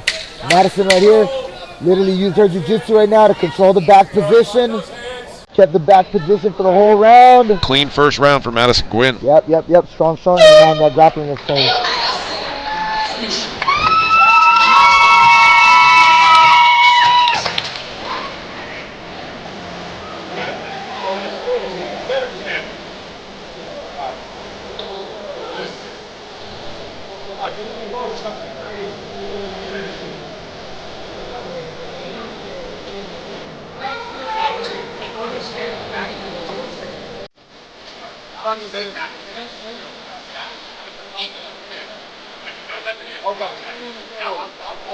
Combat Sports Center champion, I got it. Go.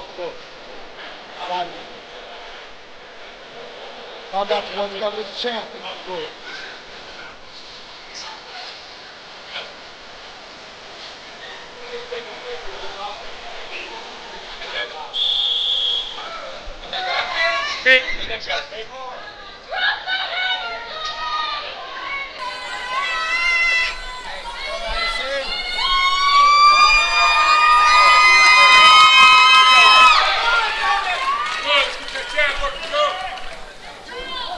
Round 2, here we go. Johnny Baldwin, Madison Gwynn.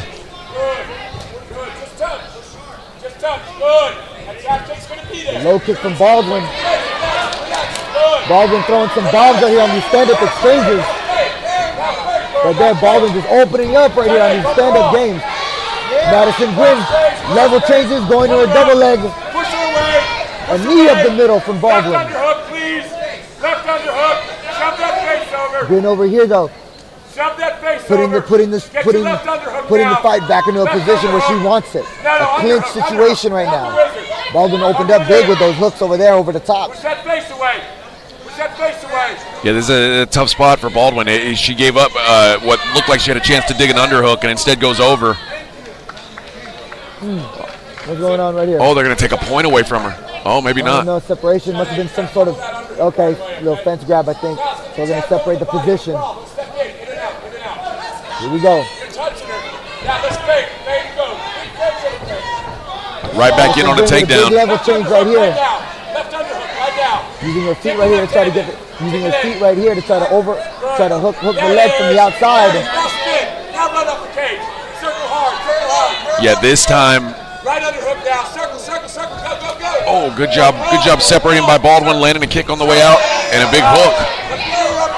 Baldwin right there, going for those striking exchanges right there. Honestly, when she's throwing with bad intentions. No Baldwin. doubt.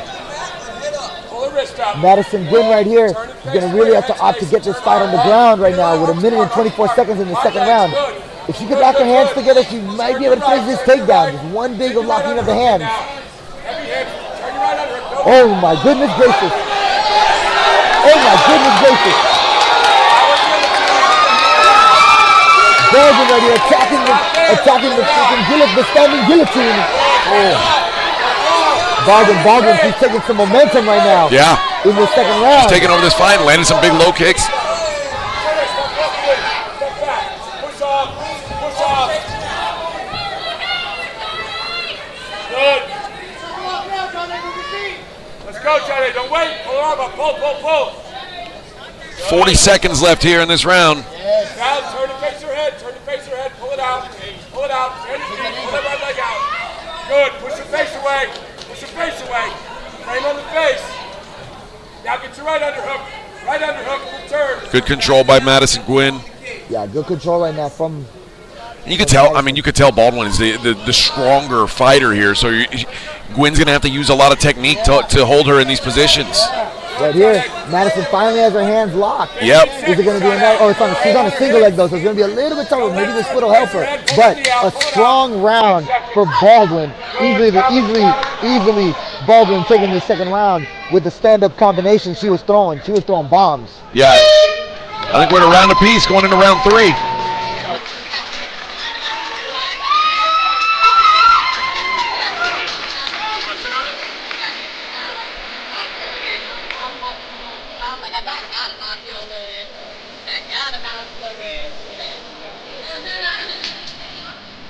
Baldwin too short to get on the stool, so they said, oh, she'll just stand.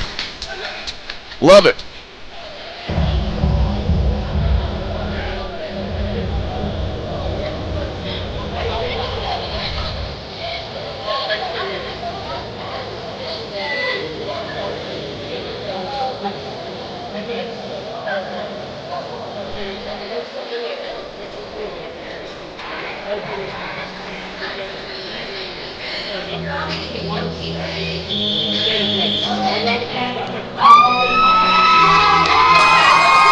Here we go, round 3. Round 3 in this 125-pound title fight. This third rounder is going to be huge right now. Stay low. Stay with the head. Stay with the head.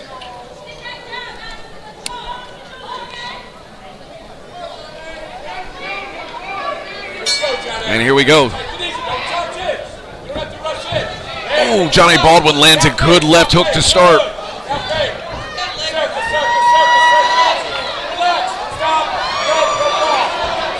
Baldwin, she's really loading up on those hooks right there. I mean, she swings haymakers, man. This is wow! Right there. And she ate it. Side kick from Madison Gwynn. Baldwin, though, kudos her. She did eat that kick. That was a Shawn Michaels super kick. That was well placed. Please, left underhook. Right spine. Pull her up. Right here, it's in these types of exchanges where Madison Gwynn, I think, is going to be doing her best work. You know what I'm saying? Right here in the clinch, she has to just find a way now from the clinch to get the fight to the floor. Yeah, I mean, get her back into those jiu-jitsu situations. She looked so good in round 1 when she was on the ground. She's got to find a way to get it back there. Yeah, get it back to the ground, eh? But Baldwin, she's taking a little bit of the energy off of her opponent with some of the strikes she's been landing and defending against the wrestling exchanges. Yeah, I'd like to see her sort of get her hands together and twist.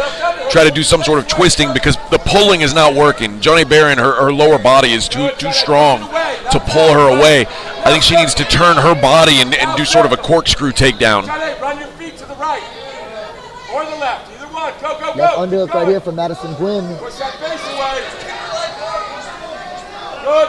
Get your left underhook. Good. Left underhook. Good job by John Abe to pummel in. Now circle. Connect those hands. Oh, this situation right here could get a little dicey in my humble opinion. Stay on that underhook. John Abe, I want you to circle off the cage, please. She doesn't have control. Circle hard. Oh, good knee by John Abe. Baldwin with 3 knees to the body right here. The uppercut and the kick. Madison Gwynn right here going back to the double leg. Her hands are locked. This might be her opportunity. This might be her opportunity to finish this shot. Hard body shots again. Pull her up. Hard body shots. If Madison could get her legs just underneath her just a little bit, she may be able to lost her hand lock there. Turn to face your head. Balance. 38 seconds left in this third round. Baldwin with the defense right here. I think the biggest issue right now for Madison Gwynn is she's not liking what she's getting on the feet, and instead of setting these shots up with strikes, she's just diving in for shots, and it's just hard to get in deep when you're not at least showing that you're willing to throw. And Baldwin, she's literally she's punishing her opponent with the defense. Yeah. Coming against the wrestling and then punishing with the strikes.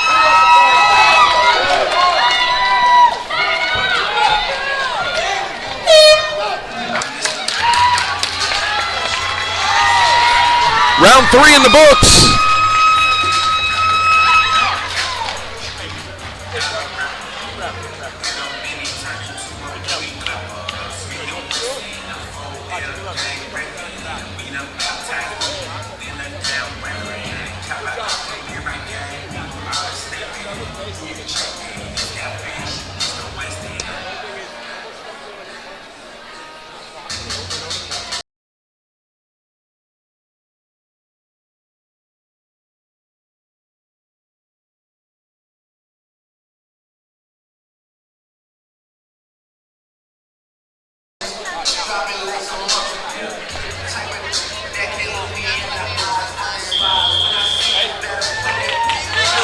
That was a close round. I favor John A. Baldwin a little bit in that round, but I could see it for either side. Round 3. In my humble opinion, I got Baldwin round 2 and 3. She was landing bigger shots. You know what I mean? I think that's the way I see it too. Baldwin has the advantage right now in this fight. Madison Gwynn, she's favoring the clinches. She's just not completing the takedowns. You know what I mean? Easier said than done because her opponent, she's putting up the defense, and then she's throwing the big bombs also. I really think she's got to earn some respect on the feet before she starts diving for a takedown. Yeah, the trick is Baldwin, she's being a lot quicker with her hand combination. Low kick right there from Baldwin. Relax. Alternative ball. Fade, touch, body jab, kick the leg. She's hiding out, kick that leg. Good. Now the boxing. Fade. No body kicks. Save the low kicks. Oh, good low kick there. This round on that leg. So fade, touch it. Fade, touch it. Good. She's gonna shoot. Man, John A. Baldwin, she is a mean striker.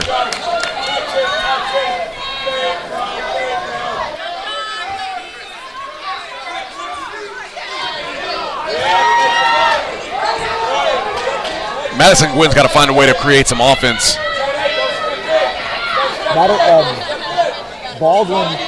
Joanne Baldwin, she's fighting in her rhythm right now. She's fighting her fight. Oh, for sure. She's found her rhythm. She's found her mark. She's keeping it at her distance to land the hand combinations that she wants to land. The low kick right there from Baldwin. A feint from Gwynn. The calf kick from Gwynn.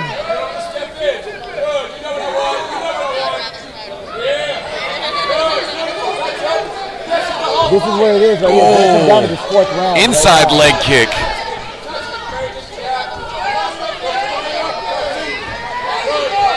Yeah, it seems like now all of Madison's offense is defensive. It's basically just trying to duck her head and throw some punches to keep Baldwin from punching her. And Baldwin right here defends right there the double leg. She defends the double leg, and every defense that Baldwin is doing, it's more energy for Baldwin, and Gwyn is expending energy on those shots. To the body. There's that kick. There's that choke. Good, there's that kick. Keep touching. Knee up the middle right there for Baldwin. Feint right here. Madison Gwyn right here going into a double leg. She got in deep that time, but still unable to get her hands together. Level change, but it's right here in this spot where Baldwin is using the wall to help her defend against these takedowns, using the wall as her friend. 30 seconds left in this 4th round.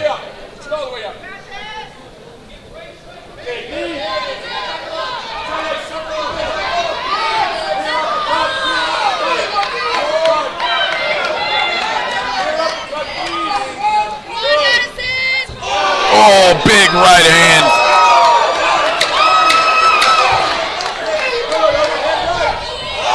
Oh my goodness gracious. We got one more round, Ricky. One more round in this title fight between Madison Gwyn and Baldwin. Baldwin right there with her hands in the air right now. She's feeling the momentum, and she's feeling like she has this fight in her control right now.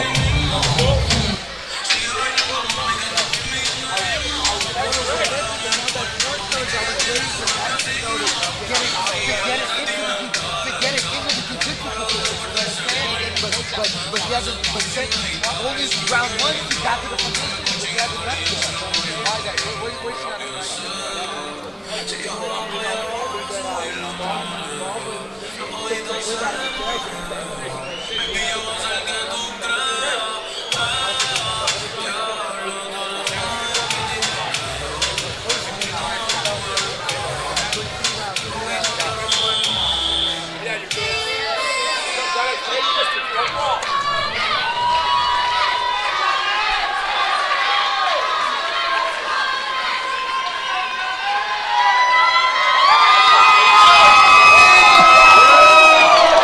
Big cheers right now from the crowd. The people are hyped for this co-main event.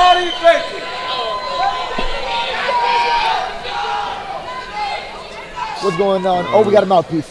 We need a mouthpiece. Oops. There we go. Yeah, need that thing. Cool. Here we go, round 5. Joanne Baldwin's corner. They're calling for the rear uppercut right here. When the opponent level changes, they want the uppercut.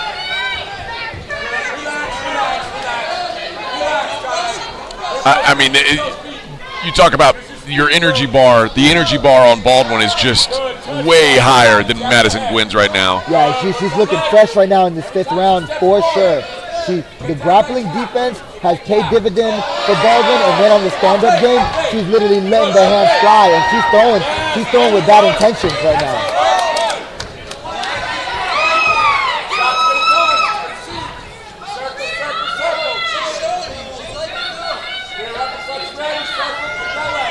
The low kick for Baldwin. The low kick for Baldwin.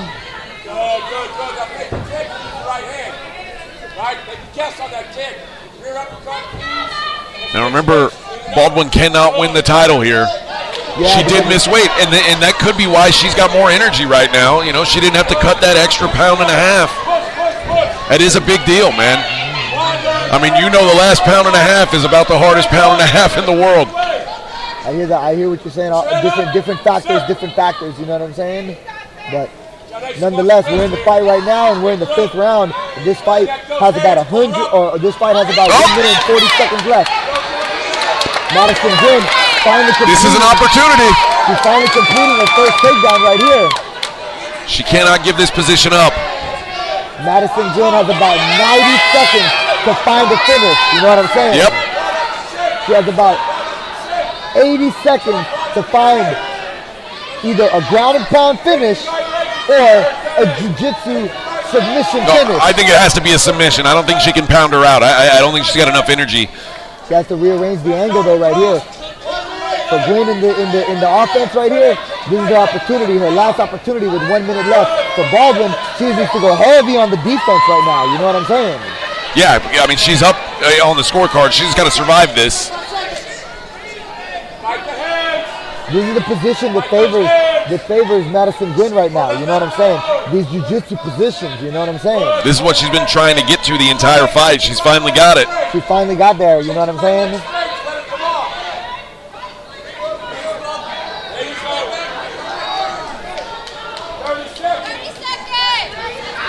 30 seconds left. Oh, the arm is there. This is it right here. This is it right here. It could come down to this final 30 seconds. The offense from Madison Gwen or the defense from Joanne Baldwin. Yeah, Madison Gwen can't get that second arm over the shoulder.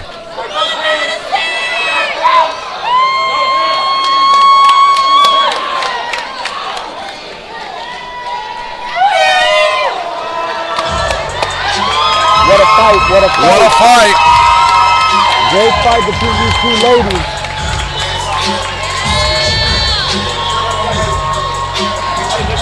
That was a great fight for sure, you know what I'm saying? Peacefully. Baldwin really showcased it with the stand-up game that won it for her in this fight, you know what I'm saying? Yeah. The stand-up game and the grappling defense kept the fight in the spot where she wanted to keep it, and when she was throwing her boxing combinations or hand combinations, she was letting them go and she was unloading for sure with some big combos. Yeah, this is this feels like a pretty easy fight to score. Now, the fight did not feel like a close fight, but I think the scores are going to be 48-47 because I think Madison Gwen won round 1 and 5.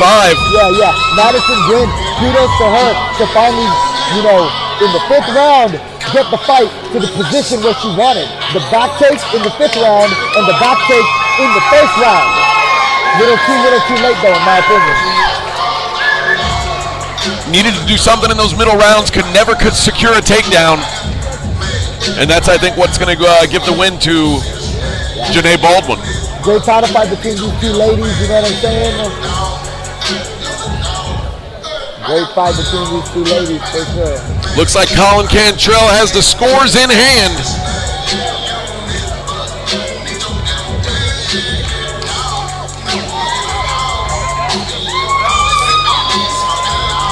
Great show of respect from these two ladies.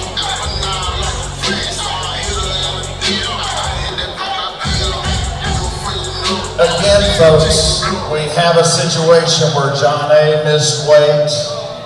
So if John A wins the fight, although she is the defending champion, correct? She will not be eligible for the championship. However, if Madison wins, she will be the champion. Ladies and gentlemen, we go to the judges' scorecards and we have a split decision. Wow. A round of applause, ladies and gentlemen. How many people feel like John A won the fight?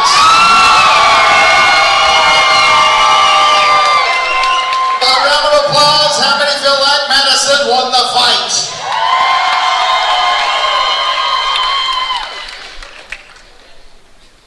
Judge Leanne Kirkland scores the fight, 48-47, Madison. Judge Coy Skinner scores the fight, 48-47, John A. And Judge John Cave scores the fight, 48-47, for your winner by split decision, John A.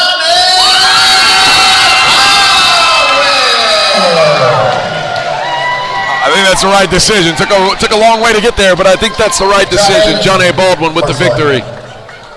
Great fight, split decision.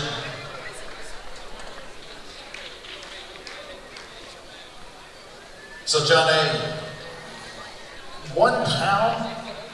Yeah. Let me take my piece out here. Yeah. So, you could get 1 pound. I was shy. That was it. That was all. I wouldn't have made it to the fight if I kept coming. No doubt. Let's give it to her. Yeah, understood. Well, you know what, John A., she came out very strong in the first round. Yeah, I expected a tough fight. All of my opponents are tough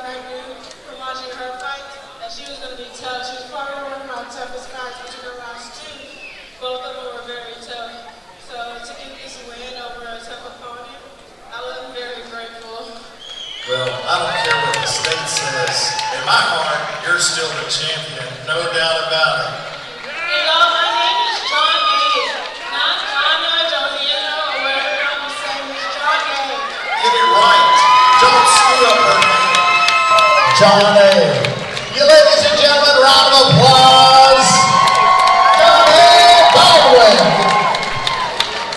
Get it right. John A., I guess, I don't know what the rules are, but since you are the defending champion and there's no change of the championship, as far as I'm concerned, you're still the champion. Good job, John A. Hey, get it right. The champ has a name. John A. Baldwin. John A. Baldwin. The champion has a name. Yeah, for sure. Hey, so, hey, you know, it's amateurs as well, you know what I'm saying? It's all experience, you know what I'm saying? So, we're going to be seeing future Elevator FC, Madison Glenn as well. That was a good fight between these two ladies, you know what I'm saying? Much respect. We're going to our main event now, ladies and gentlemen. Oh, it's time, baby. It is time for the big one. In the words of my friend Colin Cantrell.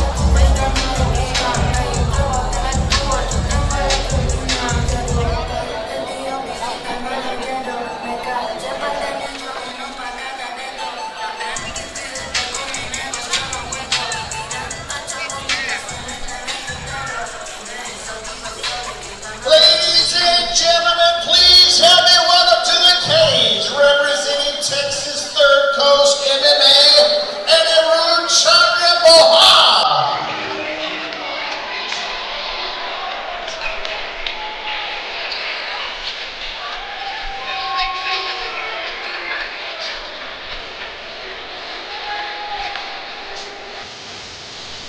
Here we go. Our main event of the evening. The 135-pound title fight.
Inches way to the cage, representing Boise, Baja, Texas, Johnny Garcia.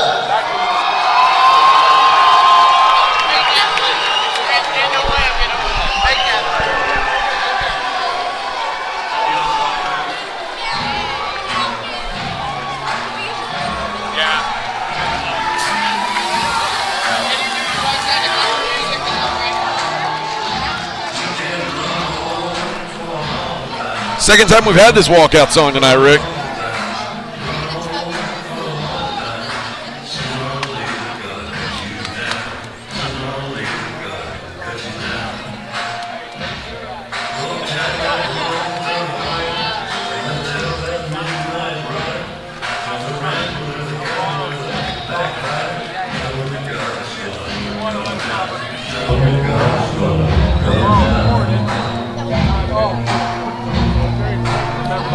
Three 3-0 is Johnny Garcia.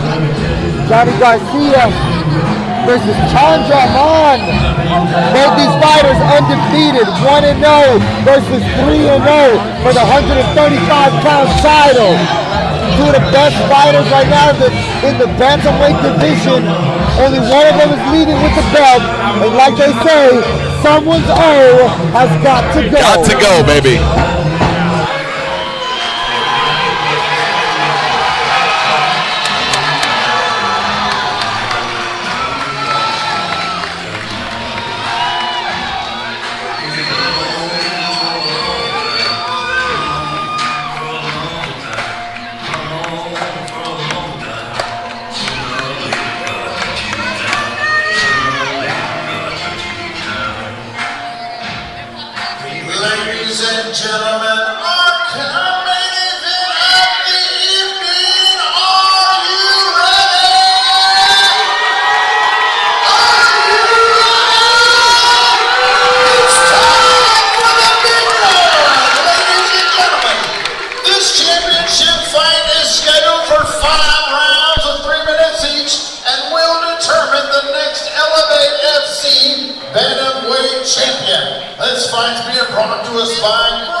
on my left, fighting out of the Group 1 blue corner. He stands 5 feet 7 inches tall, weighing in at 135 pounds.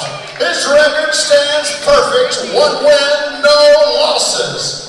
Fighting out of Sugar Land, Texas, Hollywood,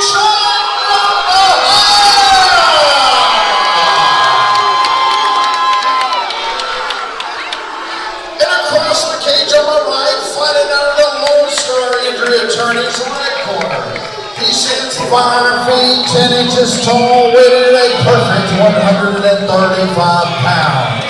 His record stands unblemished, 3 wins, no losses. Fighting out of Houston, Texas, Vato Primos.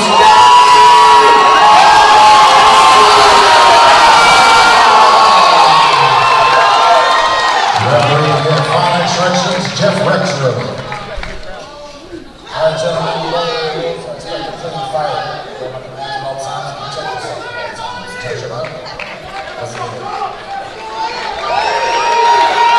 Here we go, baby. Please turn off please turn your flash off on your phone.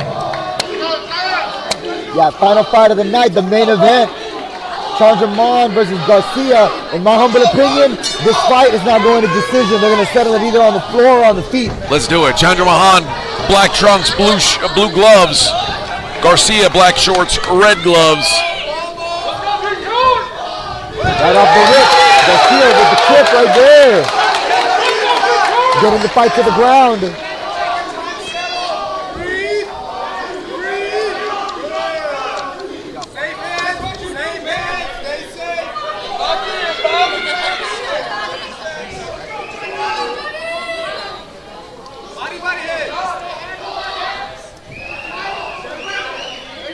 Garcia right there just settling in, trying to control this top guard position.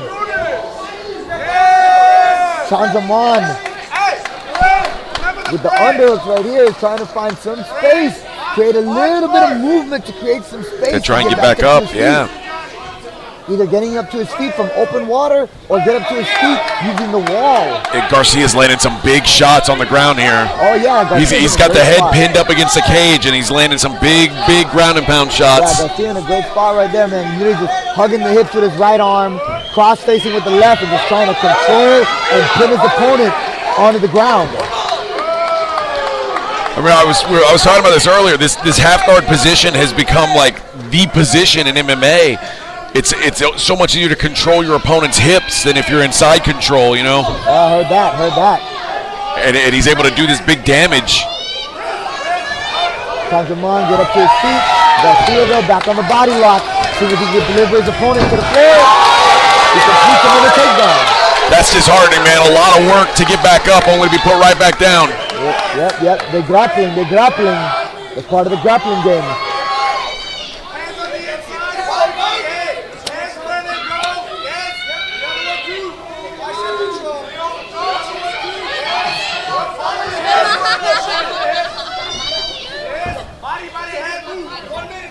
$50 seconds. In round 1, Garcia posturing up. The hammer fist from the top position. Looking to pass the guard right here. Front headlock position. Going for the gilly. No, sorry, pardon me. Talking about looking for the back take. The good defense right there from Garcia to reverse and hit nice out of that. Yep, 30 seconds left in round 1. Yeah, good grappling exchange right there. Garcia staying on top position, keeping himself out of danger. Chandraman looking for like an omoplata right here. 20 seconds left though. He's going to be tough to finish. Garcia locks his hands too. He's not letting that happen. Yeah, the angle's not there. He's going to use his omoplata to hold him. Little left punch right there from Chandraman. Garcia hides his head. Little left, another left. A right hand from Chandraman. Couple little strikes to the side of the ear. And then the omoplata position. Strong round though for Garcia nonetheless. Yep, round 1 in the books. Looked like a clean Garcia round. Good job though by Chandraman to at the end of the round to at least get himself back in, get a little bit of momentum going into round 2. Yeah, this is a 5-round fight, you know what I'm saying? 1 round at a time, plenty of rounds to work.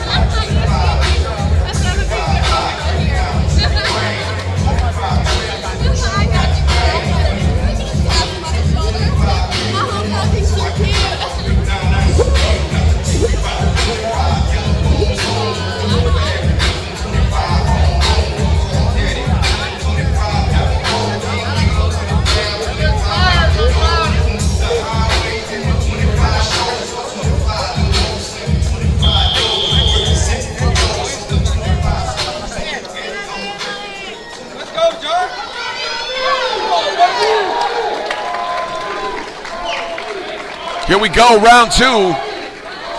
Round 2 in this 135-pound title fight. Only one of them is leaving with the belt. Only one of them is leaving still undefeated tonight, baby. The big low kick right there from Garcia. Chandraman coming with a big hook. He connects right here. Oh, man. This is his moment right here for Chandraman. He's coming with a flurry of the right hand. Big opening for him. But Garcia, big elbow.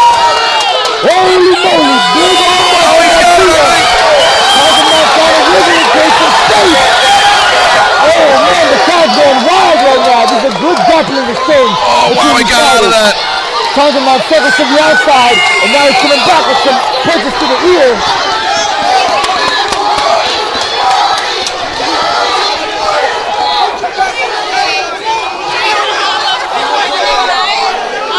Oh man, that was a great exchange right there. No doubt. Chandraman with the body lock ride, drives his opponent back to the ground. Garcia though right here defends it. Now he's going for a takedown of his own. Reverses the position of the double leg. These guys are wrestling right now. This is a great exchange of grappling between both these fighters.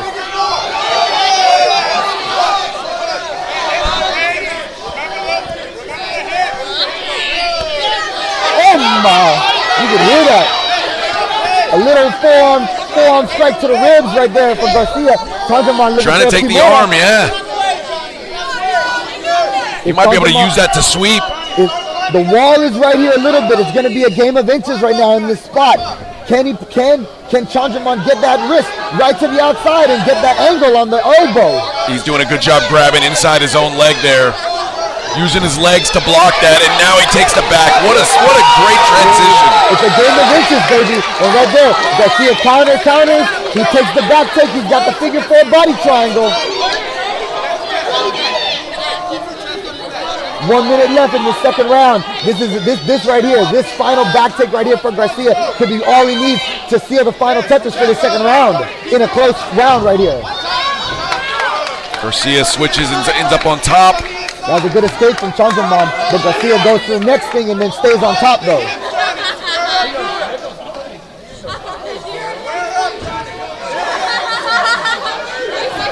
Some ground and pounder there for Garcia. 30 seconds left. Hey.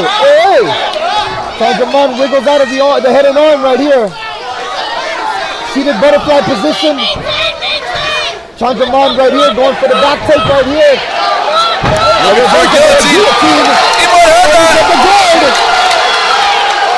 don't know if it might be it, so Chandraman just going for the punches to the rib. He's doing a good job getting up high. Oh my goodness. Hey, we got ourselves a fight, ladies and gentlemen.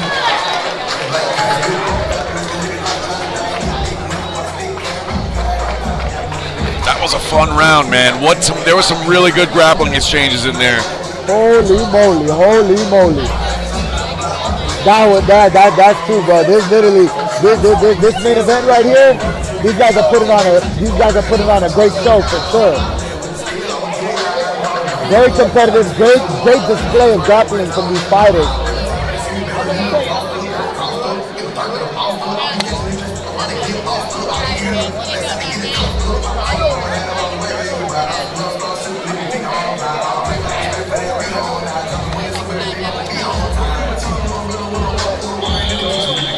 The pace on this fight has been incredible. I mean, it doesn't seem like either guy's even remotely tired. But they're trained for that though, you know what I'm saying? You can see the great grappling from both these fighters, and that is part of the game, is being able to keep your conditioning level to go for 3 rounds, 4 rounds, 5 rounds, all the minutes, and grapple hard for all 5 rounds. A big jumping knee right there for Garcia. Woo! The left hook right there from Garcia as well. These guys are trading in the pocket. The left switch kick right there from Chandraman. Oh, nice takedown from Chandraman. These guys are mixing it up right now.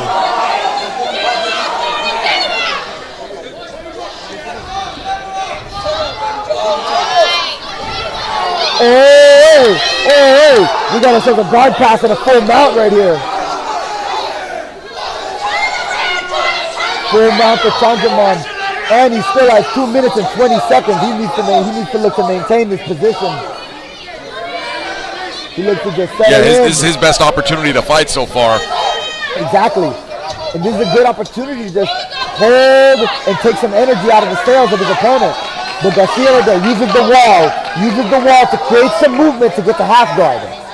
But Chandraman still has a slight advantage with the right arm underhook. Yep. Right here, Garcia needs to continue to keep hip escaping, make some space. That left arm would probably favor him, not behind the head, but underneath the face of Chandraman to help him with his hip escape.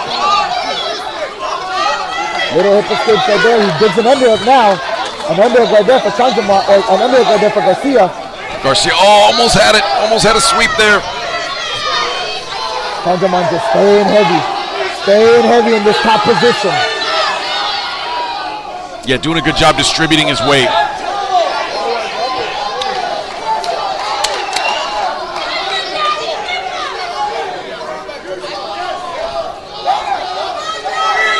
One minute and 10 seconds in this third round.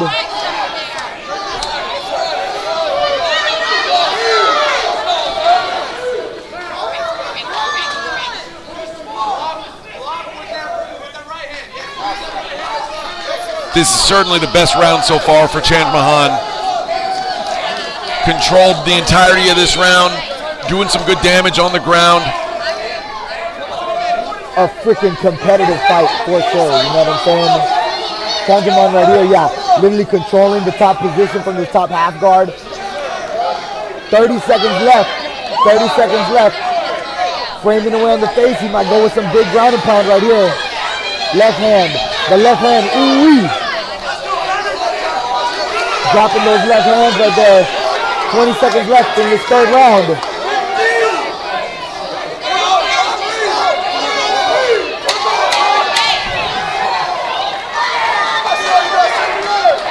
Ooh-wee, you could hear those punches to the body. Round 3 in the books. Holy Anirudh Chandraman, his best round so far. I'm literally glad I'm not a judge and I'm a commentator. Best seat in the house, enjoying this one right now. It's a competitive fight between these two fighters. Put on the show. It's a good fight. I am an amateur judge, Ricky. I have it 2-1 right now for Johnny Garcia. Okay, so you think that third round was Chandraman's first round? Yes. The first round he got on the card. But again, all these rounds have been pretty competitive. This is a very, very good fight. That was a big third round for him too right there, man. He really was getting some momentum, getting the momentum on his favor going into this fourth round. We're going to see if Chandraman tries to put the fight right back in that same position that he was in.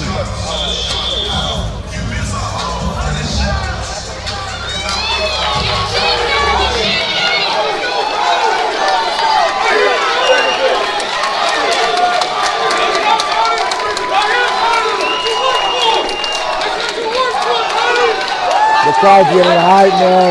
I love it. The last fight of the night. All the people have been waiting for it. Big crowd. They're getting hype.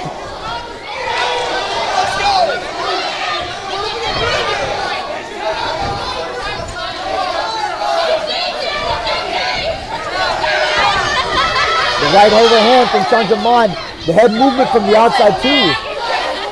Keeping your head constantly moving right there to the target is always moving. The right hand Garcia goes to the single leg. Chandraman though big on that spar. Circles off the wall too so he can spar his legs back all the way. Put his hips down to the floor. But Garcia hanging on to that left leg, hanging on to the left side. He completes the takedown. Now what can he do with it? I thought maybe it was a little bit unlucky for him that he landed the biggest shot of that exchange and he already had in his mind he was going for the takedown there. Might have been a good opportunity to keep throwing on his feet because he landed a big left hook. Now Garcia's holding on to that top position. This is the position that he wanted, though. You know what I mean? He went to the shot. That's what he wanted to get to this position where he's comfortable. Top half guard. You know what I'm saying? Trying to just get another round under his belt and control his opponent with the pin with these grappling exchanges. 90 seconds left in this fourth round. Looks like he's setting up an arm triangle right here. Looks like he's setting up an arm triangle. Talking about giving a thumbs up though. The angle might not be all the way for the blood choke. He can't get his legs all the way through yet. He's trying really hard to get that leg out. Ooh-wee, ooh-wee. Sanjaman looks like he has a little bit of breathing room still.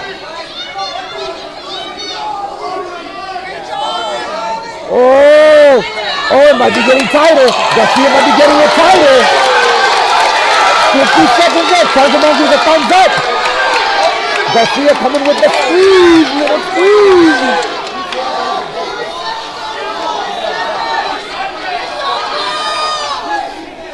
Man, that's a lot of energy if you don't get it. That is a lot of energy to burn. He's literally using it to just hold it right now. He's not putting all the squeeze on it just yet. Sanjaman fights for a buck. Buck him out of it. But Garcia, the full out in the ground pound. Oh, the ground and pound from Garcia, but then Sanjaman not accepting the ground and pound and reversing the position. 10 seconds left. Oh, Sanjaman going for the rear naked choke. Garcia wiggles out of it. Man.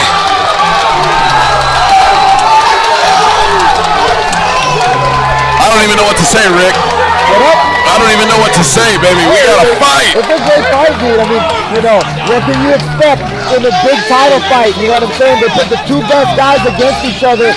Two undefeated fighters to fight for this belt. It was awesome. What a night of fights. Yeah, I mean, it has been all night. We have had nothing but great fights here at Elevate FC. Yeah, shout out to Elevate FC for sure. Putting on these badass fights here in Houston. And we got one round left tonight. 3 minutes. 3 minutes for the title.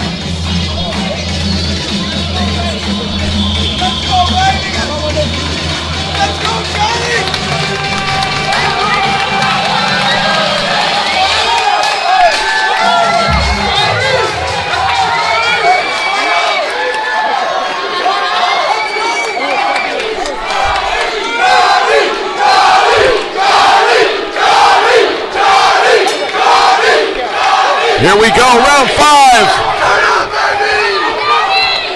for the 135-pound title.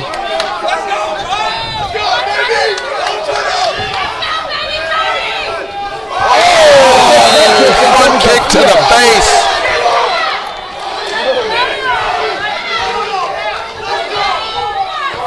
Inside low kick from Garcia.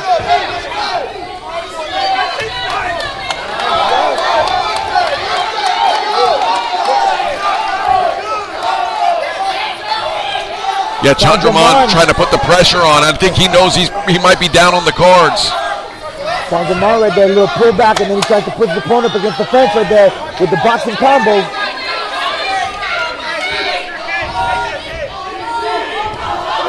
Oh, they both trading the right hands.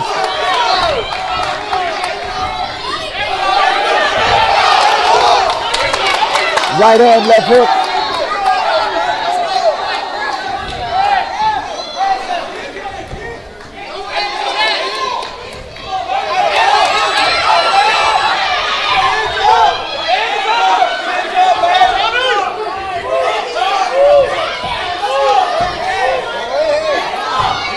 One minute and 40 seconds left in this third and final round. The right hand, left uppercut. The right hand, left hook from Chandraman. Look at these guys. They're slipping and ripping right now. You know what I'm saying? Garcia opts for the grappling change-up. Will he be able to complete this takedown? He circles to the left to get that single leg and get his opponent to the ground. This could be all Garcia needed right here to finish the fight on top. Yeah, Chandraman needs to.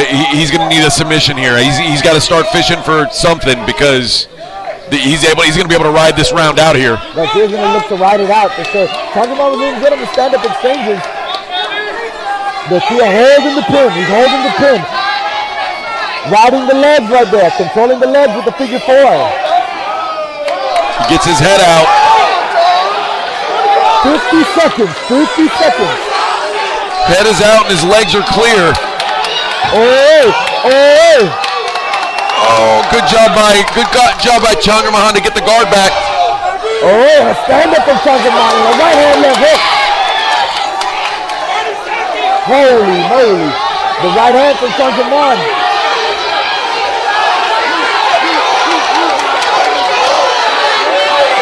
20 seconds left.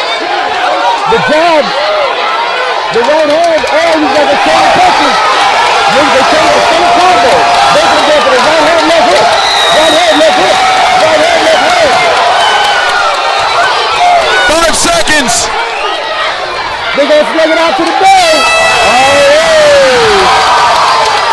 What a fight to cap off an incredible night of fights. The crowd's going crazy. That's what it's all about. Both these fighters displaying their warrior spirit. Moving right in the cage, throwing down. What a great fight. The crowd's going crazy. The crowd's getting hyped. Wow. What a show. What a show. What a show.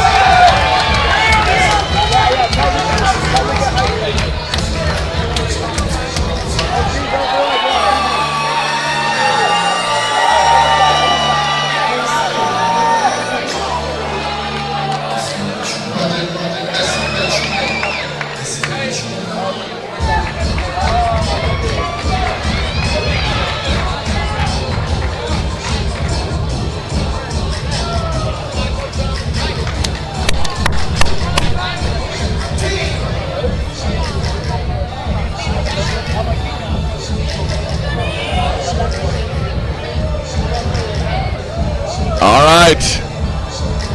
Here comes Colin Cantrell with the scorecards. Let's see who is our bantamweight champion. Will it be Johnny Garcia or Anirudh Chandraman?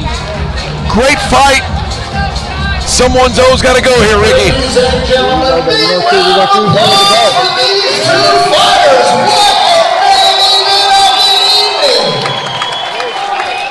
Ladies and gentlemen, we go to the judges' scorecards. The judges score the fight 48-47, 49-46, and 48-47. All three for your winner and new Elevate FC Bantamweight Champion Johnny.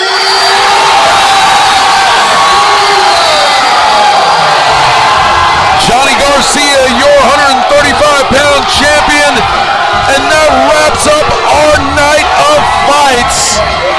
What an evening. Hard fought battle. No doubt. These guys, they both fought their hearts out, you know what I'm saying? So the winner goes to Spurs, Johnny Garcia, he's leaving with the belt, you know what I'm saying? Your new 135-pound champion.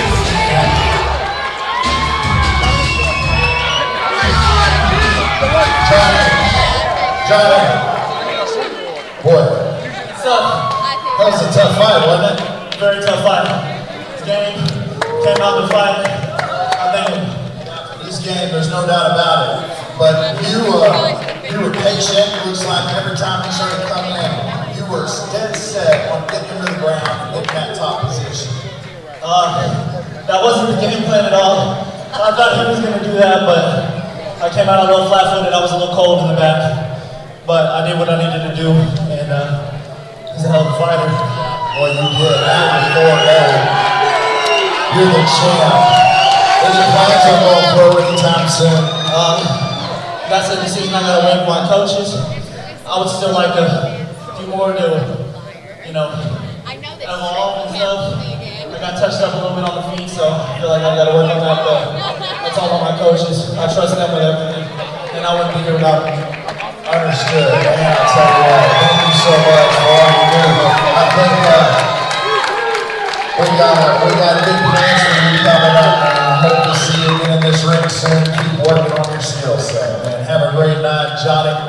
I just want to thank everybody that buys tickets and comes out and supports me every time.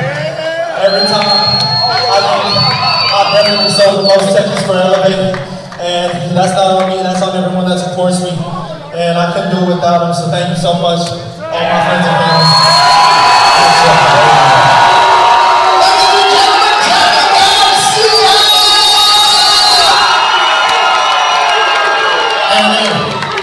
That's a tough fight. Brother, you put it out there. Your parents still don't know that you're fighting though, right? No. His parents have no idea that he's in here fighting in a cage and he's done it before. Great job tonight. You look fantastic. Dude, it was close. I think it was even closer than what it showed. It probably could have gone as a split. Who knows? We're going to see you back in here. Are you going to get grounded or something? Yeah, I definitely want to get back in here. I can't go out with a loss. I definitely got good enough to win, but should have finished it if I wanted to win. There you go. Hey, ladies and gentlemen, thank you again. We appreciate y'all. December 12th, we'll be right back here. Again, if you want to watch us next week, we'll be in San Antonio, Texas next Saturday night. Thank you for coming out. Please be careful if you've been drinking. Call you an Uber. Unless you have a Tesla, those suckers can drive themselves. I think I figured out our lovely ring card girls. They're brilliant, they're smart, they're good looking. They gotta be crazy. It's gotta be the crazy hot matrix, that's what it is.